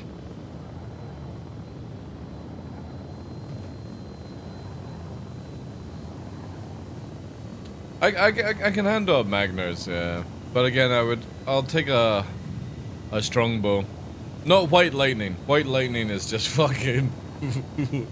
I remember as a kid, we would go and we would get like the 2-liter bottles of White Lightning for like a $5. It probably was actually cheaper than a $5. It was probably 2 bottles for a $5 back then. That shit was fucking death juice. Whew! It's the same with vodka and cranberry. Those fucking drinks that came out. People would get so aggressive on cranberry and vodka, like.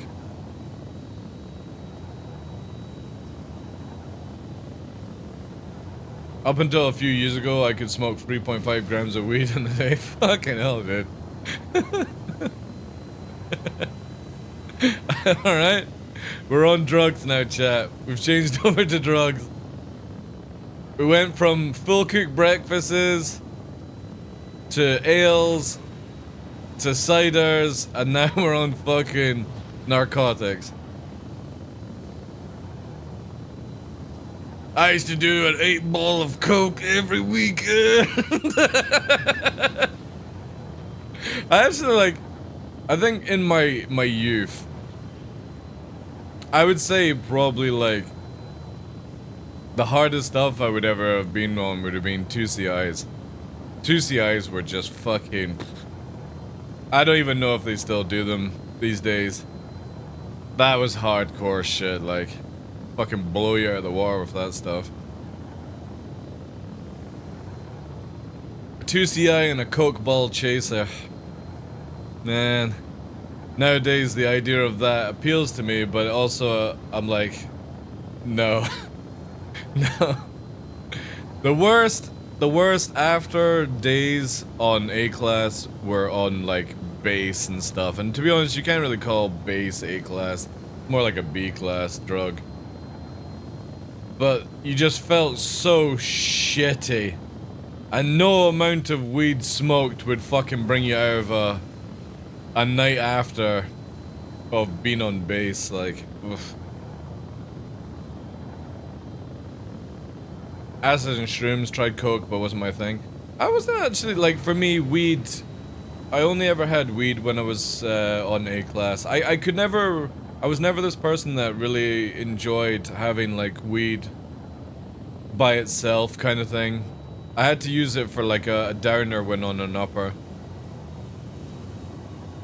And acid, I didn't actually have that much. I mean, obviously tried, like, LSD and stuff like that, but my mind is not a good thing to have whilst on acids and hallucinogenics and stuff like that.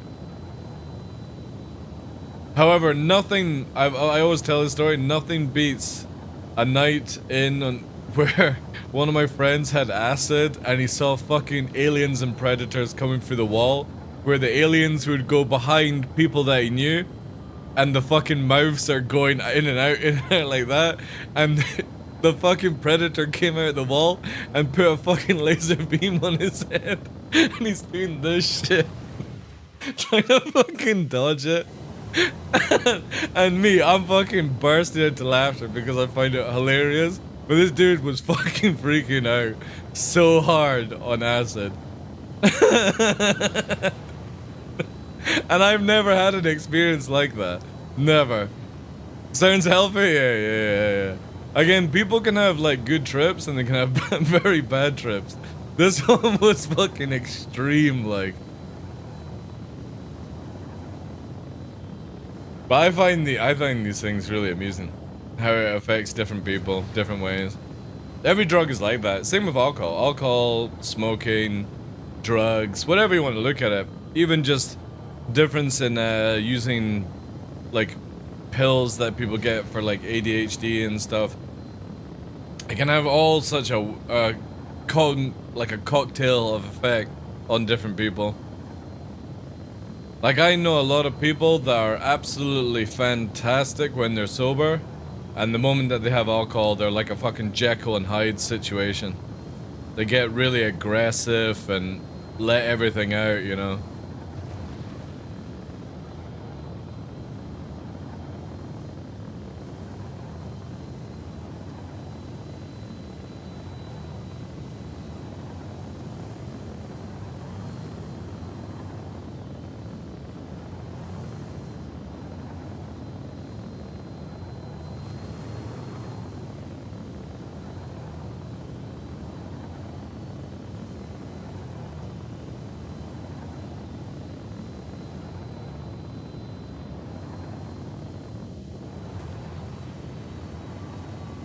Which it used to make me sit down and stare into the distance.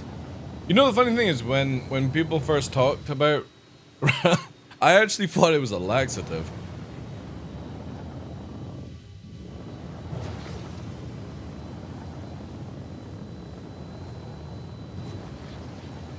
In the early, like, 2000 stuff, we used to get things called jellies. I can't remember what they were, like, what they're called in other countries.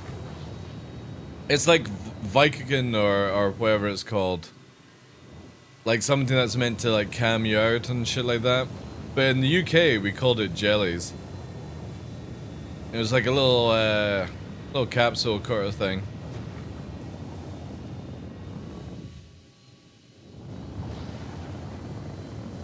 Amphetamine, yeah.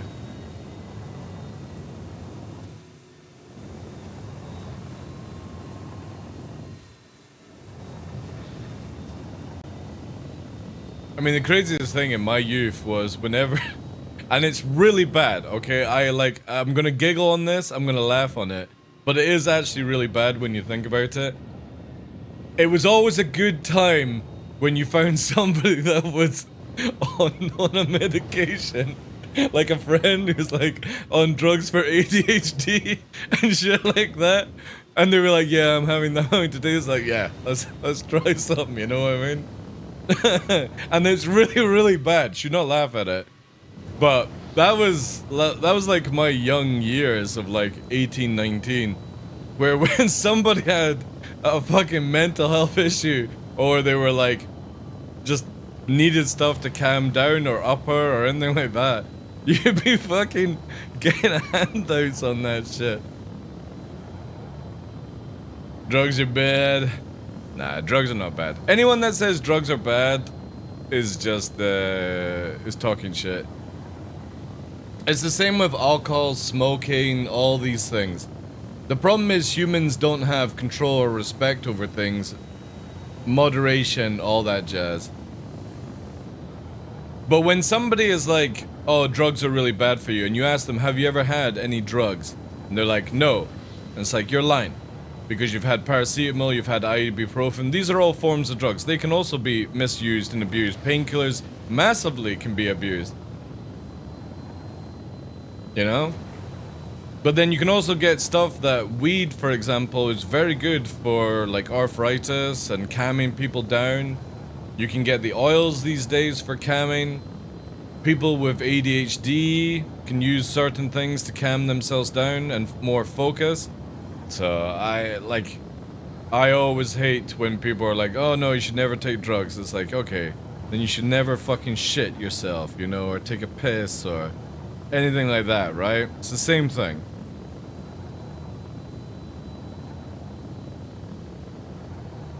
Moderation and respect, that's all you need to have.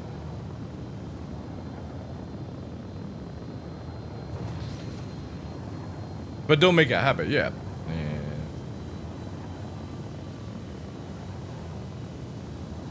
Not allowed to have? What painkiller, Dunkiller?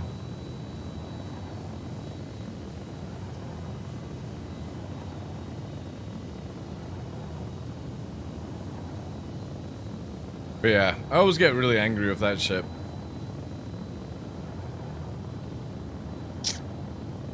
Especially when it's somebody that has no idea what they're talking about. No experience. They've just fucking heard it from their parent or somebody else that drugs are bad. It's the same thing as drugs kill people. Drugs don't kill people. People kill people. They're the ones that take the drugs at the end of the day. The drug doesn't just fucking jump into your own mouth or into your own veins. It's put there by something else.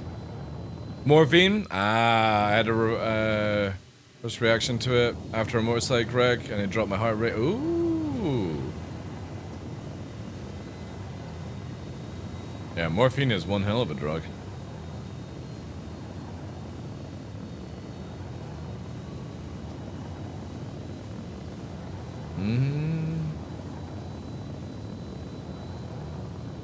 What's the stuff that they use to wean you off morphine after being in the hospital? I'm trying to remember that one.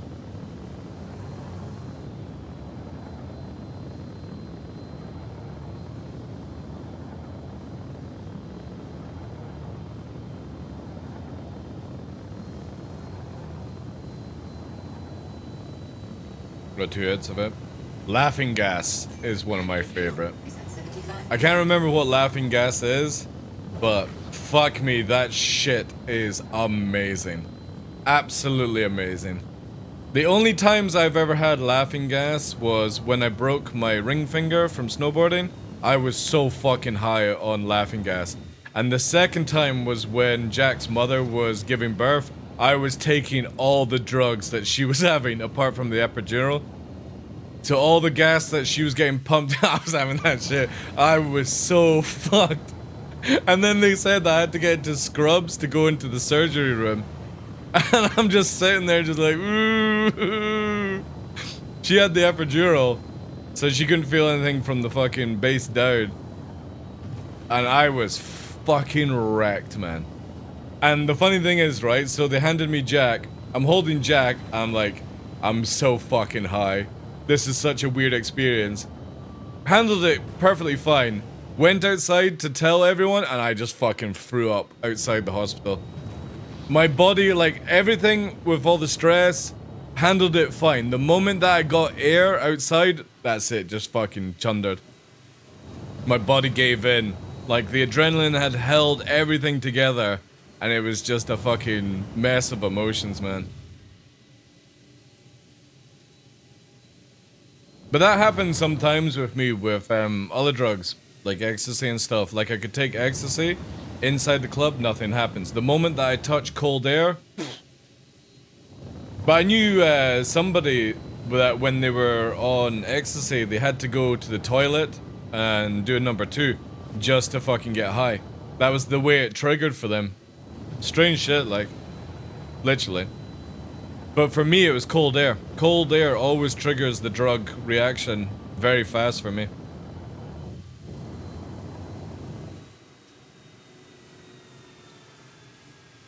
Just snapped after the surgery and was perfectly fine. I've never been put under for teeth. Yo, Nova, thanks for the prime, dude. Thank you, thank you. Can we get some 42s and W's in chat?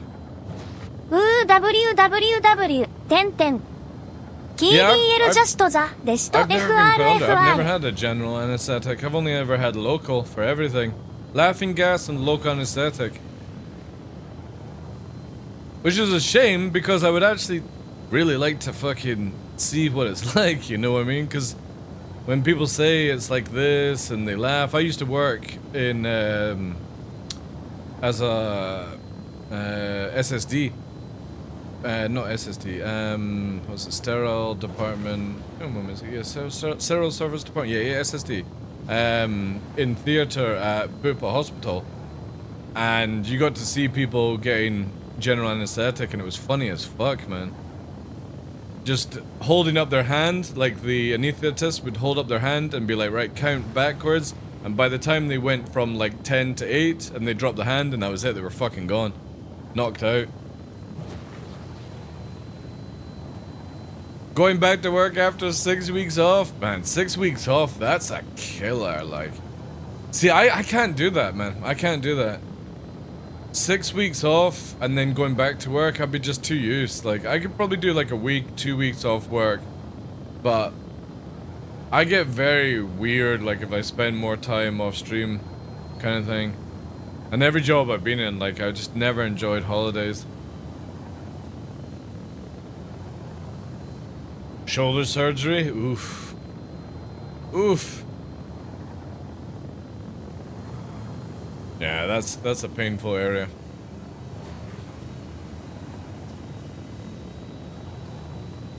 The bad thing with like painkillers is obviously like they're good at the time to relieve the pain, but it's when you start having to update your dosages because it's not taking the same effect. It's the same thing as why we don't get not paracetamol, fuck, antibiotics, what's it called?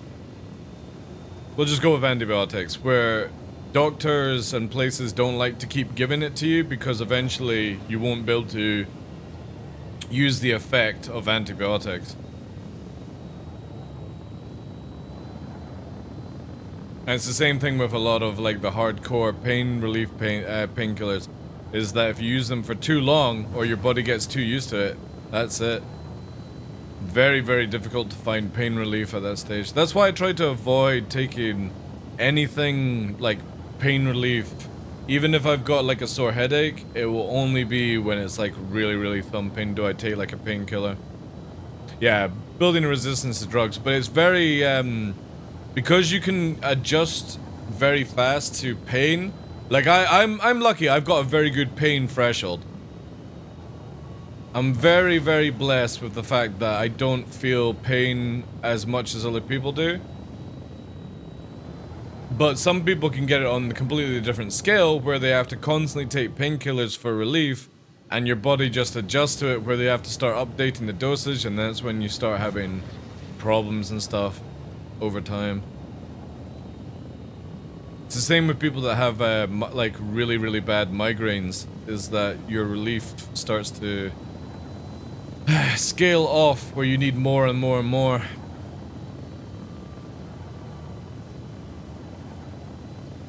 Remarkable.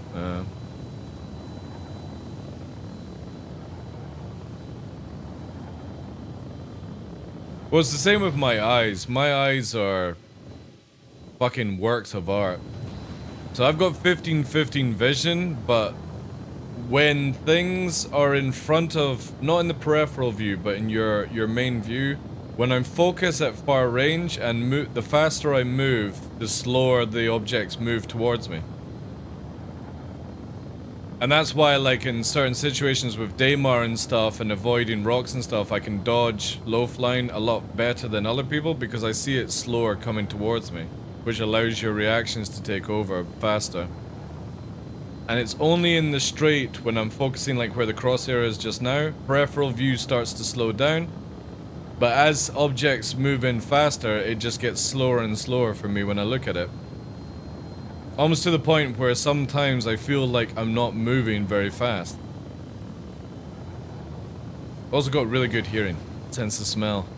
Shit at maths though. Can't do maths at all. Even the simplest like equations, can't do it in my brain. Will not go down. I was definitely somebody that was designed to just live out in the wild, hunting, building, kind of stuff like that. Academic? No. No.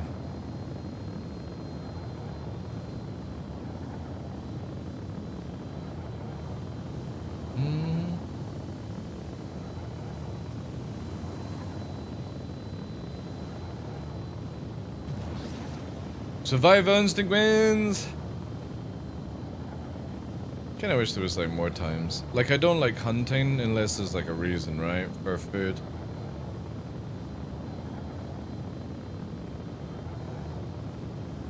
Oh man, this terrain is fucking sick. See, this is what it needs to be more of. Then it goes into the cactus hell, like, ugh. Too many cactuses on Hurston. Needs to have different biomes.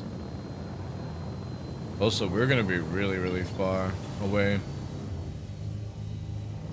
Yeah, 94 again.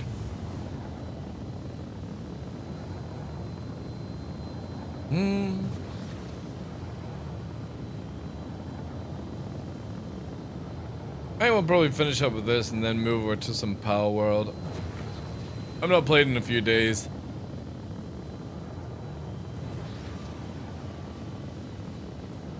I also haven't played Monster Hunter in a few days, or a few weeks, sorry. Looking forward to Helldivers on the 8th though. It's looking really good fun. Hopefully they've not fucked up. Hopefully, chat.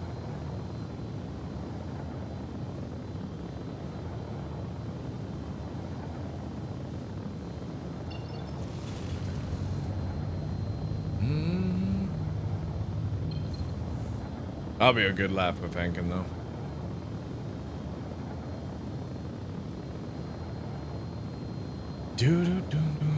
I also need to get back to doing another playthrough of Baldur's Gate. I still want to do the 4-player mariachi bard setup. So you have to be... The 4 players would be... You have to be bard, you have to have a different instrument, and you have to be a rogue. So you're a stealthing bard that can pick locks, but then you use your bard skills to distract while somebody pickpockets and stuff like that. It just sounds really good fun. And you're not allowed any of the other like teleportation skills. You've just got to use stealth, like breaking locks, and distractions from mariachi. That's what I want to do as a playthrough for Baldur's Gate. But I need to wait until, like, I remember the game but don't remember everything.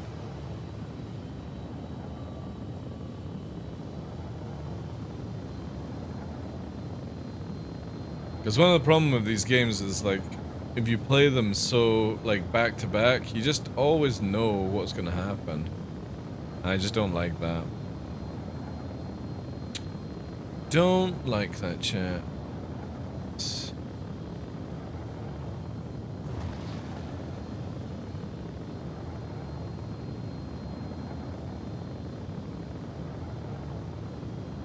Mandatory military? That's good. I think more countries need to have mandatory military.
Fuel is at 50%.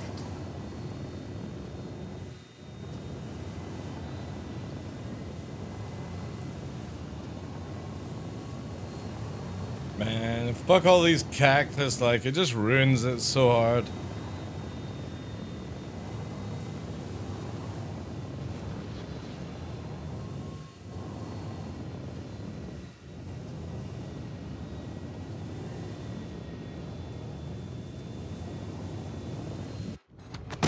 Or you just randomly die. Crazy, man. Or you just randomly die. Look at this shit.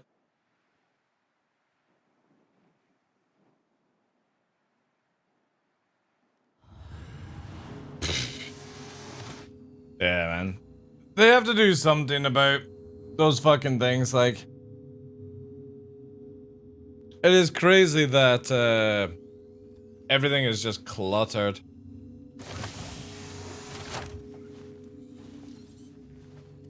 Fury's actually really good. Zero Shadow for that sort of situation, but again, it's... CIG just have too much clutter in this game for no reason. I wasn't even going fast, dude, I know. Cactus HP, yeah. It's like that cactus in Final Fantasy. It got me, champ. Forget that stress. Just relax. It got me.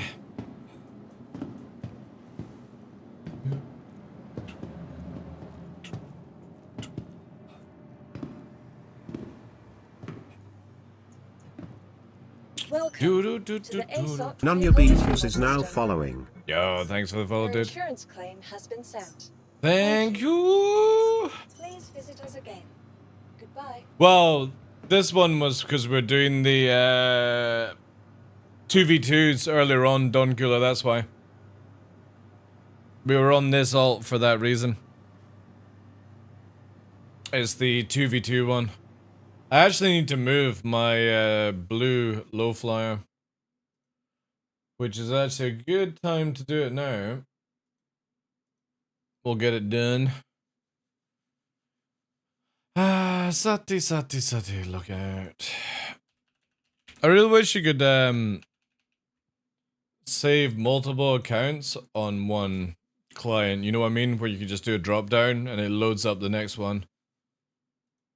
That would be sick. But yeah, we were doing 2v2s. I think the guys are done though, so I'll just take out. We were doing Logan stuff, which was awesome. But nobody's wanting to get involved. All the sweats are like, nope, nope, nope, nope. They don't want to be clapped.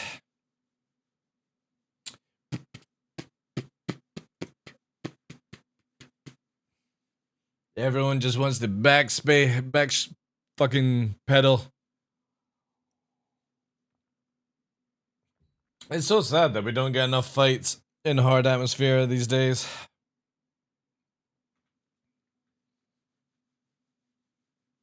You like the Japanese screen very much? It's awesome, man. It's awesome. I'm wanting to get... we got another one on the gift site. I want to put it here, the other one. But yeah, absolutely adore that background there. It is very nice. Can't wait for backpedaling to go away. I know. I know. Actually... Kind of actually maybe let's try... No, it's a bit too pale for Fabio. Yeah, that's it. That's it, Fabio. We'll do the crown as well, the same one. Round it off a bit. Yo, Fletcher, 39 months! Thank you so much. That's gonna mean even more in January, February, March. Oh, sorry, February, March, April. When we push towards the Partner Plus. This is gonna be sick. Thank you so much for that, dude. There we go. Fabio. The low flyer. Master Modes is going to make this game so much better. And that's just a fact. Anyone that doesn't like Master Modes, I'm just gonna call it like it is. If anybody that moans about master modes and can't adapt to master modes, the only reason you were good at this game was because you had to use all the cheese to survive and just go faster, boom and zoom, all that jazz. I'm just gonna say it just now. And anybody that can't play master modes and enjoy it and see for what it's worth, yeah, that's the level you were at. You could only play this game because you needed the cheese. Just gonna call you that how it is. Because any decent PvPer in any decent game will always adapt. It's the same like with League of Legends and Dota. Whenever they change the map design or they change the items and stuff, you always have somebody going, oh, I don't know why they changed the meta of the game. Because if you don't change the meta of a game, it becomes very stale and boring and nobody plays it then. So I only look at master modes as just a meta change, and if you can't adapt to it, then you were never good to begin with. You were just using shit, cheesy broken shit to fucking be good. I have so much respect for people that will play master modes, adapt within the first couple of weeks, and just get on with the game. These people I have huge respect for. Because it's not easy to do something like that. And it's also the thing where it's like somebody says, oh, Master Modes is going to change it where I'm going to be able to beat you. And it's like, you're not. If you can't beat me now, you're not going to beat me in Master Modes. I'm going to beat you faster than I do now. Because again, you won't be able to run. And if I see you turn up with like 3 or 4 people, I'm just going to warp away. Because nobody is going to fucking 1v4 when this comes out. It's more about team play. 1v1 is still available. It's just not going to be as good as what it is just now. But the problem is, you can't build a game around 1v1. You have to make a game around group play. Because CIG have been constantly making the game around 1v1. And when you go into a group play, you can't 1v1. And because you're constantly going fast and you've got all this fucking nonsense, the whole team fight goes out the window. But every single time I've gone into Master Mode, Squadron Battle, and granted there's a lot better people than me in the game, it feels fun. It feels engaging. It feels that teamwork actually means something, and I'm all for that. Anything is better than the current 3 years of shite we've had. And if somebody needs to go 700 MS to win a fight, and you can't do it at 300, you were never good to begin with. You only had speed as your ally. The next shuttle is approaching the station.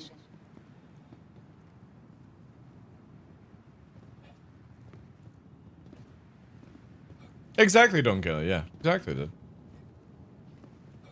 Last call for passengers. The shuttle is preparing to depart.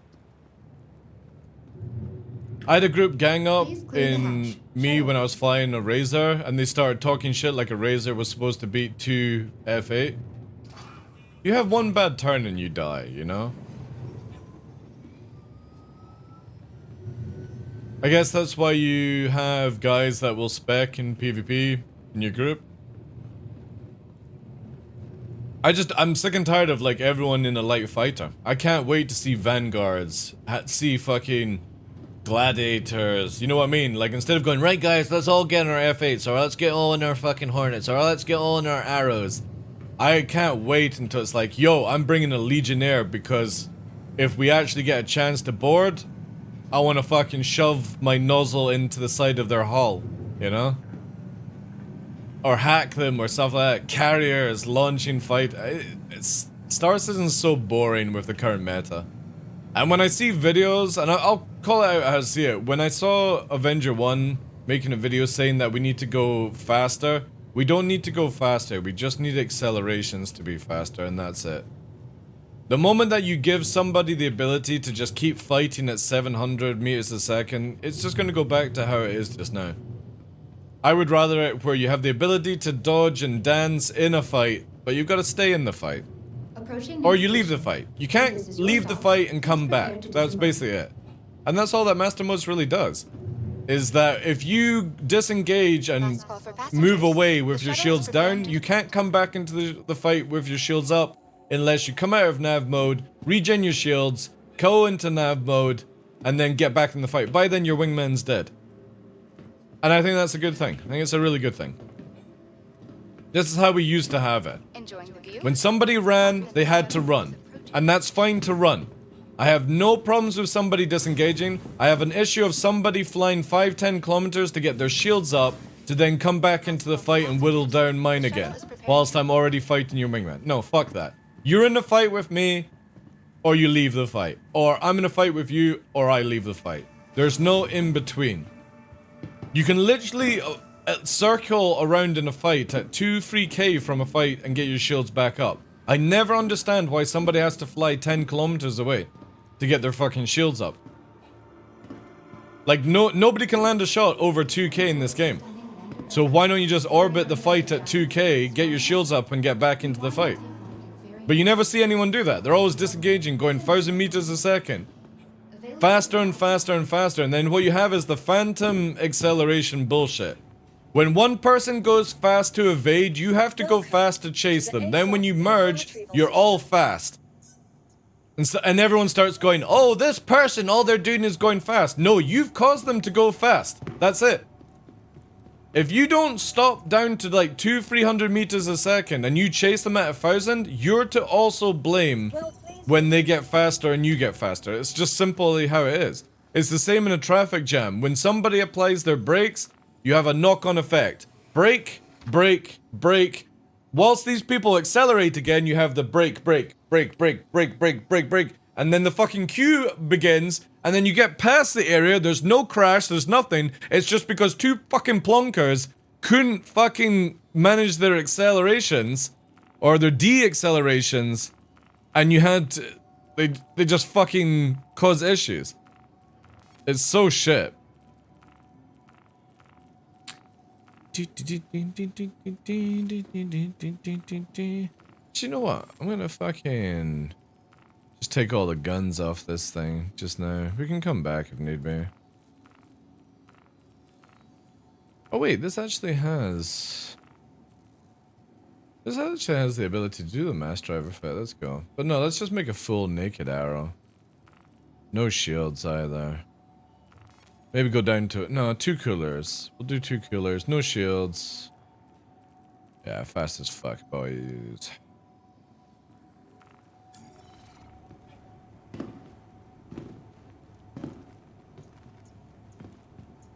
Welcome to the ASOP vehicle retrieval. I'll tell you this, you don't have any of these issues in hard atmosphere combat. People have the ability to disengage, but it works, man. It works. It's so good. And this is where I hope master modes will take over with some of it, where you get that goodness in space as well. You just need to slow people down, because this is the biggest thing, is not everyone can manage their acceleration, right? It's why they would never be pilots in real life. Because they can't think past a few little fucking button pressing. But you can't blame them for going fast when they can't control their speed. But when you chase them at high speed and they turn round, you're to blame with that. If you just slow down and let them come in, it changes massively everything. So when you go into navigation mode, you can't fire, you can't regen your shields, you can go fast as fuck, your afterburner regens very slowly, and you can't countermeasure. So if you leave a fight and somebody fires a missile at you, your shields instantly go down. And you can be spammed by, or you can be hit by missiles very easily because you have high once I get to Seraph, guys, I'll show you the difference between nav mode and master mode and all that jazz. But when you're in master mode, you get all your capacitor, you get your shields, you get your weapon, you just can't go very fast. 450 is the highest speed right now with a Buccaneer. 400 if you're in the Gladius, and that's using your afterburner to go forward.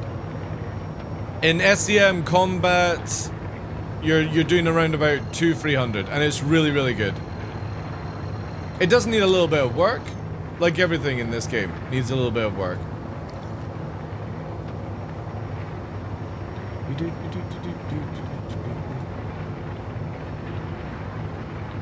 But always this, I hear it from the same people. They're like, oh, this is going to ruin Star Citizen. No, this is going to make Star Citizen better. You're just going to leave the game. That's the difference. That's what's going to make it good for us.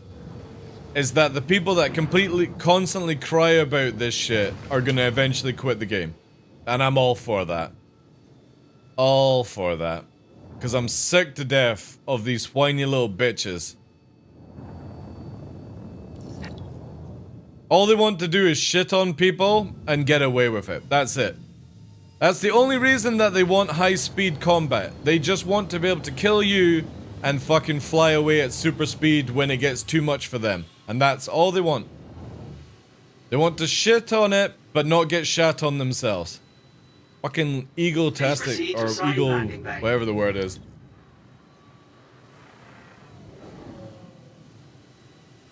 It's the same thing with constantly using like ghost hornets and shit like that.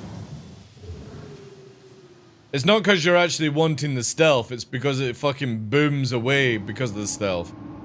Take away the high, like no joke, take away the high speed of the hornet, of its ability to disengage right now, and watch how many people stop using it. Because they're not using it for the stealth. They're using it because they can cheese the lock, that's it. And it'll be the same thing with like the F8 pilots. Watch what happens when your F8 can't go 1337 whilst in combat. Watch how many people fucking melt that shit. Arrow pilots will melt their stuff because they won't be able to do things, and Gladius people will move to Hornets and all that jazz. It's always the same sort of rotation around that people do. Anything to get a leg up on folk. Not me, I've always used the Hornet because she's a tanky bitch. Well, there's a lot of, that's a different story, but a lot of people use the Hornet, especially the Ghost, not because of it being a stealth ship, but because it can disengage at 2k. And that's it. Welcome to the ASOP vehicle. Actually, I don't need to do that, I just need to save here. Connie Meta? Connie's a good ship. Connie's a really good ship. Like, CIG have done a good job on the Connie over the years. I just wish they would apply the same sort of stuff to other big ships. But everything is so up in arms kind of thing. One of the suggestions I gave to CIG was to sort out your Hornet Ghost nonsense is just make it where you can't put the ball turret on the Hornet Ghost. That's it. It can only have the free size freeze. Then I have no issue with it being fast and stealthy. But you should lose your stealth ability by putting the ball turret on. As far as I'm concerned. That's the same with the other Hornet as well, right? There has to be a reason why you use the Super Hornet and you just don't have a Hornet with a turret on the top. And I would love to see CIG do something like that where the Super Hornet is just bigger, has more damage, because it's a bigger target, and you go for the normal Hornet, which doesn't have the ball turret, or the Ghost Hornet tracker, and it just has speed instead. Less damage, more speed. That would actually be really fucking cool. I just wish there was more ways to that, but CIG have got this stupid thing where you've got the ability to put the parts on other ships. Like, again, I have no issue with taking F8 or F7A stuff and putting on an F7C, that's fine. I have an issue with you being able to put on, like, a tracker and a Ghost. It just shouldn't be where you can just have everything in one ship. Stealth, speed, and DPS. There has to be a reason why you have a Hornet, a normal Hornet, a Super Hornet, a Ghost, a Tracker. Not just, oh, I'm gonna have a Ghost that has the damage of a Super Hornet, that has the speed of a fucking light fighter. It's so bonkers how much broken shit ends up in this game because of that.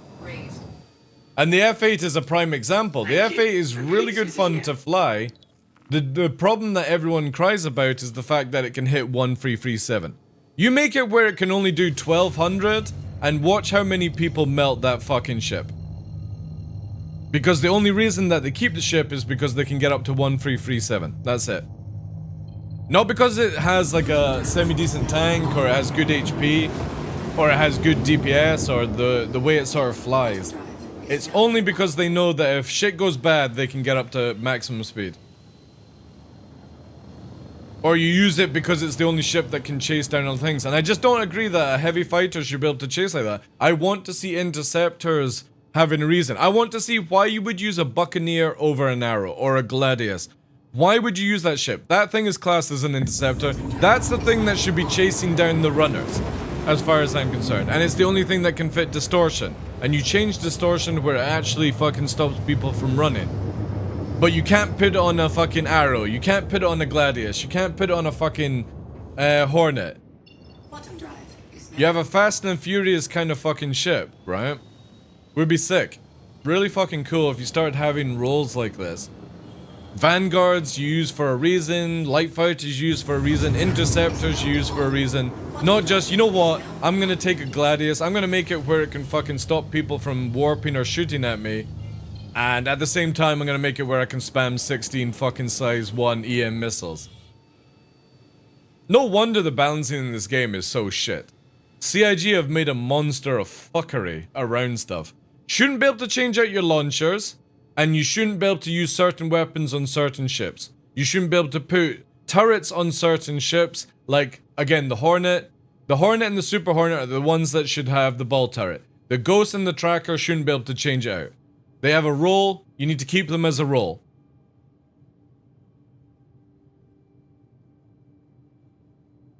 It is meant to be a bug, yeah. But to be fair, I think, bless CIG's cotton socks, I think they just changed the values because they wanted to see how it would work and stuff like that. It's fixed in master modes.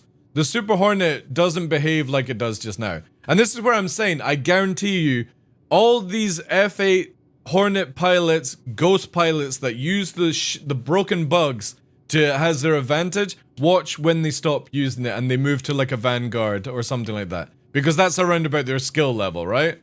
They can't fly for shit, they use all the cheese and all the speed and stuff, distortioned out of their mind just to get the fucking job done. If CIG managed to sort all that shit, we'll finally start seeing roles. We'll start seeing the high skill ceiling pilots in the light fighters, or maybe they decide to go for the brawlers, or maybe they go in the bigger ships and stuff like that. And you stop seeing everyone in this broken circle of shite. When I see a light fighter, or a Gladius, Arrow, and they're really fucking good in the future, I want to be going, yeah, they're really good light fighter pilots. You put them in a medium fighter, they get clapped in fucking seconds. And vice versa, right? Somebody that's really, really fucking good in a medium is shit in a light. I want to see the difference between people when they move into different areas in the game. It's just, it's so much nicer. And you can have way more respect over people because of it. The overdrive engine pack for Hornets in. Again, it just needs to get to the stage where CIG remove all the fucking garbage they've added in. I want to be able to look at a PvPer, get clapped by a PvPer and go, yeah, you know what? You're actually really fucking good. Not, oh, you're just literally backstrafing in a fucking corkscrew circle and you're beaming, getting your shields back, pushing in, pushing out, and doing all this fucking meme shit, like. Over-abusing fucking bugs. But then that's down to CIG. You can't blame players for fucking using stuff. You can only blame the developers and the actual company for allowing it to be in the game. But it'd be really nice to see, like, true skill instead of just meme skill. And there's a lot of people that are really good, don't get me wrong. I'm not saying that all PvPers are just cheese abusers, but there's a lot. There's a huge amount of them. And then there's the people that use the fucking cheat engine shit to actually do stuff, you know? It's just crazy, man. Everyone's always looking for the biggest leg up. Nobody can ever be happy. But I suppose that's life as well. Somebody's always looking out for the next fucking... next thing, instead of being just happy that they're breathing.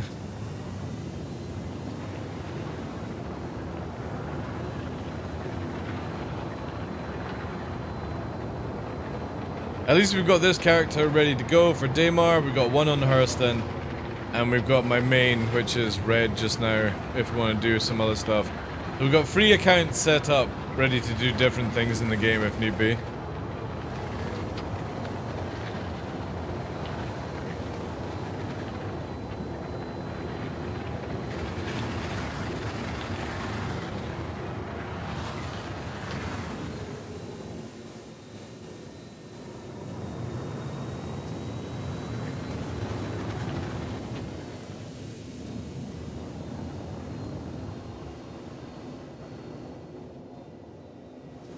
Can be put... It should not be able to be removed, full stop, dude. I don't know why CIG even had that system in where the tracker and the ghost could remove its cap. Like, I get it with the Hornet, but even... Again, this is where I want a reason... If you want that top turret, you need to be using a Super Hornet. That's just how I feel. Use a normal Hornet to just be a standard Hornet doing things, you know? Or you capture a fucking F7A if you want to have the turret on the top. But normal Hornet has the cargo box, Tracker has the tracking device, Ghost has the stealth box. And if you want the ball turret, you need to be in the Super Hornet. That's just it. You can't take them out. And if you want to have the Hornet with all the good stuff, you have to capture the F8, the F7A. And then I'm cool with that. Completely cool with that. Because you can't own the F7A then.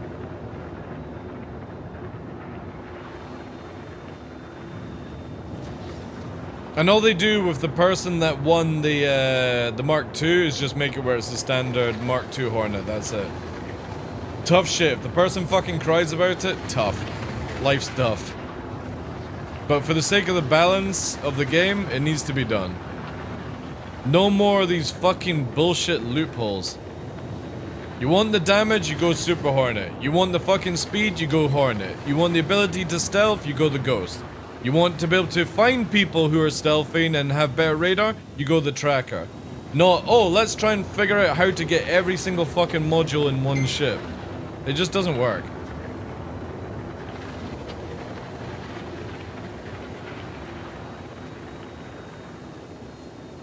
Yeah, exactly, Darkros, yeah. Like, I would prefer CIG just to have, like, different ships for different roles, you know? Like, if you're wanting stealth ships, there's a catalog of stealth ships. If you're wanting to have ships that can have better radar, you have a catalog of ships like that. But just stop letting people change fits around just because they don't want to fly a certain way. Or a balanced way. It's the same with the ability to change out missile loads. Like, CIG can balance missiles so fucking easy by just making it where people can't change out how many missiles they can carry. So the Arrow would have 6 size 2s, and that's all you get. But they could just change it where you carry 4 size 2s and 4 size 1s. Boom. You get 2 extra missiles, but that's your choice. You can't have 12 size 1s. The Saber goes from like 4 size 4s, or 4 size 3s, whatever it is, to where you can carry 16 size 1s. It's just... No, just make it where you can carry like 2 size 3s and 4 size 2s, and that's it. Just change it out where you actually have a bit of a loadout choice in size, but not where you can overextend the amount you have. But CIG, I will always say this, they have no idea how to balance Star System. No idea. And it is very, very simple. They just will not make it simple for themselves for some God knows why reason. Always trying to cater for everyone's, like, opinion. Just make a ship like it is a role. Or like when you play an MMO and you've got a mage, right? That's the easiest way to do it. Balance the ship around the idea that you're playing a class, a role, and if you don't like that role or class, you go and find something that suits your needs better. Not be like, oh, well, I like this ship. I'm going to turn it from a mage into a tank. I mean, look how bad Rift turned out. Rift, you could be a rogue that was a tank and deal damage and heal. Alright, then what's the point of being a fucking tank or a mage, right? It just breaks all balancing. Dota 2 is a prime example of fuckery.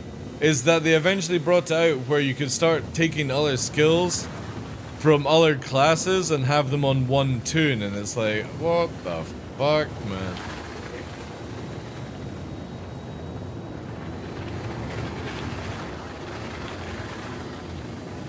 Because then you just get everyone flying that one thing, that one ship that can do everything, instead of having it where people specialize in certain ships. Some people be good at light fighters, some be good at medium fighters, some people be good at heavy fighters, capitals, large ships, all these things. But the edge up is just, I have to find somebody that will use the most amount of cheese and that's it. Not somebody that actually has skill.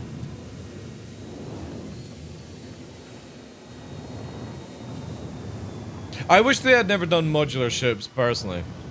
I wish they hadn't brought that into it, where it's like, oh, you can have a Vanguard Sentinel but have a Warden body inside. Do you remember that one? I don't know if they'll actually go ahead with that shit, but that was one of the biggest things about the Connies and the Vanguards.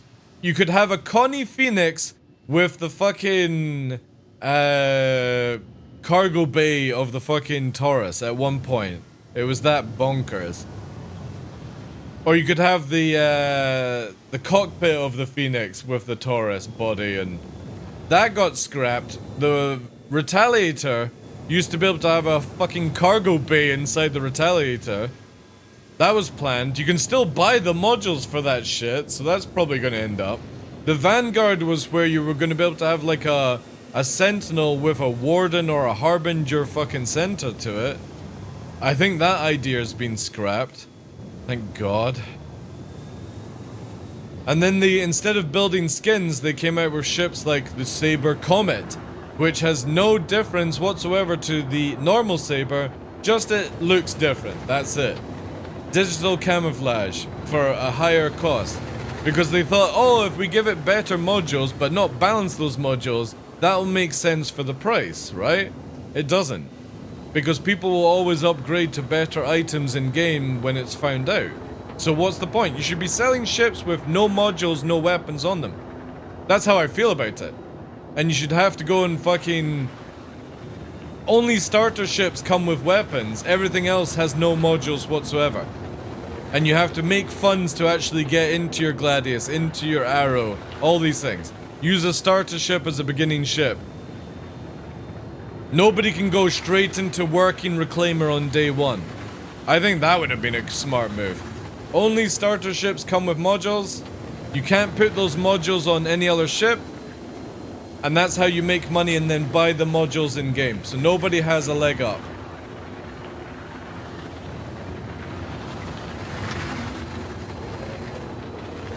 And if people are buying money with real life money, then who fucking cares, man? Just ban them. Take their money, ban them. Easy solutions. But CIG are too lenient with their bans as well. Like, people that are caught using exploits or cheats, it's like a fucking slap on the wrist, man. Just fucking flat out ban them. That's what other games do.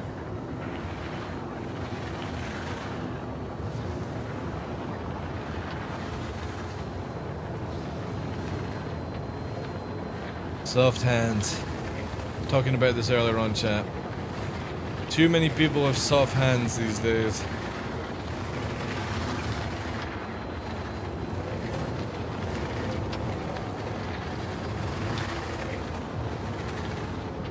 And where the fuck is Tony Zervik? Where is our economy? Our Quanta? That's like what, 3 years now? 3 or 4 years? Quanta 2018, wasn't it? 2019? 2019, that was it. CitizenCon in Manchester. That was the last time we heard about Quanta, right? Fuck me, like... That's coming up for like 5 years.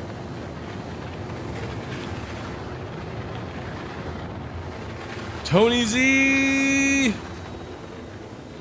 Man, when you think about all these cool things that they announced and then just fucking hidden under the carpet, like, does Tony Zervik even work at CIG still? Or has he become the creator? Is he integrated into Qantas so hard?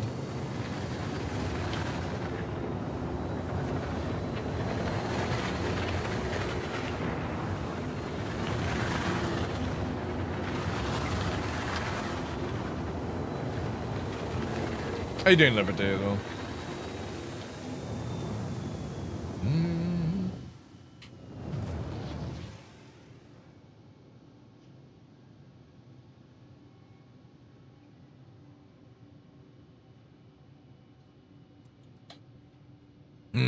It's good tea. Could be worse for a lot of ships. Remember when the Redeemer was supposed to be a drop ship as well as a gunship? Oh no. I really liked... Does anybody remember the original layout in the Redeemer? It was so good. You had your 6-chair dropship at the bottom, and upstairs you had multiple floors to get to the top and bottom turret. And you had a little kitchen area, and it was just so good. And then CIG took a great design, and what did they do? They throw as much paraffin on possible and went like that with a fucking match. And they were like, Redeemer! Whoever fucking designed the interior of the Redeemer is so shit. It's so fucking shit. And again, they took an idea or the design and just fucking spat on it. Because the original one just worked. In every detail format. It just worked. Now you've got to climb through a fucking piss hole to get into that ship. Well, let's see what they do with this 600i. I'm hoping for good things, but I'm also worried. It's the same with the 890 though. The 890 interior design is fucking dreadful. Everyone loves it, but when you actually look at it from a logical point of view, it has the worst design of an interior ship.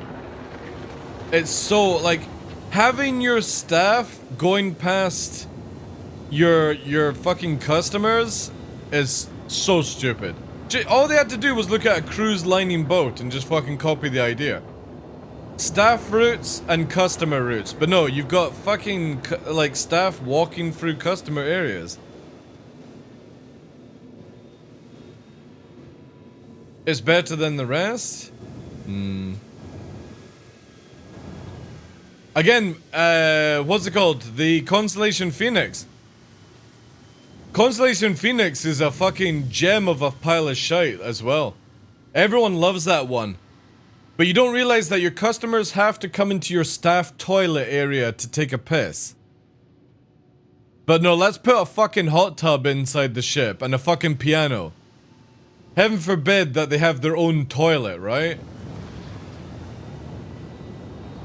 The hot tub is also the toilet? Oh, man, that's horrible. That's nasty. That's nasty.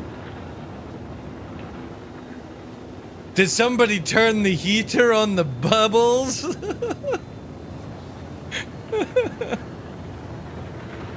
Why is it gone yellow in the hot tub? Oh, that's nasty.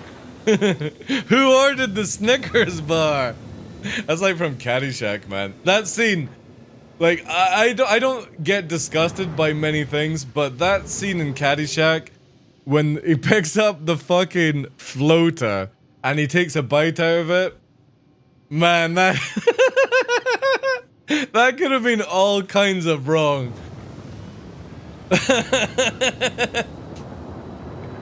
I love Caddyshack. Caddyshack's a really good movie. Those are gems of movies. Why is the water turning brown? Yeah.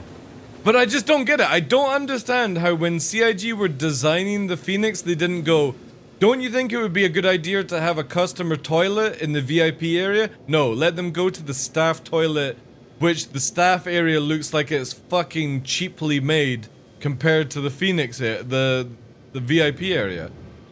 And I bet you they do this for the fucking E1, right? I guarantee you the E1 doesn't have a customer toilet. It's gonna be where they have to go up to the fucking flight deck and take a piss.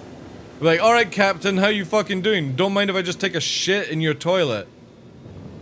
No problem, you're a fucking VIP, right? Yeah, security reasons that would work.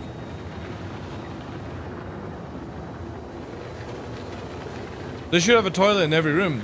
The 890 has some serious issues. Like, its layout just doesn't make any sense. It's really, really bad.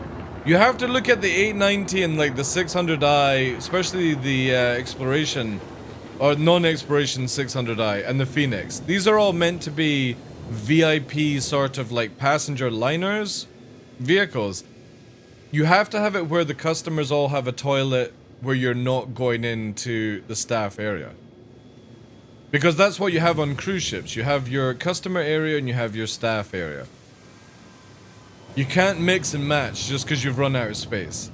Again, the Phoenix could have lost its piano or hot tub for a bathroom. For the customers.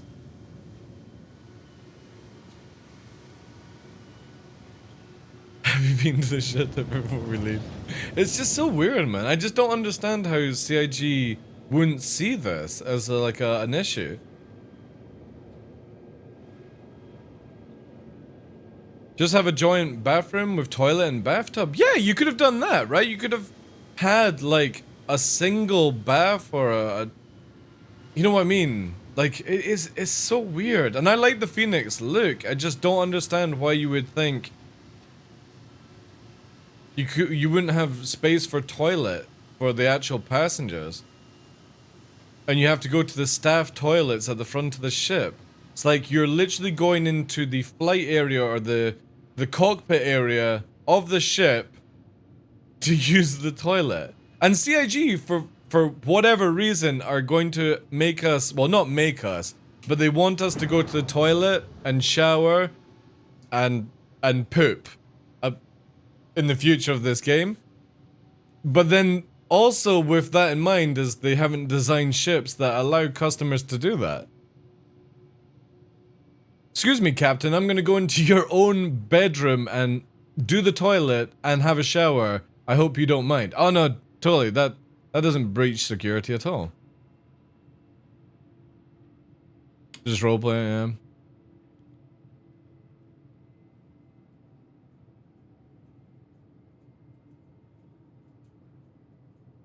Crazy stuff. Crazy, crazy stuff.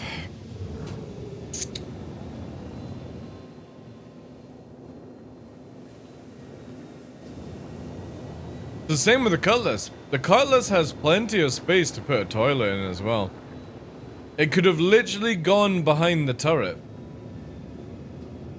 as a center column.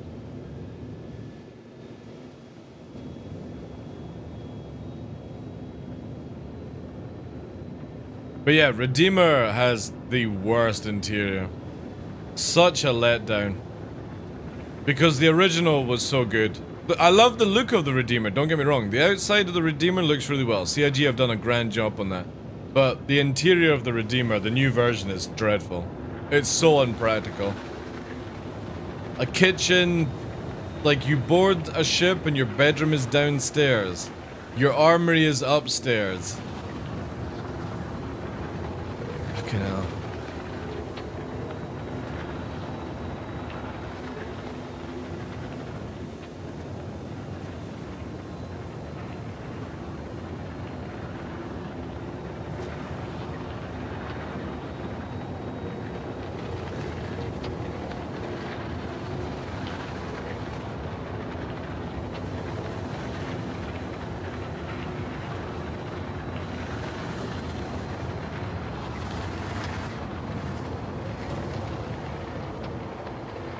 The cat is the worst. The toilet shower thing is in the kitchen and there's no door. Is there no door?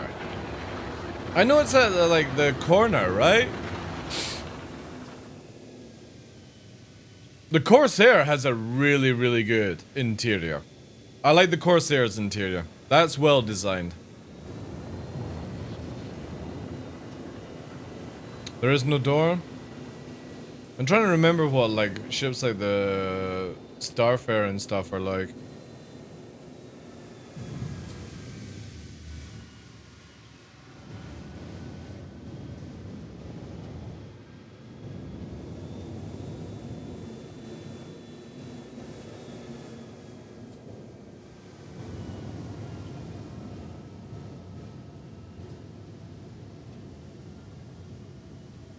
It's been a while since I've actually been in the Reliant.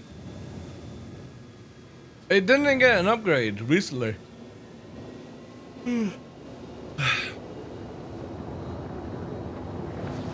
Hey Novi, you're not getting anything else, pup.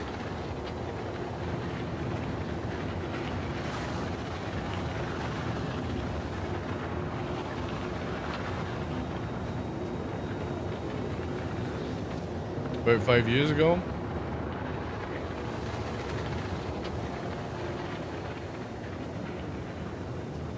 The Reliant's meant to be getting a change where the flying side of it is a bit different, if I remember. Something to do with like when it's in vertical and it's horizontal, it's not going to change the way it flies. Which I think will be kind of cool, I suppose.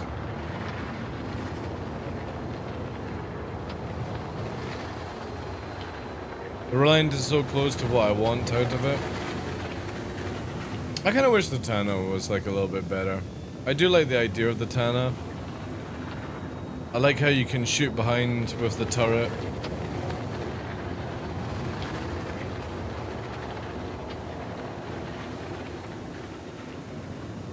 I just want Zeus. You're be so happy. Sorry, chap.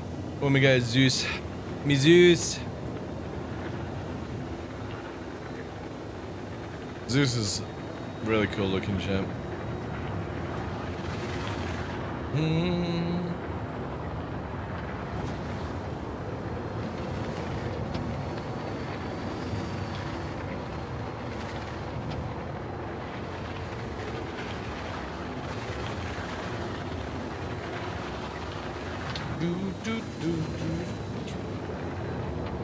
know what I have to do still, chat, is on the main change out the missiles.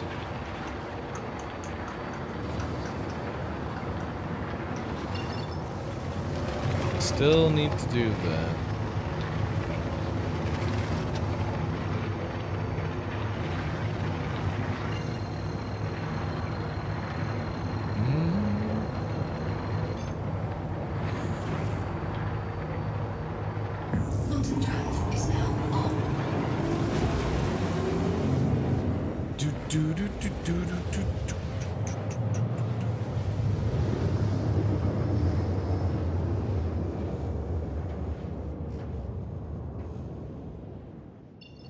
Wait, did I just warp through?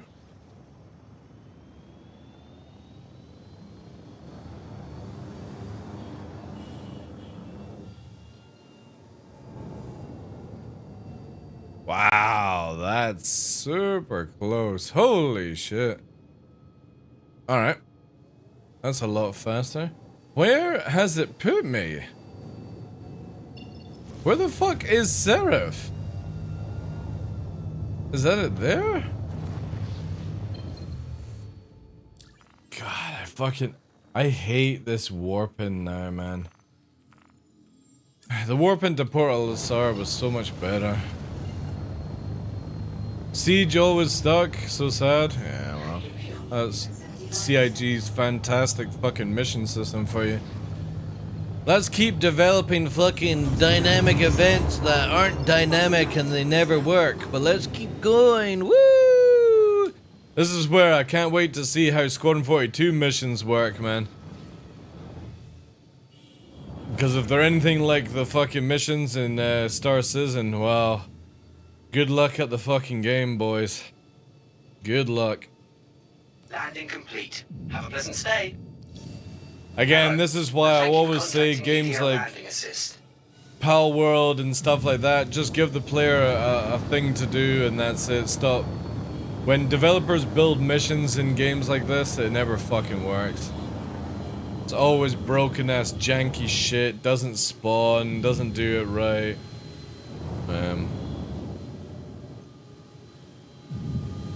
Or you have repetitive garbage like Elite Dangerous. Never works, man. But they keep trying. They keep trying to make it better. But they've nerfed Siege so hard now that it's just worthless. Absolutely worthless. Oh, let's go and kill like a few bosses that don't spawn. Congratulations. You took it, you made it even fucking more casual for these fucking pleb gamers, and it still doesn't work. Great. You've wasted another 6 months for no reason. Good job. What's the next 6 months gonna bring you? Landing complete. Have a pleasant stay. Engines offline. I don't think CIG realized that all the stuff that they build, the moment they put it in the server, it doesn't fucking work. So why keep working on it if it doesn't work? And it never fucking works. Just wait until your servers actually fucking work and then develop some stuff on top of that. That might be logical. But just keep wasting time with it. And the problem is by the time we actually get to working servers and stuff, nobody is going to want to do Siege of Orison because it's going to be so downplayed that you literally land on the platform, you get your money, and you leave the platform. That's all it will be. You don't need to kill the bosses, chat. You just need to go land on the platform, go Siege of Orison, and then fucking leave, you know?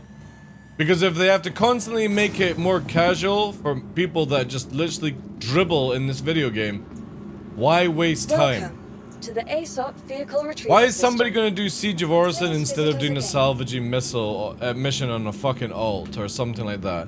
Or go to an outpost or, you know what I mean? It's just dribble nonsense, man. Such a waste of time. Instead of actually improving something like improving jail or making it where there's a reason to keep playing the game or something like that. Let's just make it where you go to our fucking shit ground playground and hope for the fucking best. It's like at a stage and point in development, you've got to realize that you're making shite. You know? And nobody's gonna thank you for it. That's the biggest thing. Nobody's gonna thank you for it in the long run.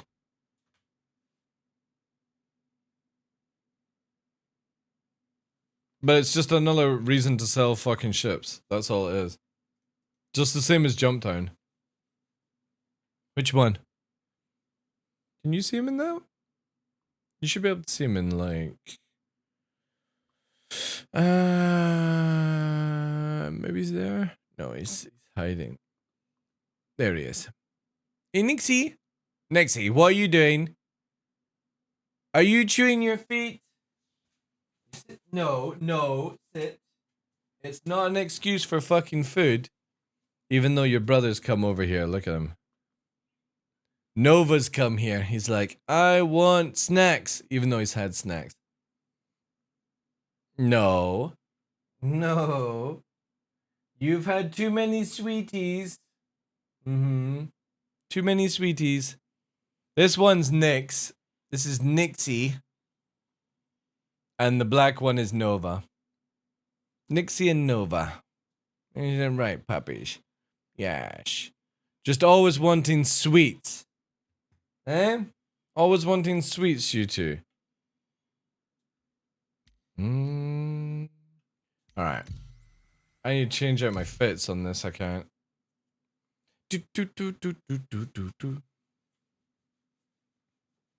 I blame Rich thanks to gold tickets? I have no issues with like CIG wanting to sell ships and stuff like that, but when you do Siege of Orison or Jump Town, you're like, this is the ships that you need for these events, and it's like, no, you don't. No, you don't. Sold free for 10 million each. People are still buying gold tickets. Secure them. Check your contract manager for details. I have free. I have 3 of them, chat. Where are they? There we go. Oh, wow. Last chance? Wow. Where do you sell them, chat? Where do you sell them? How do you sell? You just type in global? Do you go wanting to sell golden F8 ticket? Is that an email from Seiji? People ask? Alright. I've never seen anybody ask for a fucking gold ticket, personally.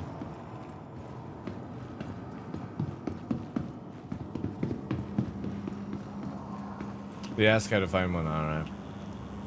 Did anybody buy a planet yet? What was that game that you could buy a planet? Numuse. There is a game that you can buy that shit. And I can't remember. I need start session application circle. It was something I needed to buy. Not this. Let's empty the cart. Missiles.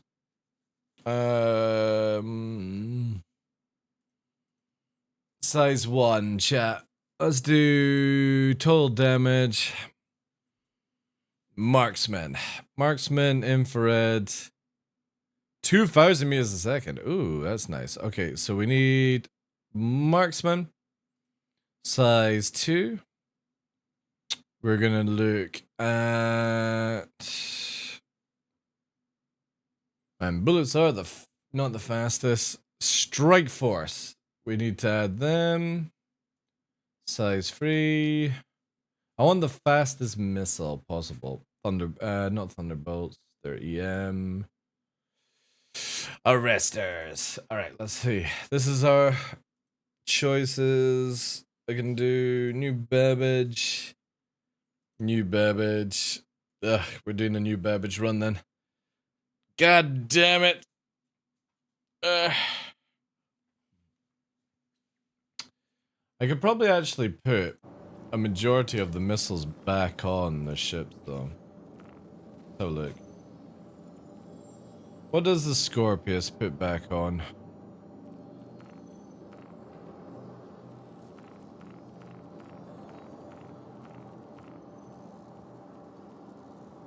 I could just do Rattlers actually.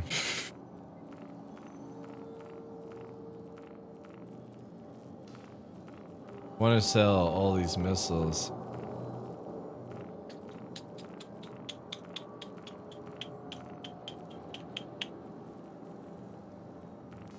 What can we put on? We don't want to use Dominaires, Ignites, Rattlers. So we actually need to buy the size 2, right? Yeah, we need to buy Strike Force. Size 3 though, 600. We should be able to put this back on.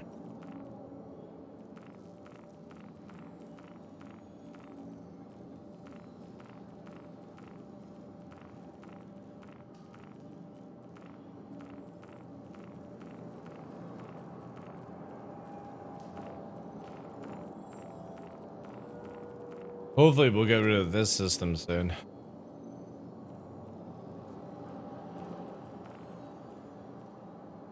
Cool, we can use the resters on this. Oh, not that.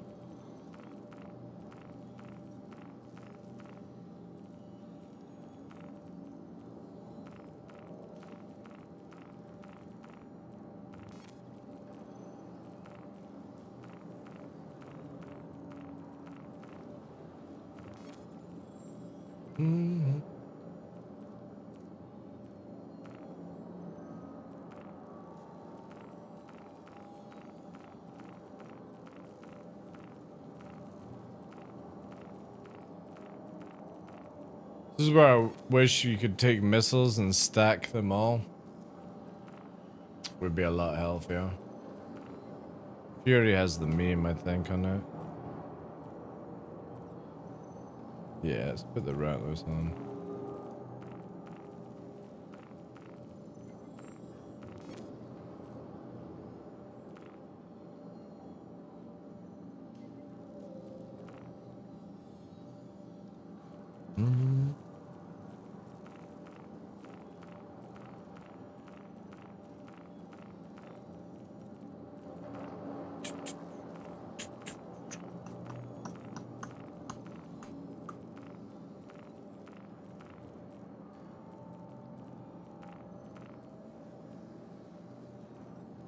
What can you actually do?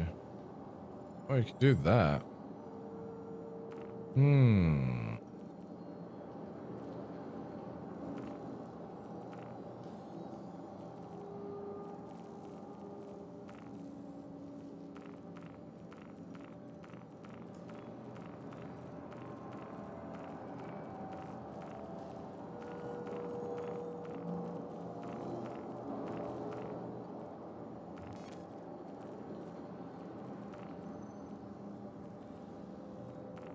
We're gonna just use rattlers.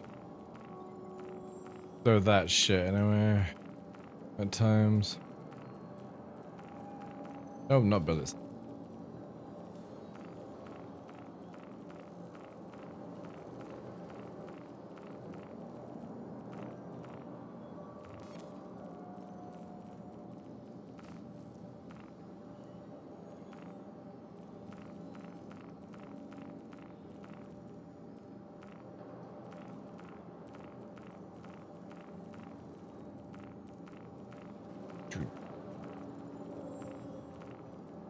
Bob, bob, bob, bob, bob, bob, bob, bob, bob. Bob, bob, bob, bob.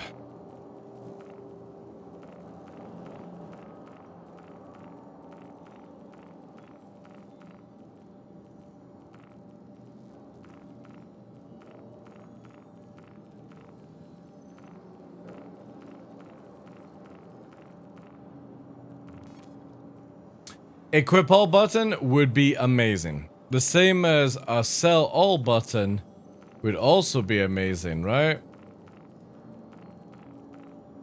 A sell all button for missiles would be amazing if we could actually get it in game, chat.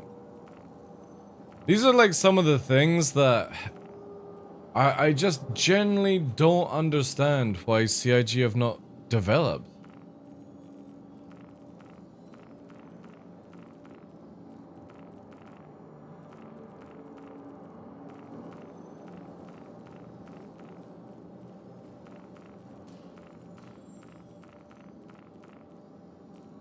Like, this system is just so crazy how it's like this still.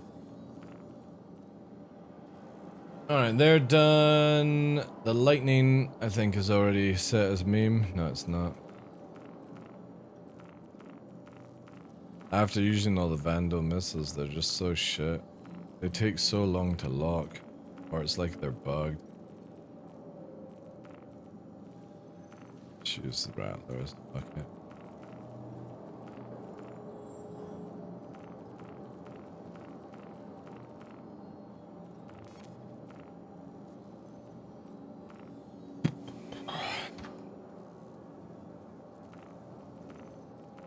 Yeah, these are garbage.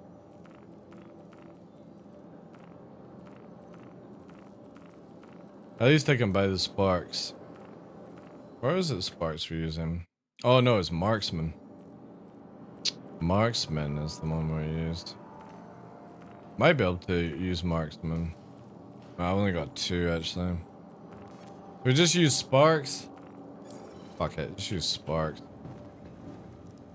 Actually, before I do this, let me just fucking de-equip everything. Then I can just sell. This is gonna be painful as fuck, but I need to do it, chat.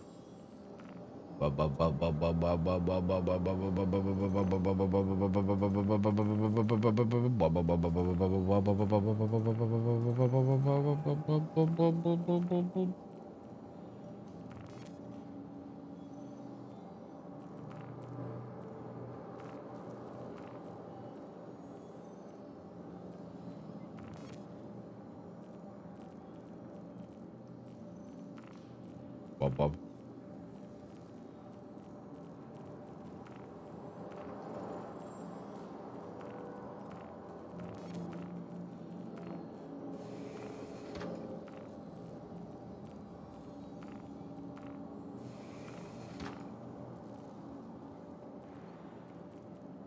Change this out.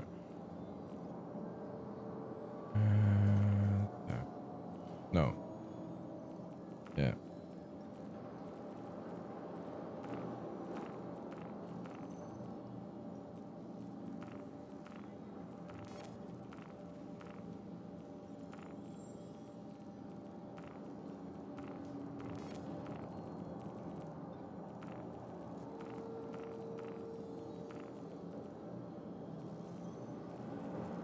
Oh, do I not have another attrition?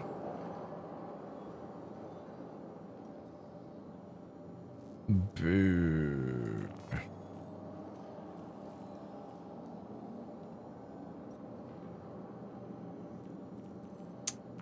Take off the mantis, actually. I'm not gonna use the mantis that much. They can just be panthers.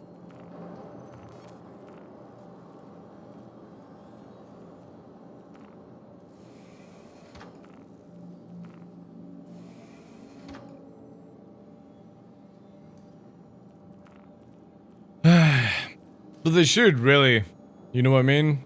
They really should have the ability to sell all. Like, the biggest issue, right, is you can sell all. Like, if I went to Arrow, for example, you can see how, oh wait, I need to go and sell an arrow, right? You can see how all these missiles are here.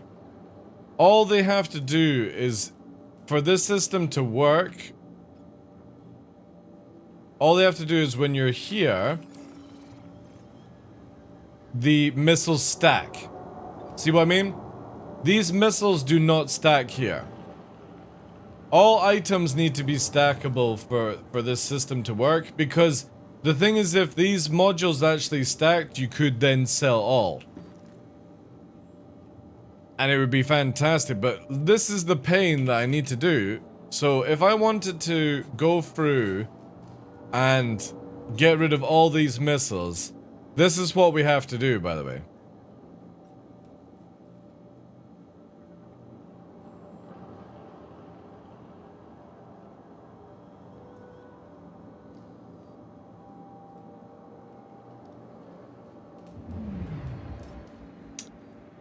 Riveting gameplay. This is what I never understand with CIG, is why do you think this is acceptable in a video game? And this system has been out for over a year and a bit now, with no clear sign of any change. And all it takes is for missiles to stack. That's it. Because when they stack, you can do sell and then type in like 100, right? Or however many you have. You could do it here. And it would sell them all, because it does it with ammunition, for example.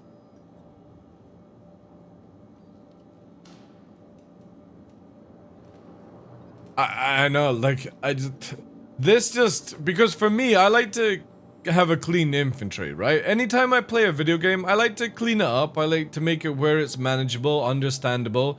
When you're playing a survival game, it has different boxes for different materials, different items, all that stuff. I like it to be clean. So when I'm not using a missile, and I'm clearly not going to use these missiles, I don't want to have them in my person when I look to go and change outfits and stuff like that. So for me, I'm now forced to do something like this because it helps with my mind. And it's just a very, very painful process. But the horrible thing is, if you don't do this, when they do a reset, all your missiles come back.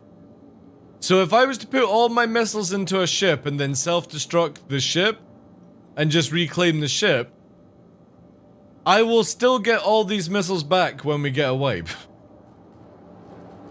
So you have to sell them to have it clean. And it's just, like, I don't care that it's 13 UEC. It's not the money, it's just clearing it up. Because there was one time I got rid of all my items and started fresh, and when they reset the game for a patch, all my items and the stuff I got rid of came back. So I had double the amount of items, and then it was also the time where their patch was causing a dupe.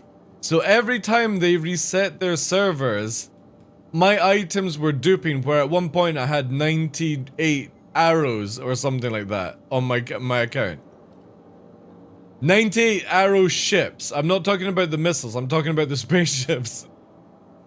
And it was just bonkers. I had thousands and thousands of missiles that I couldn't get rid of. And every time the reset came in, it just duped even more. So please, CIG, you have to make it where these things stack. I don't mind having stacked items and I do it this way, but this is super painful to clean up your items. And it's not that I'm going to use these missiles again, because they're absolutely garbage. They don't lock correctly.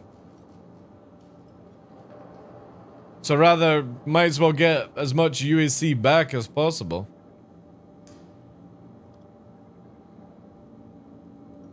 Crazy. Crazy fucking setup. And I've just got all this to go.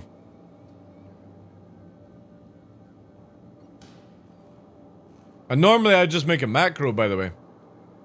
Because you can just click it, right? Watch this. You left click again, and it closes it down. So I actually have a macro where it just fucking clicks. That's it.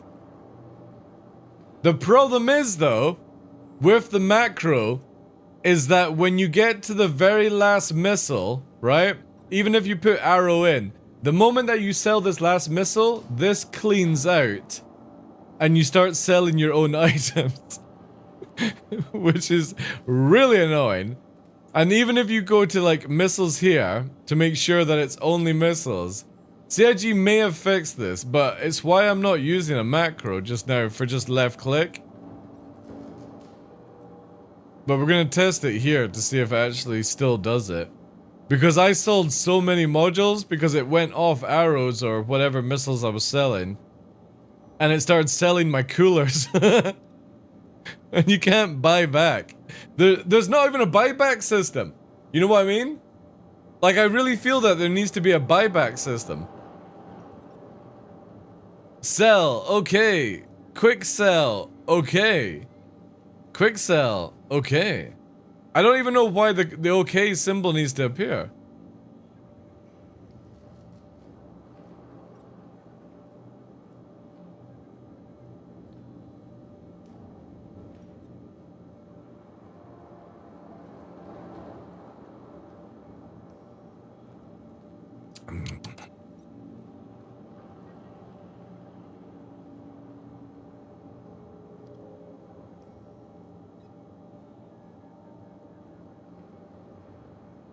Hey, back again. The old times, yeah. Let's see if this actually goes through, chat. On the final one. Watch this. Let's see if it resets. It didn't, chat. Ooh. They have fixed it. Because normally it would go like this. It would appear back where you've got all your other shit. Would appear and then you start selling it. But it seems to have been fixed now. So I could actually macro it.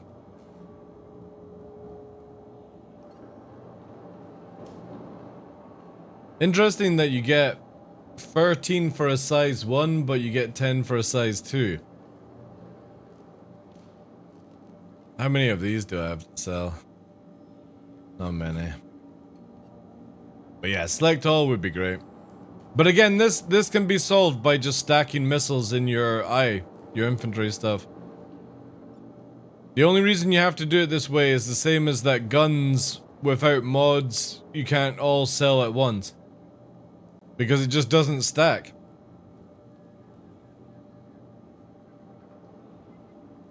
And you know the great thing about this? I was doing this to get rid of all my EM missiles when we got the reset recently this week. And I was at Orison selling, and somebody in the Crusader showroom was trying to push me out the way, because when you have the macro running selling shit, it doesn't close down the console and nobody can use the console. So this dude was constantly ramming my character with his character or her character, whatever, trying to get to the console because it doesn't time out whilst I'm watching Netflix, and I'm bursting into laughter because they're desperate to get to the console.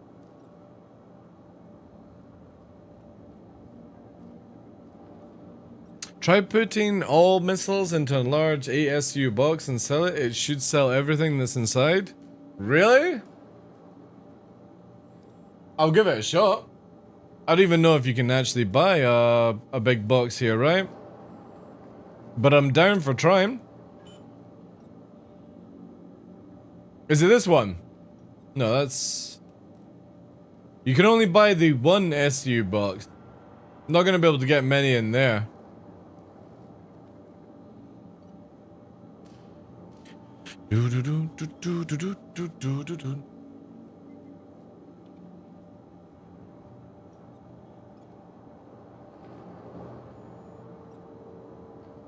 Where did you buy the big boxes from?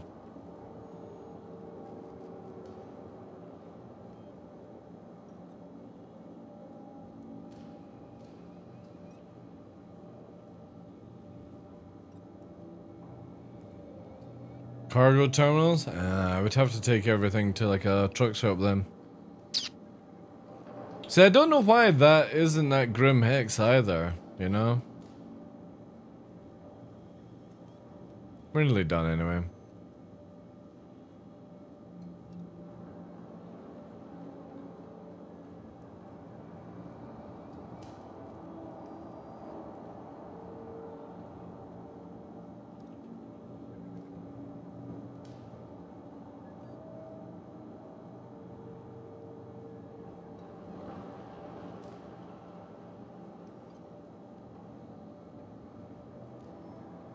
Pain.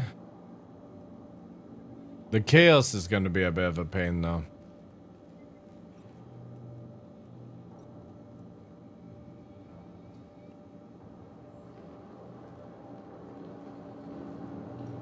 Cause we want to keep the rattlers. Oh, we need to get rid of Thunderbolts.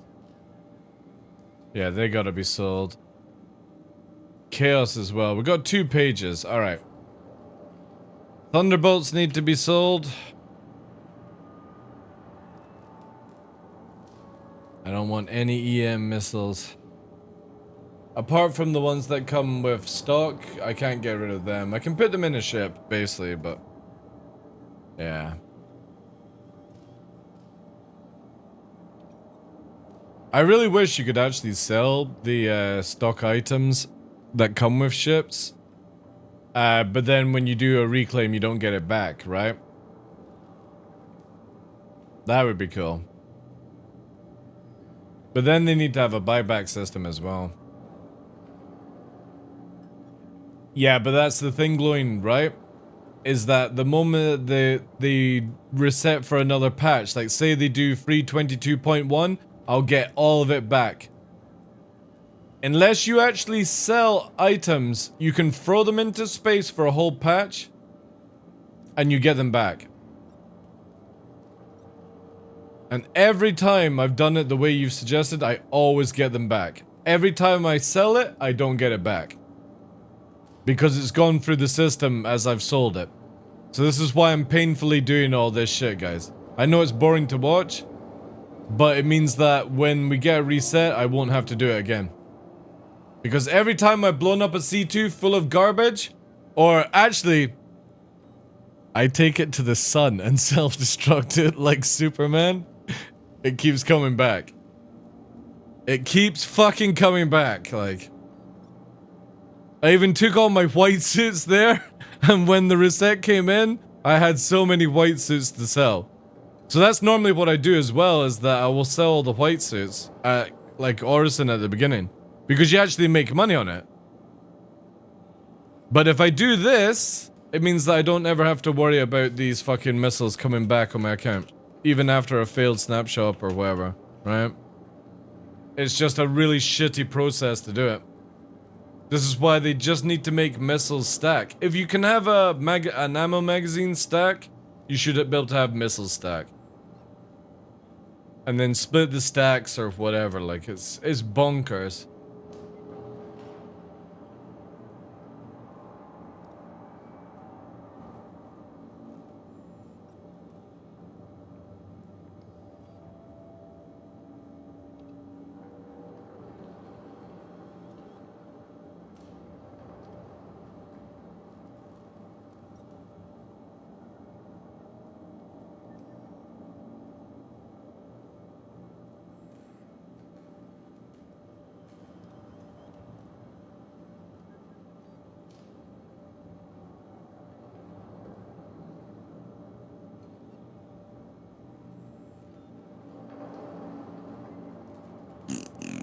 Uh-oh.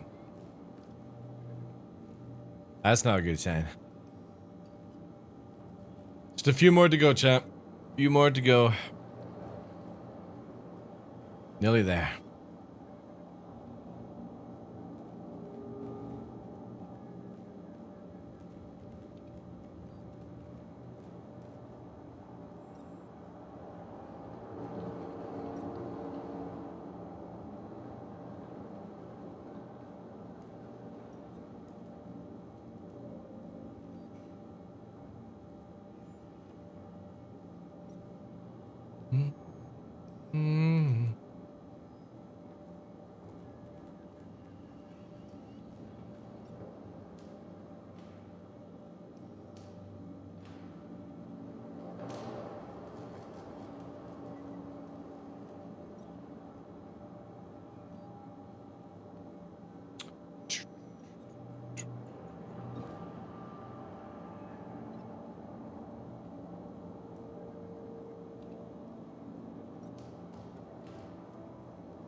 Good news is once this is done, that's it. It's just done. No pain. There we go. So now I should only have the rattlers. Oh no, I've got the vipers as well. What are vipers? Infrared. Oh, I've got some seekers. What? How have I got these? I fucking sold them. This is what I mean, man. Like, I sold these, and now they're fucking in Grim Hex. Interesting, I never actually bought any Vipers, so when I pulled these off the ships, and it's reset, it's counted them as actual fucking missiles. Because I wouldn't buy Vipers. They're fucking infrared freeze. I can't remember what ship comes. Oh, they're off the fucking Ares, that's it. Yeah, I'll just sell the Rattlers as well. It's only 2 spare. Cleans it out. There we go, chat. All the garbage. Now it's just modules. Good stuff. Let's quickly refresh this. And we're gonna buy... Is it Sparks here again? Yeah. So we're gonna need some cross sections. So that's gonna be 2 arrows, 2, 3, 4, 5, 6, 7, 8 things, and then we're gonna need 60 should do, give or take. Again, this means that we've got no EM. Welcome back. So nobody can fucking complain.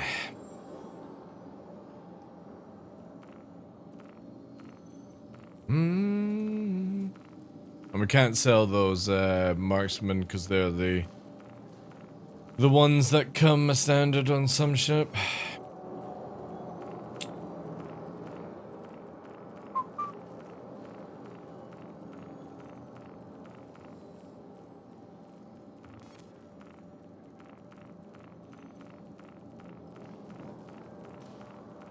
Fucking crazy how many missiles you can carry. This is another thing that shouldn't be allowed. To be honest, whenever I'm using the Hoplite, I don't think I've ever fired more than like 3 or 4 missiles at somebody. Normally it gets too close to that point. Alright, no EM missiles on the arrows, just lovely fucking cross-section sparks. Which are so shit. Because you can actually flare them off in the game, chat. Imagine that.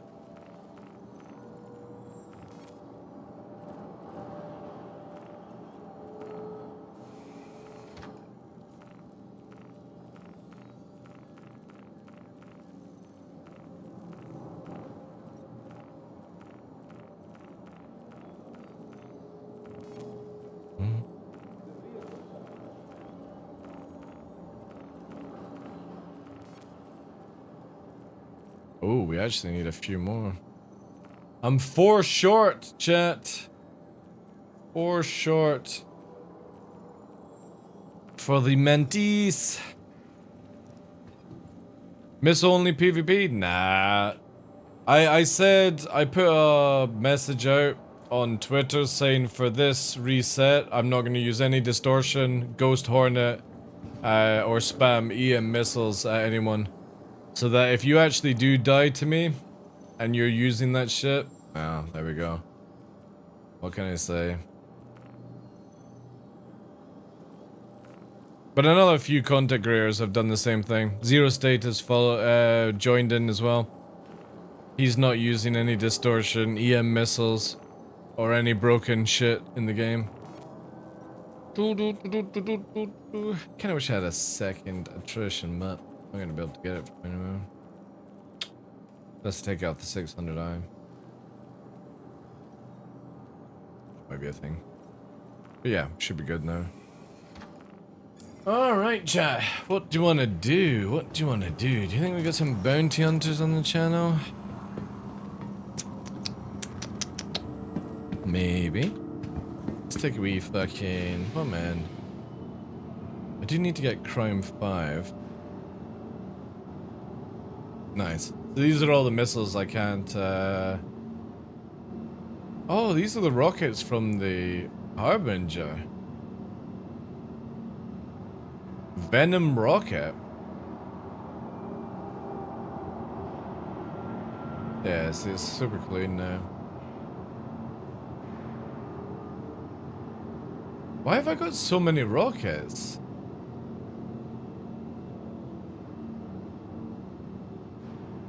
What?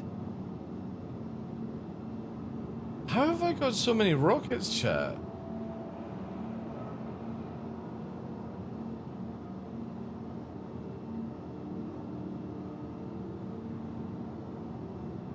That's weird.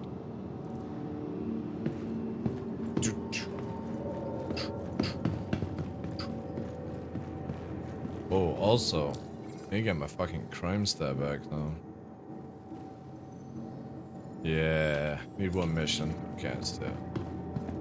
We'll take the Ion. I can do it in the Ion.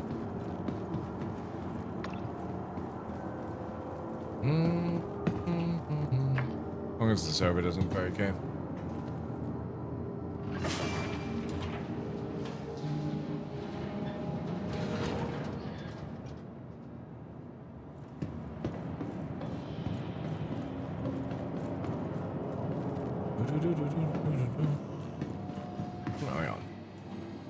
Welcome to the ASOP Vehicle Retrieval System. Ion, Ion, Ion, Ion, Ion. Vehicle, your vehicle. Let's see what we got here. Build missions. This is an easy one, so it shouldn't take that long.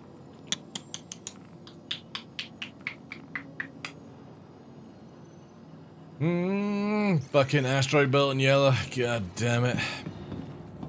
Anything else would have been good.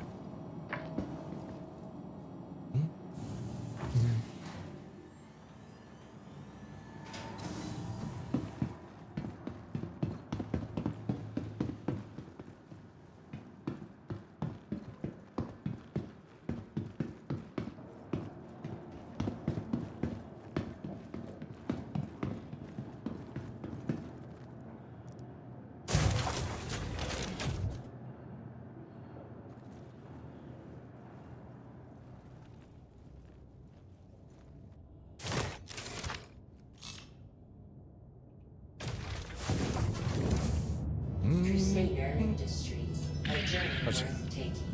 Systems on. You are clear to launch.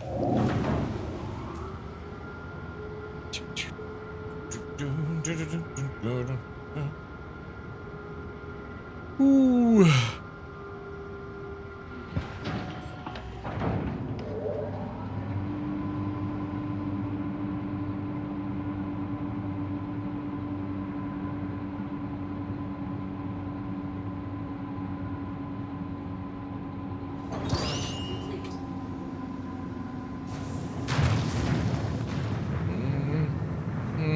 Landing gear up.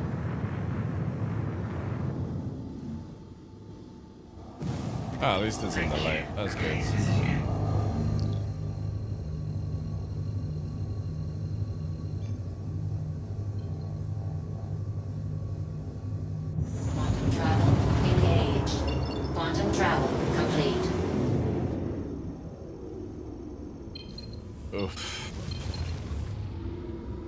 don't know, chat.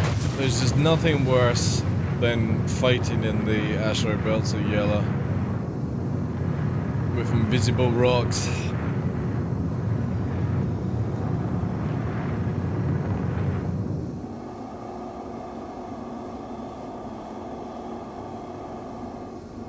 Used to love fighting in the asteroid belts with like Elite Dangerous. That shit always just looks so much better. It's way more denser as well. Now I've got to go down to this fucking shithole. What are the chances we safely get down here? Little freelancer max. Might be able to get some swag from the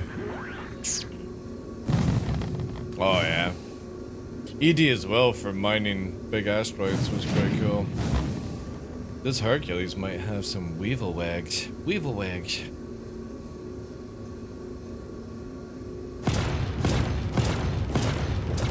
Target friendly.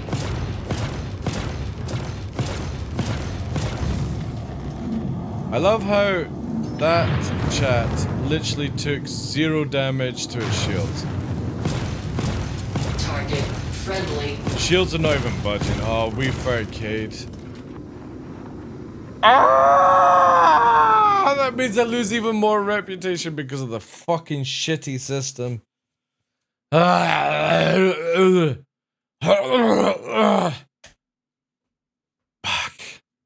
All I had to do was one mission as well.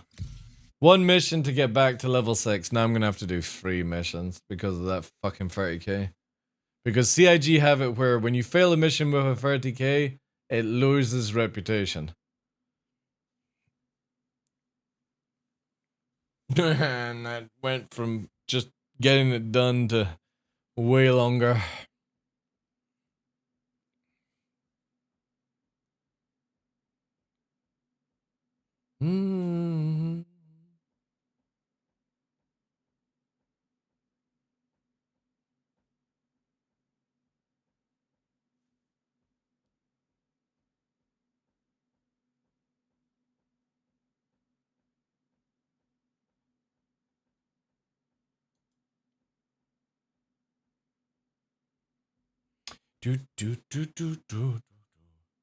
Bloody 30Ks.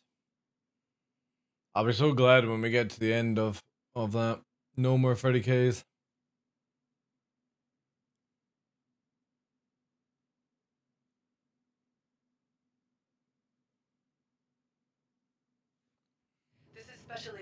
Fuck off, Dooley! Outlaw group Ninetales God, have taken over several platforms on Crusader, and the CDF is seeking for volunteers to help resecure them. Check your contract manager for details.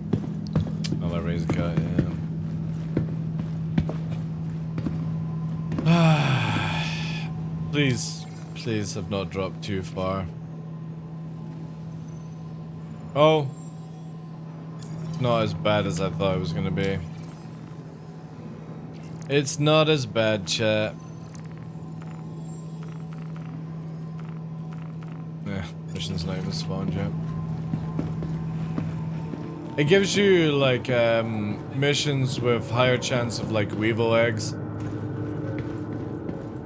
So you're still killing like Herculeses and Starfarers and stuff like that. But definitely a huge increase in weevil eggs at Von tier 6. You see. Like the other day there I killed Hercules and it had like 10 SU of weevil eggs, and then there was another ship that had 13 SU in it. Oh, sorry. In the same mission, there was 13 SU in the Hercules, and there was 10 SU in the Connie of weevil eggs. Yeah, it seems to be. Yeah, it seems to be that higher Von missions give more spoils now. ERTs have been nerfed for bounty hunters, but the unlawful stuff seems to have more chances. But again, you could just have somebody like me doing the killing, and then you can have somebody scooping up the weevil eggs and as a blue, right? You only need one person with the mission.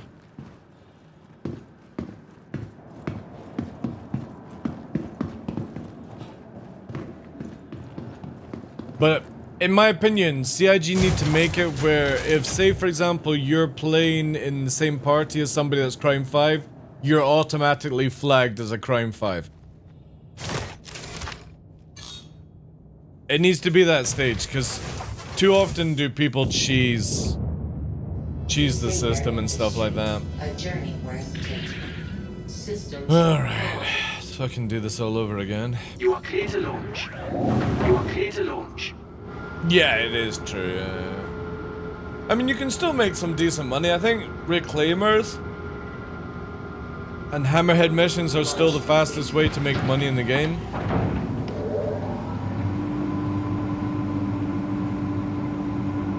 But that's fine. I mean, that's the last thing that they brought in for testing, right?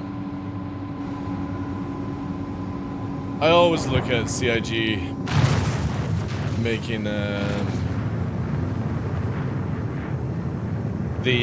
what's it called?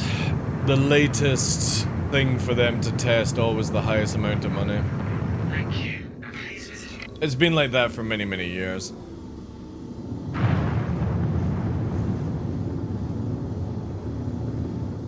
Right. Let's see if we actually get a mission, and I can quickly tie this up as best as possible. Ah, great. Easy data grab. It's in the game. Oh, that's actually... yeah.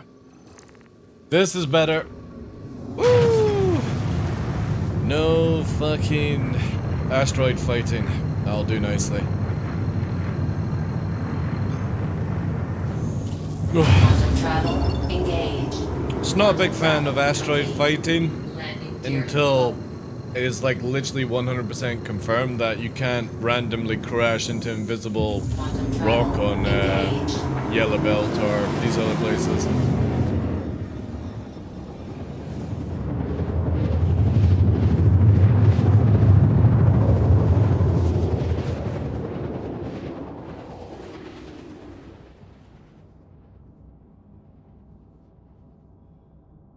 Quantum travel complete.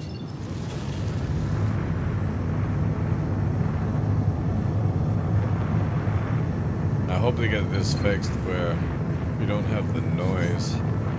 A reclaimer chat! Oh my god. It's already been dead though. A dead reclaimer. Oh, we only have to kill a caterpillar?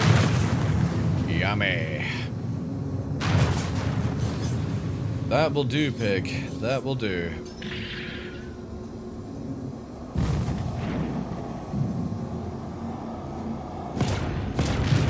Target friendly.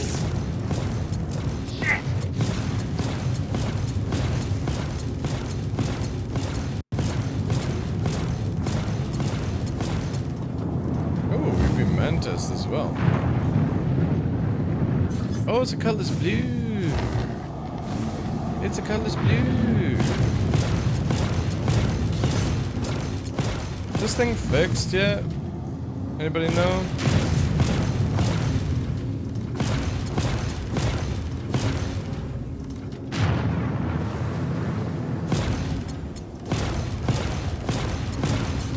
Oh, it is actually fixed. Colors are fixed.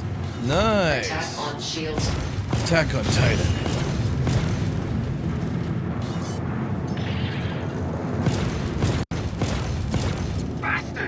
Bastard!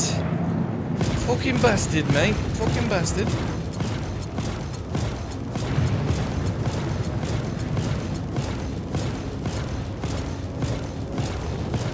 Oh, who's here moving ballistics? Ooh, this cheeky motherfucker. Target destroyed. Is it you? A cutlass steel. Oh my god. Cutlass steel.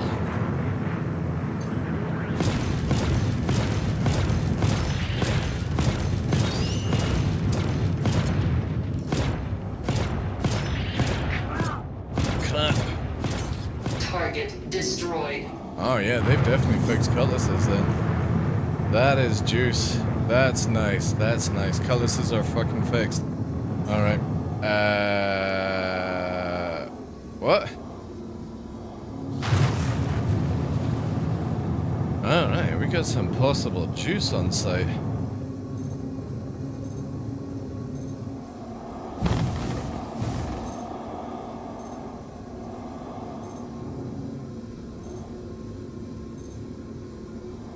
What are the chances of some juicy juicies?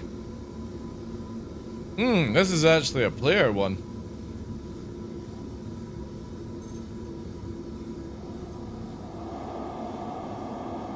Doesn't look like there's anything on board. Alright. Boop, boop, boop. Oh shit! I'm getting missiled. Player! It's a player! Woo! What do we have here, chat?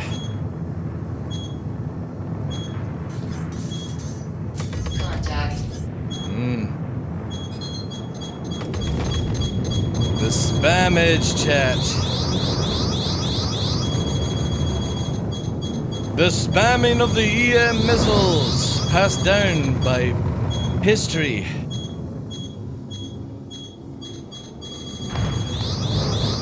Attack on shields.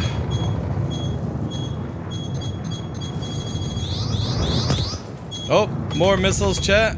More missiles.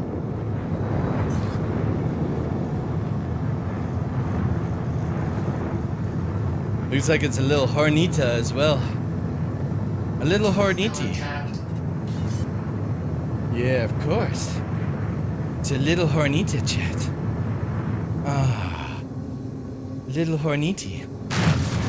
I was fighting a bleh last night and his hull stopped flashing after it turned red. A little Hornita.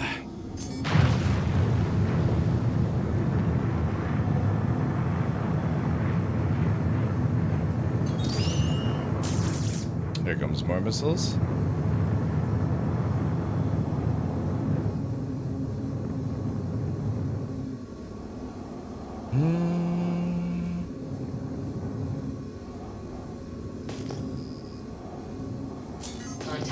There we go.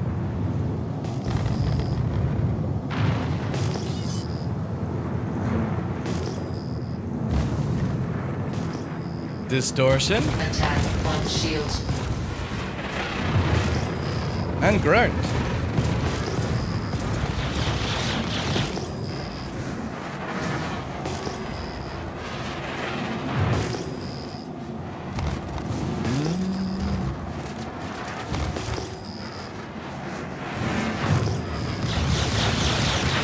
Push that way.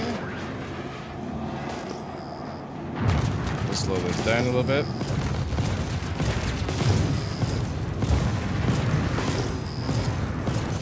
Target destroyed. Bye-bye! Fucking bad. Distortion and EM missiles in a Hornet Ghost and still losing to an Ion who aims with their feet. God damn it. Fucking bads like everywhere. I have to use 3 parts of cheese and I still lose to somebody who aims with their feet. Jesus Christ.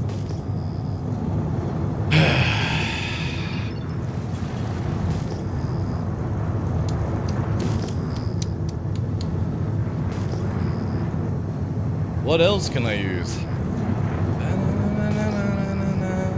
Who's Grimmy Hex? Oh, there it is.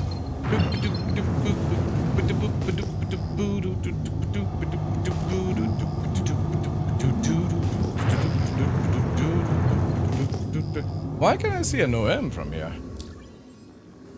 Is it this root thing? Ion meta? No.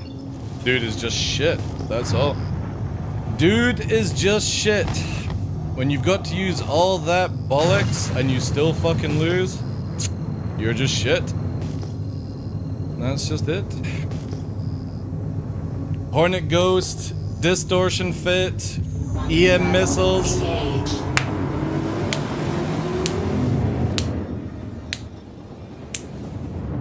You're just shit. Simple as that.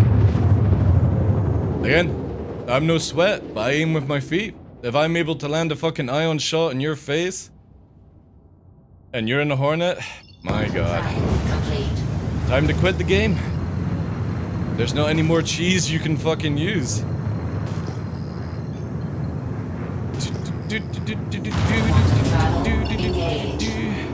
Alright, we should also be now back up to level 6, I'm hoping. Yay! There we go. Nice. I cleared up. A reclaimer.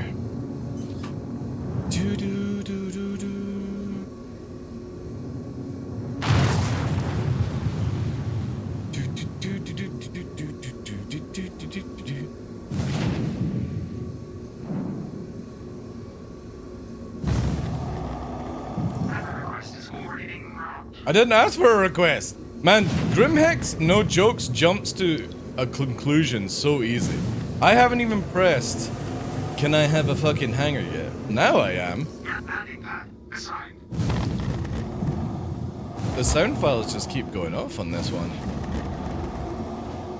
Landing gear down. Oh, man, chap. Feeling burpy.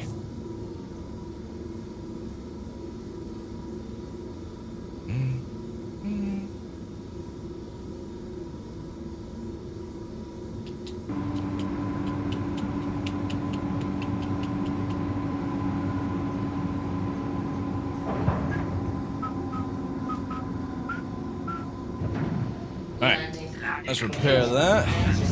Oh.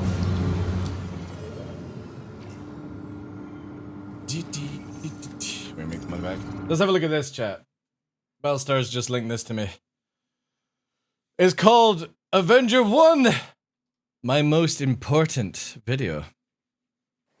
My most important video. He's down at the river. Welcome back, everybody, to the Canadian Bush, down the dock otherwise of the known as bay. Microtech.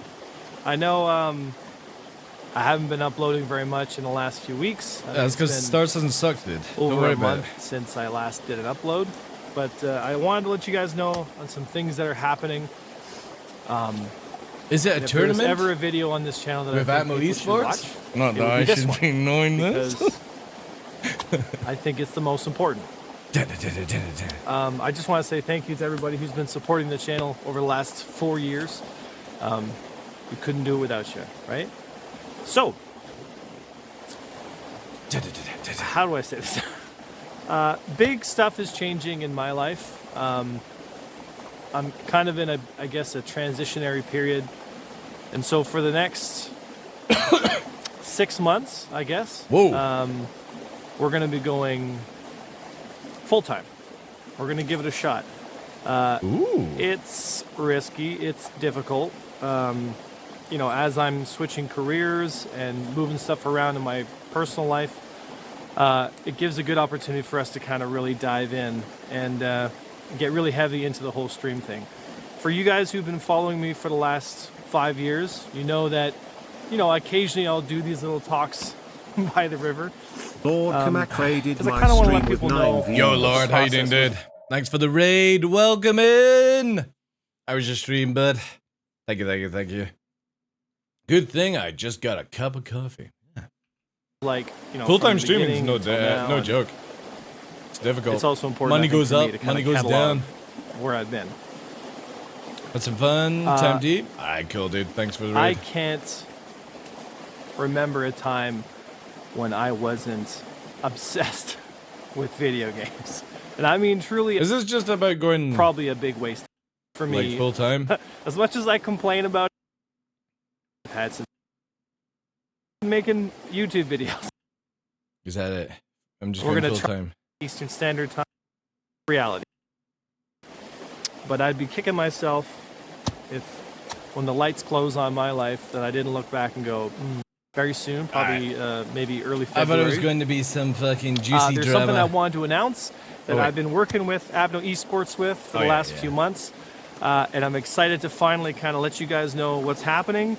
For those of you folks who've been following the channel, let's have a look, you know that AVS, we did Fight Star for Wars Kids. Squadrons, you know, pretty competitively. For the first year and a half, the channel was open.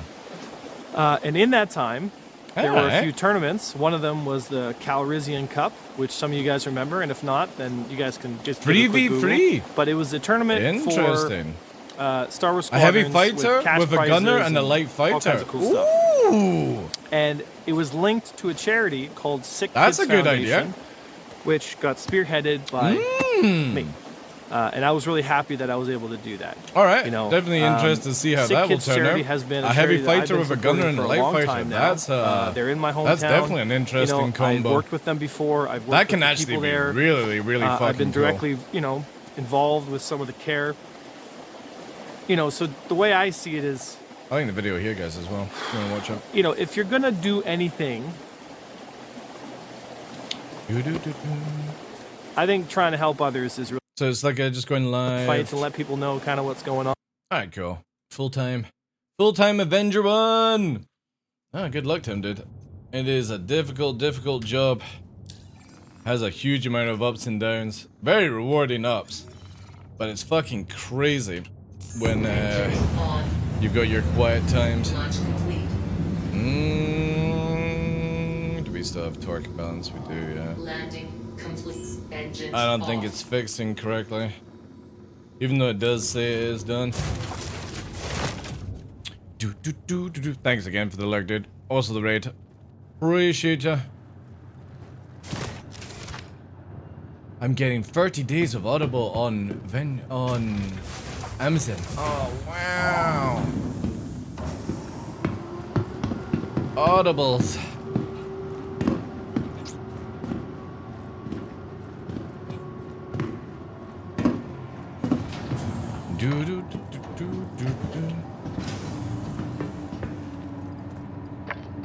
What to do, chat? What to do?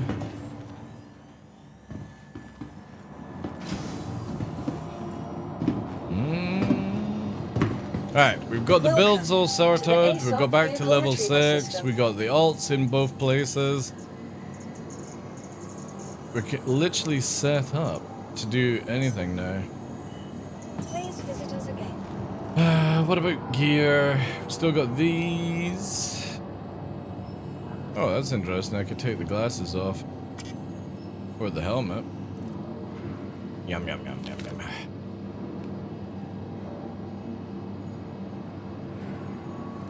Can I pull the old drugger out? Nope, apparently not.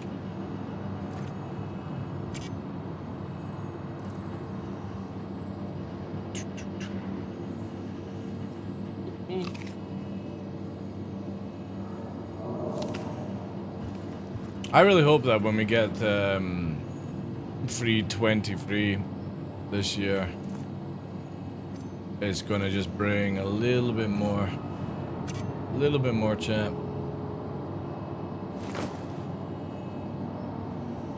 Where the fuck did I put the other one?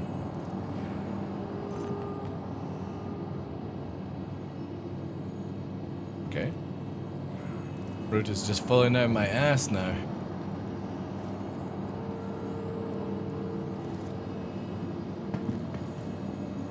Yeah, why can't I... That's strange that you can't bring out your own medical device.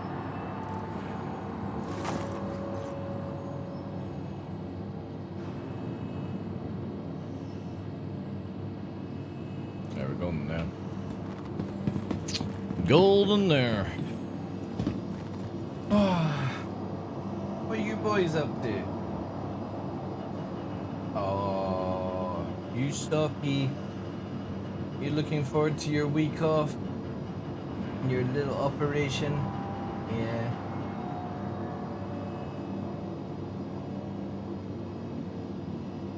Dear me, boys. Dear me. Prison wallet, loosen up. Prison wallet? Oh! Alright, never mind. I remember. Yeah. The prison wallet.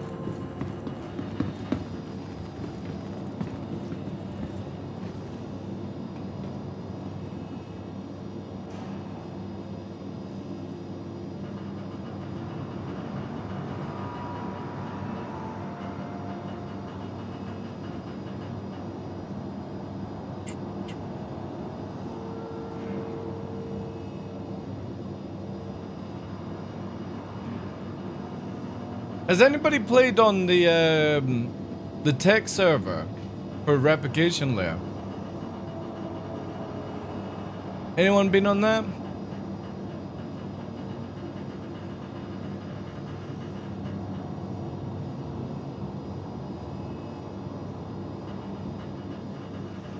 Didn't have a chance yet?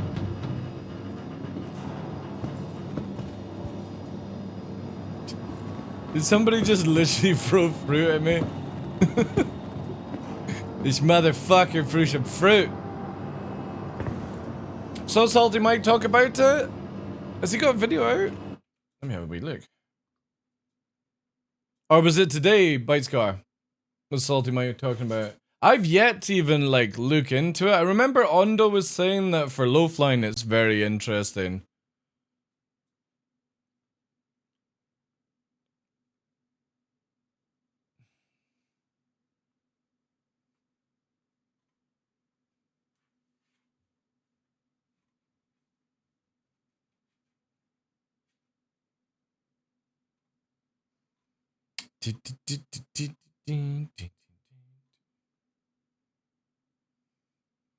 Look at this. This video is brought to you by Gallery.com. Don't show fresh this. Don't show fresh. Don't show fresh. Don't show fresh.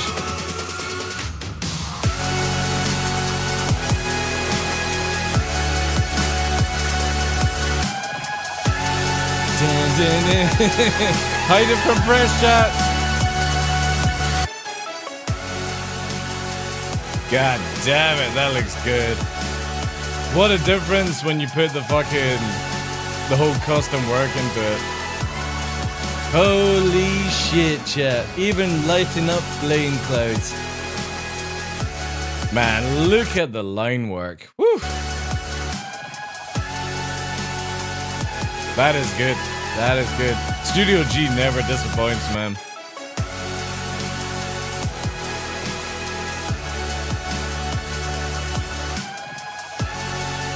That is so fucking cool, man.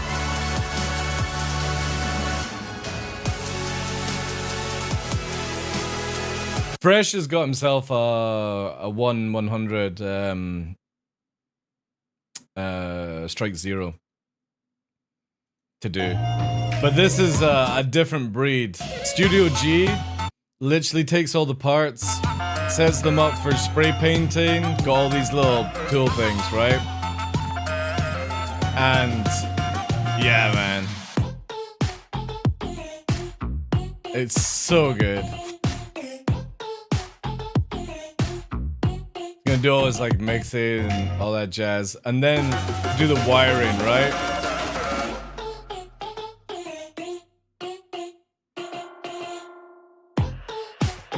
Look at that! Holy shit! This is the hard part, like masking off for painting. This is like ASMR for me though. Look at that.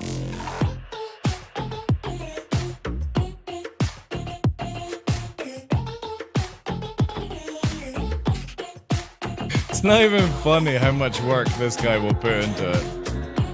But again, when you're getting paid to do it on a professional level, right? Look at that shit.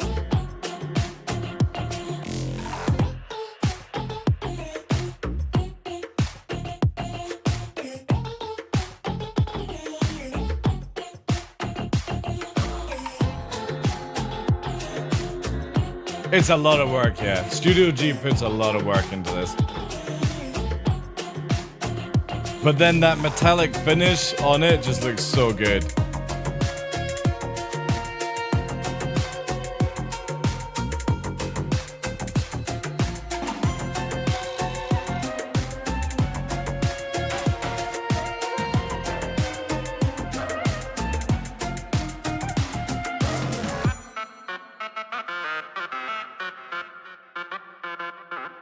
And he also does LED lights and everything.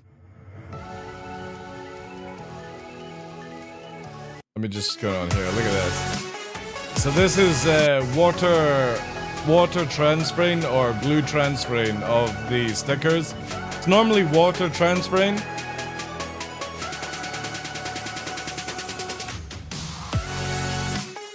But it's just so beautiful, man.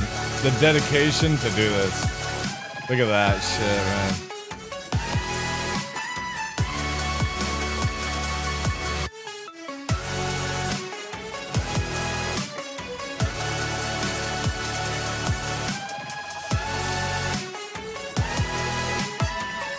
Crazy amount of work. But then you get like, seeing the cloud here. Look at that, man. So good.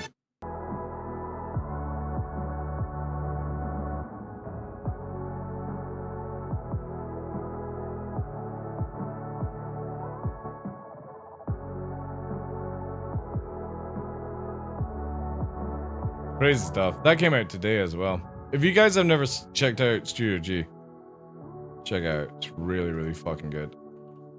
That's the one that came out today. 6 hours ago. Let's give it a like up.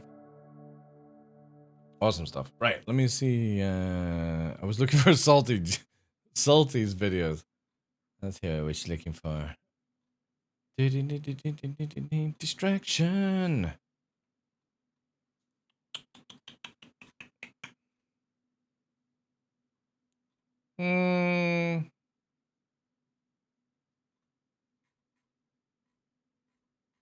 Guess not then.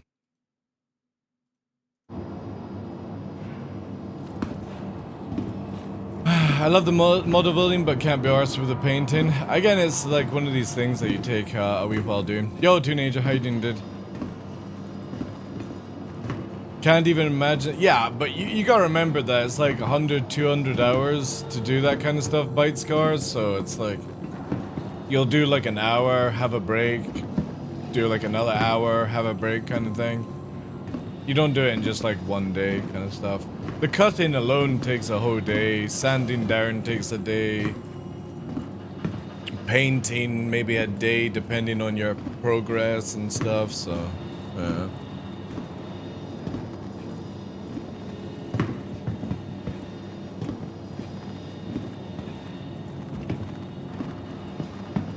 It feels in the body, yeah.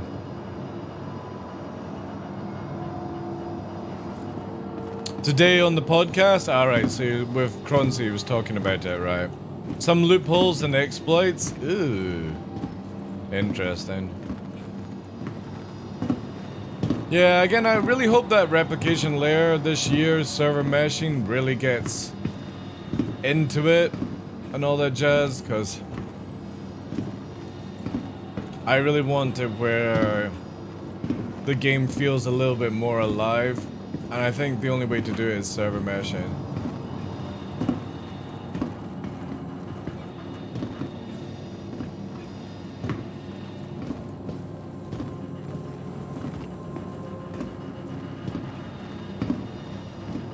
Looks like there's more riots in France happening.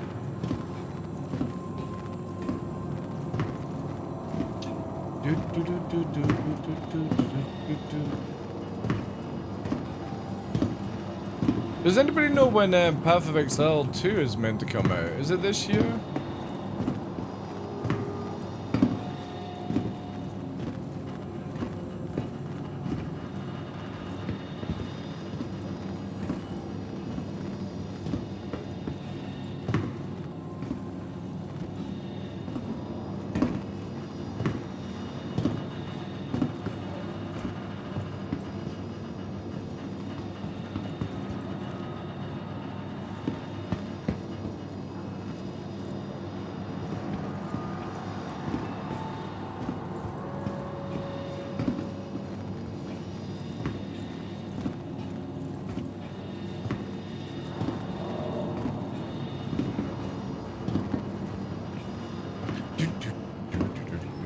Is my sleep schedule messed up? And I started saying to myself, my alarm is only going in 6 hours, still got some time to spare.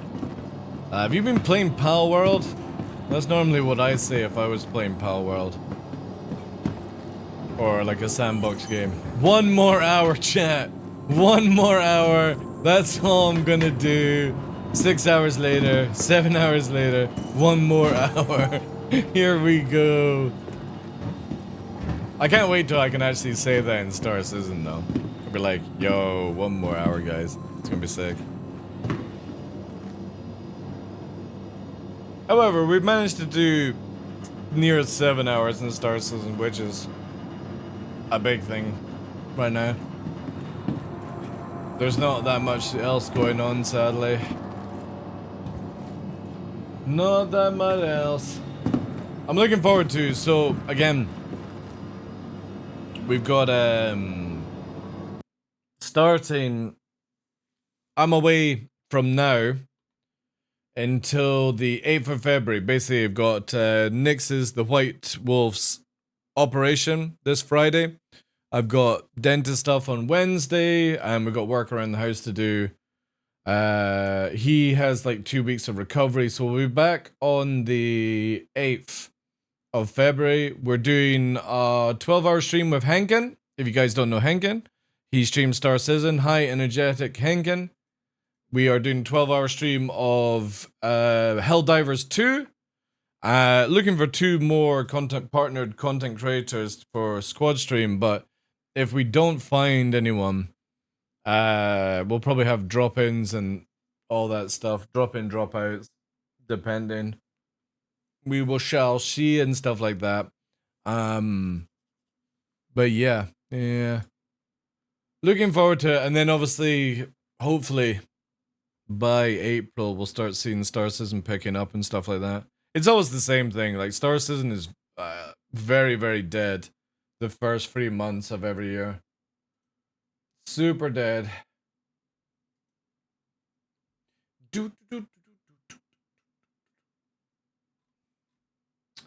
Super dead.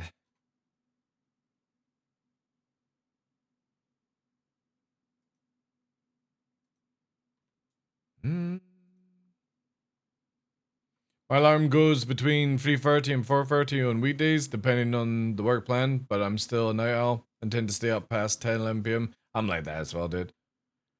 I get up at 6 a.m. and I go to bed at like 1 a.m. Kind of jazz. Really need to get out of the habit, but such is life, chat. Such is life.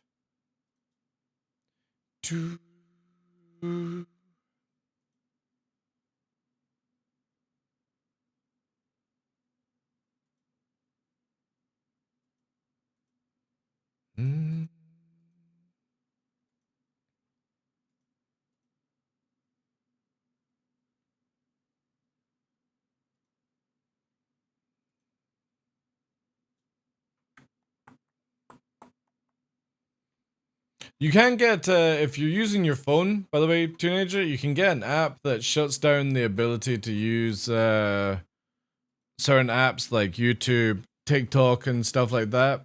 So you basically set it up, you set a time, and it literally locks down the ability to scroll. And you only get, so when you're wanting to force yourself to sleep, it takes away that ability. I may have on occasion driven a truck weighing 15 ton with 2 3-hour sleep. I did that a while. Not that weight of transport, but sleeping like 1 hour and then driving and all that jazz. It is not good, not good. But that was in my youth, chat. I would never do it now because, well, I'm a lot older. A lot older. Anyway, thank you very much for today's subathon. We're not going to extend any more hours. I was going to be only doing 9 hours today. We're coming up for 7. But unfortunately, I have nothing more I can show at Star Citizen. And to be honest, I don't really feel like jumping over to like Pal World or Monster Hunter for the final 2 hours. So we'll just cut it there. Thank you very much to Cell and Senalier for the donations today, guys. Massively appreciate the resubs, the raids, the follows, all that good stuff. Again, we are back on the 8th of February. It's a long time to wait, I know. But unfortunately, I've got so much stuff on real life with Nyx's operation on Friday and all that jazz, so it'll be a bit of a break. But obviously, I'm not going to change any of the scenery. None of the scenery is changing, or myself. It's just literally maintenance around the house and his operation and some other stuff. But hopefully, Helldivers launch on the 8th is going to be a lot of fun. A lot of fun. And all that stuff. But yeah. Let me send you on to... I'm going to send you on to XBat, who is playing some... I'm literally typing power word. No, we need to read XBat. There we go. She is playing Power World just now. She is also a Star Citizen content creator. She does Star Citizen or Star Cinema. Very funny lady. Go and check out her content, all that stuff. Thank you, Cell, for being here. Cthulhian, Teenager, Bitescar, Soulwind. Thank you guys, or Solarwind. Glitch, everyone. Exclamation mark raid in chat. Nixie's coming to say goodbye. Next time you see Nixie, he will have no balls. No balls, Nixie. I'm sorry. He'll be fine though, chat. Don't worry. It'll just be no balls instead of coconut. I know, Nova. I know. You coming to say goodbye to everyone since you won't see them for a week. Are you saying goodbye? You say goodbye to everyone? Goodbye! Goodbye, everyone! Yeah. Anyway, thank you so much, guys. I will see you in a week and a bit with the wolves. Have fun. Take care. Don't forget me! Take care. Have fun with Expat's show. Thank you, guys. You cheeky monkeys!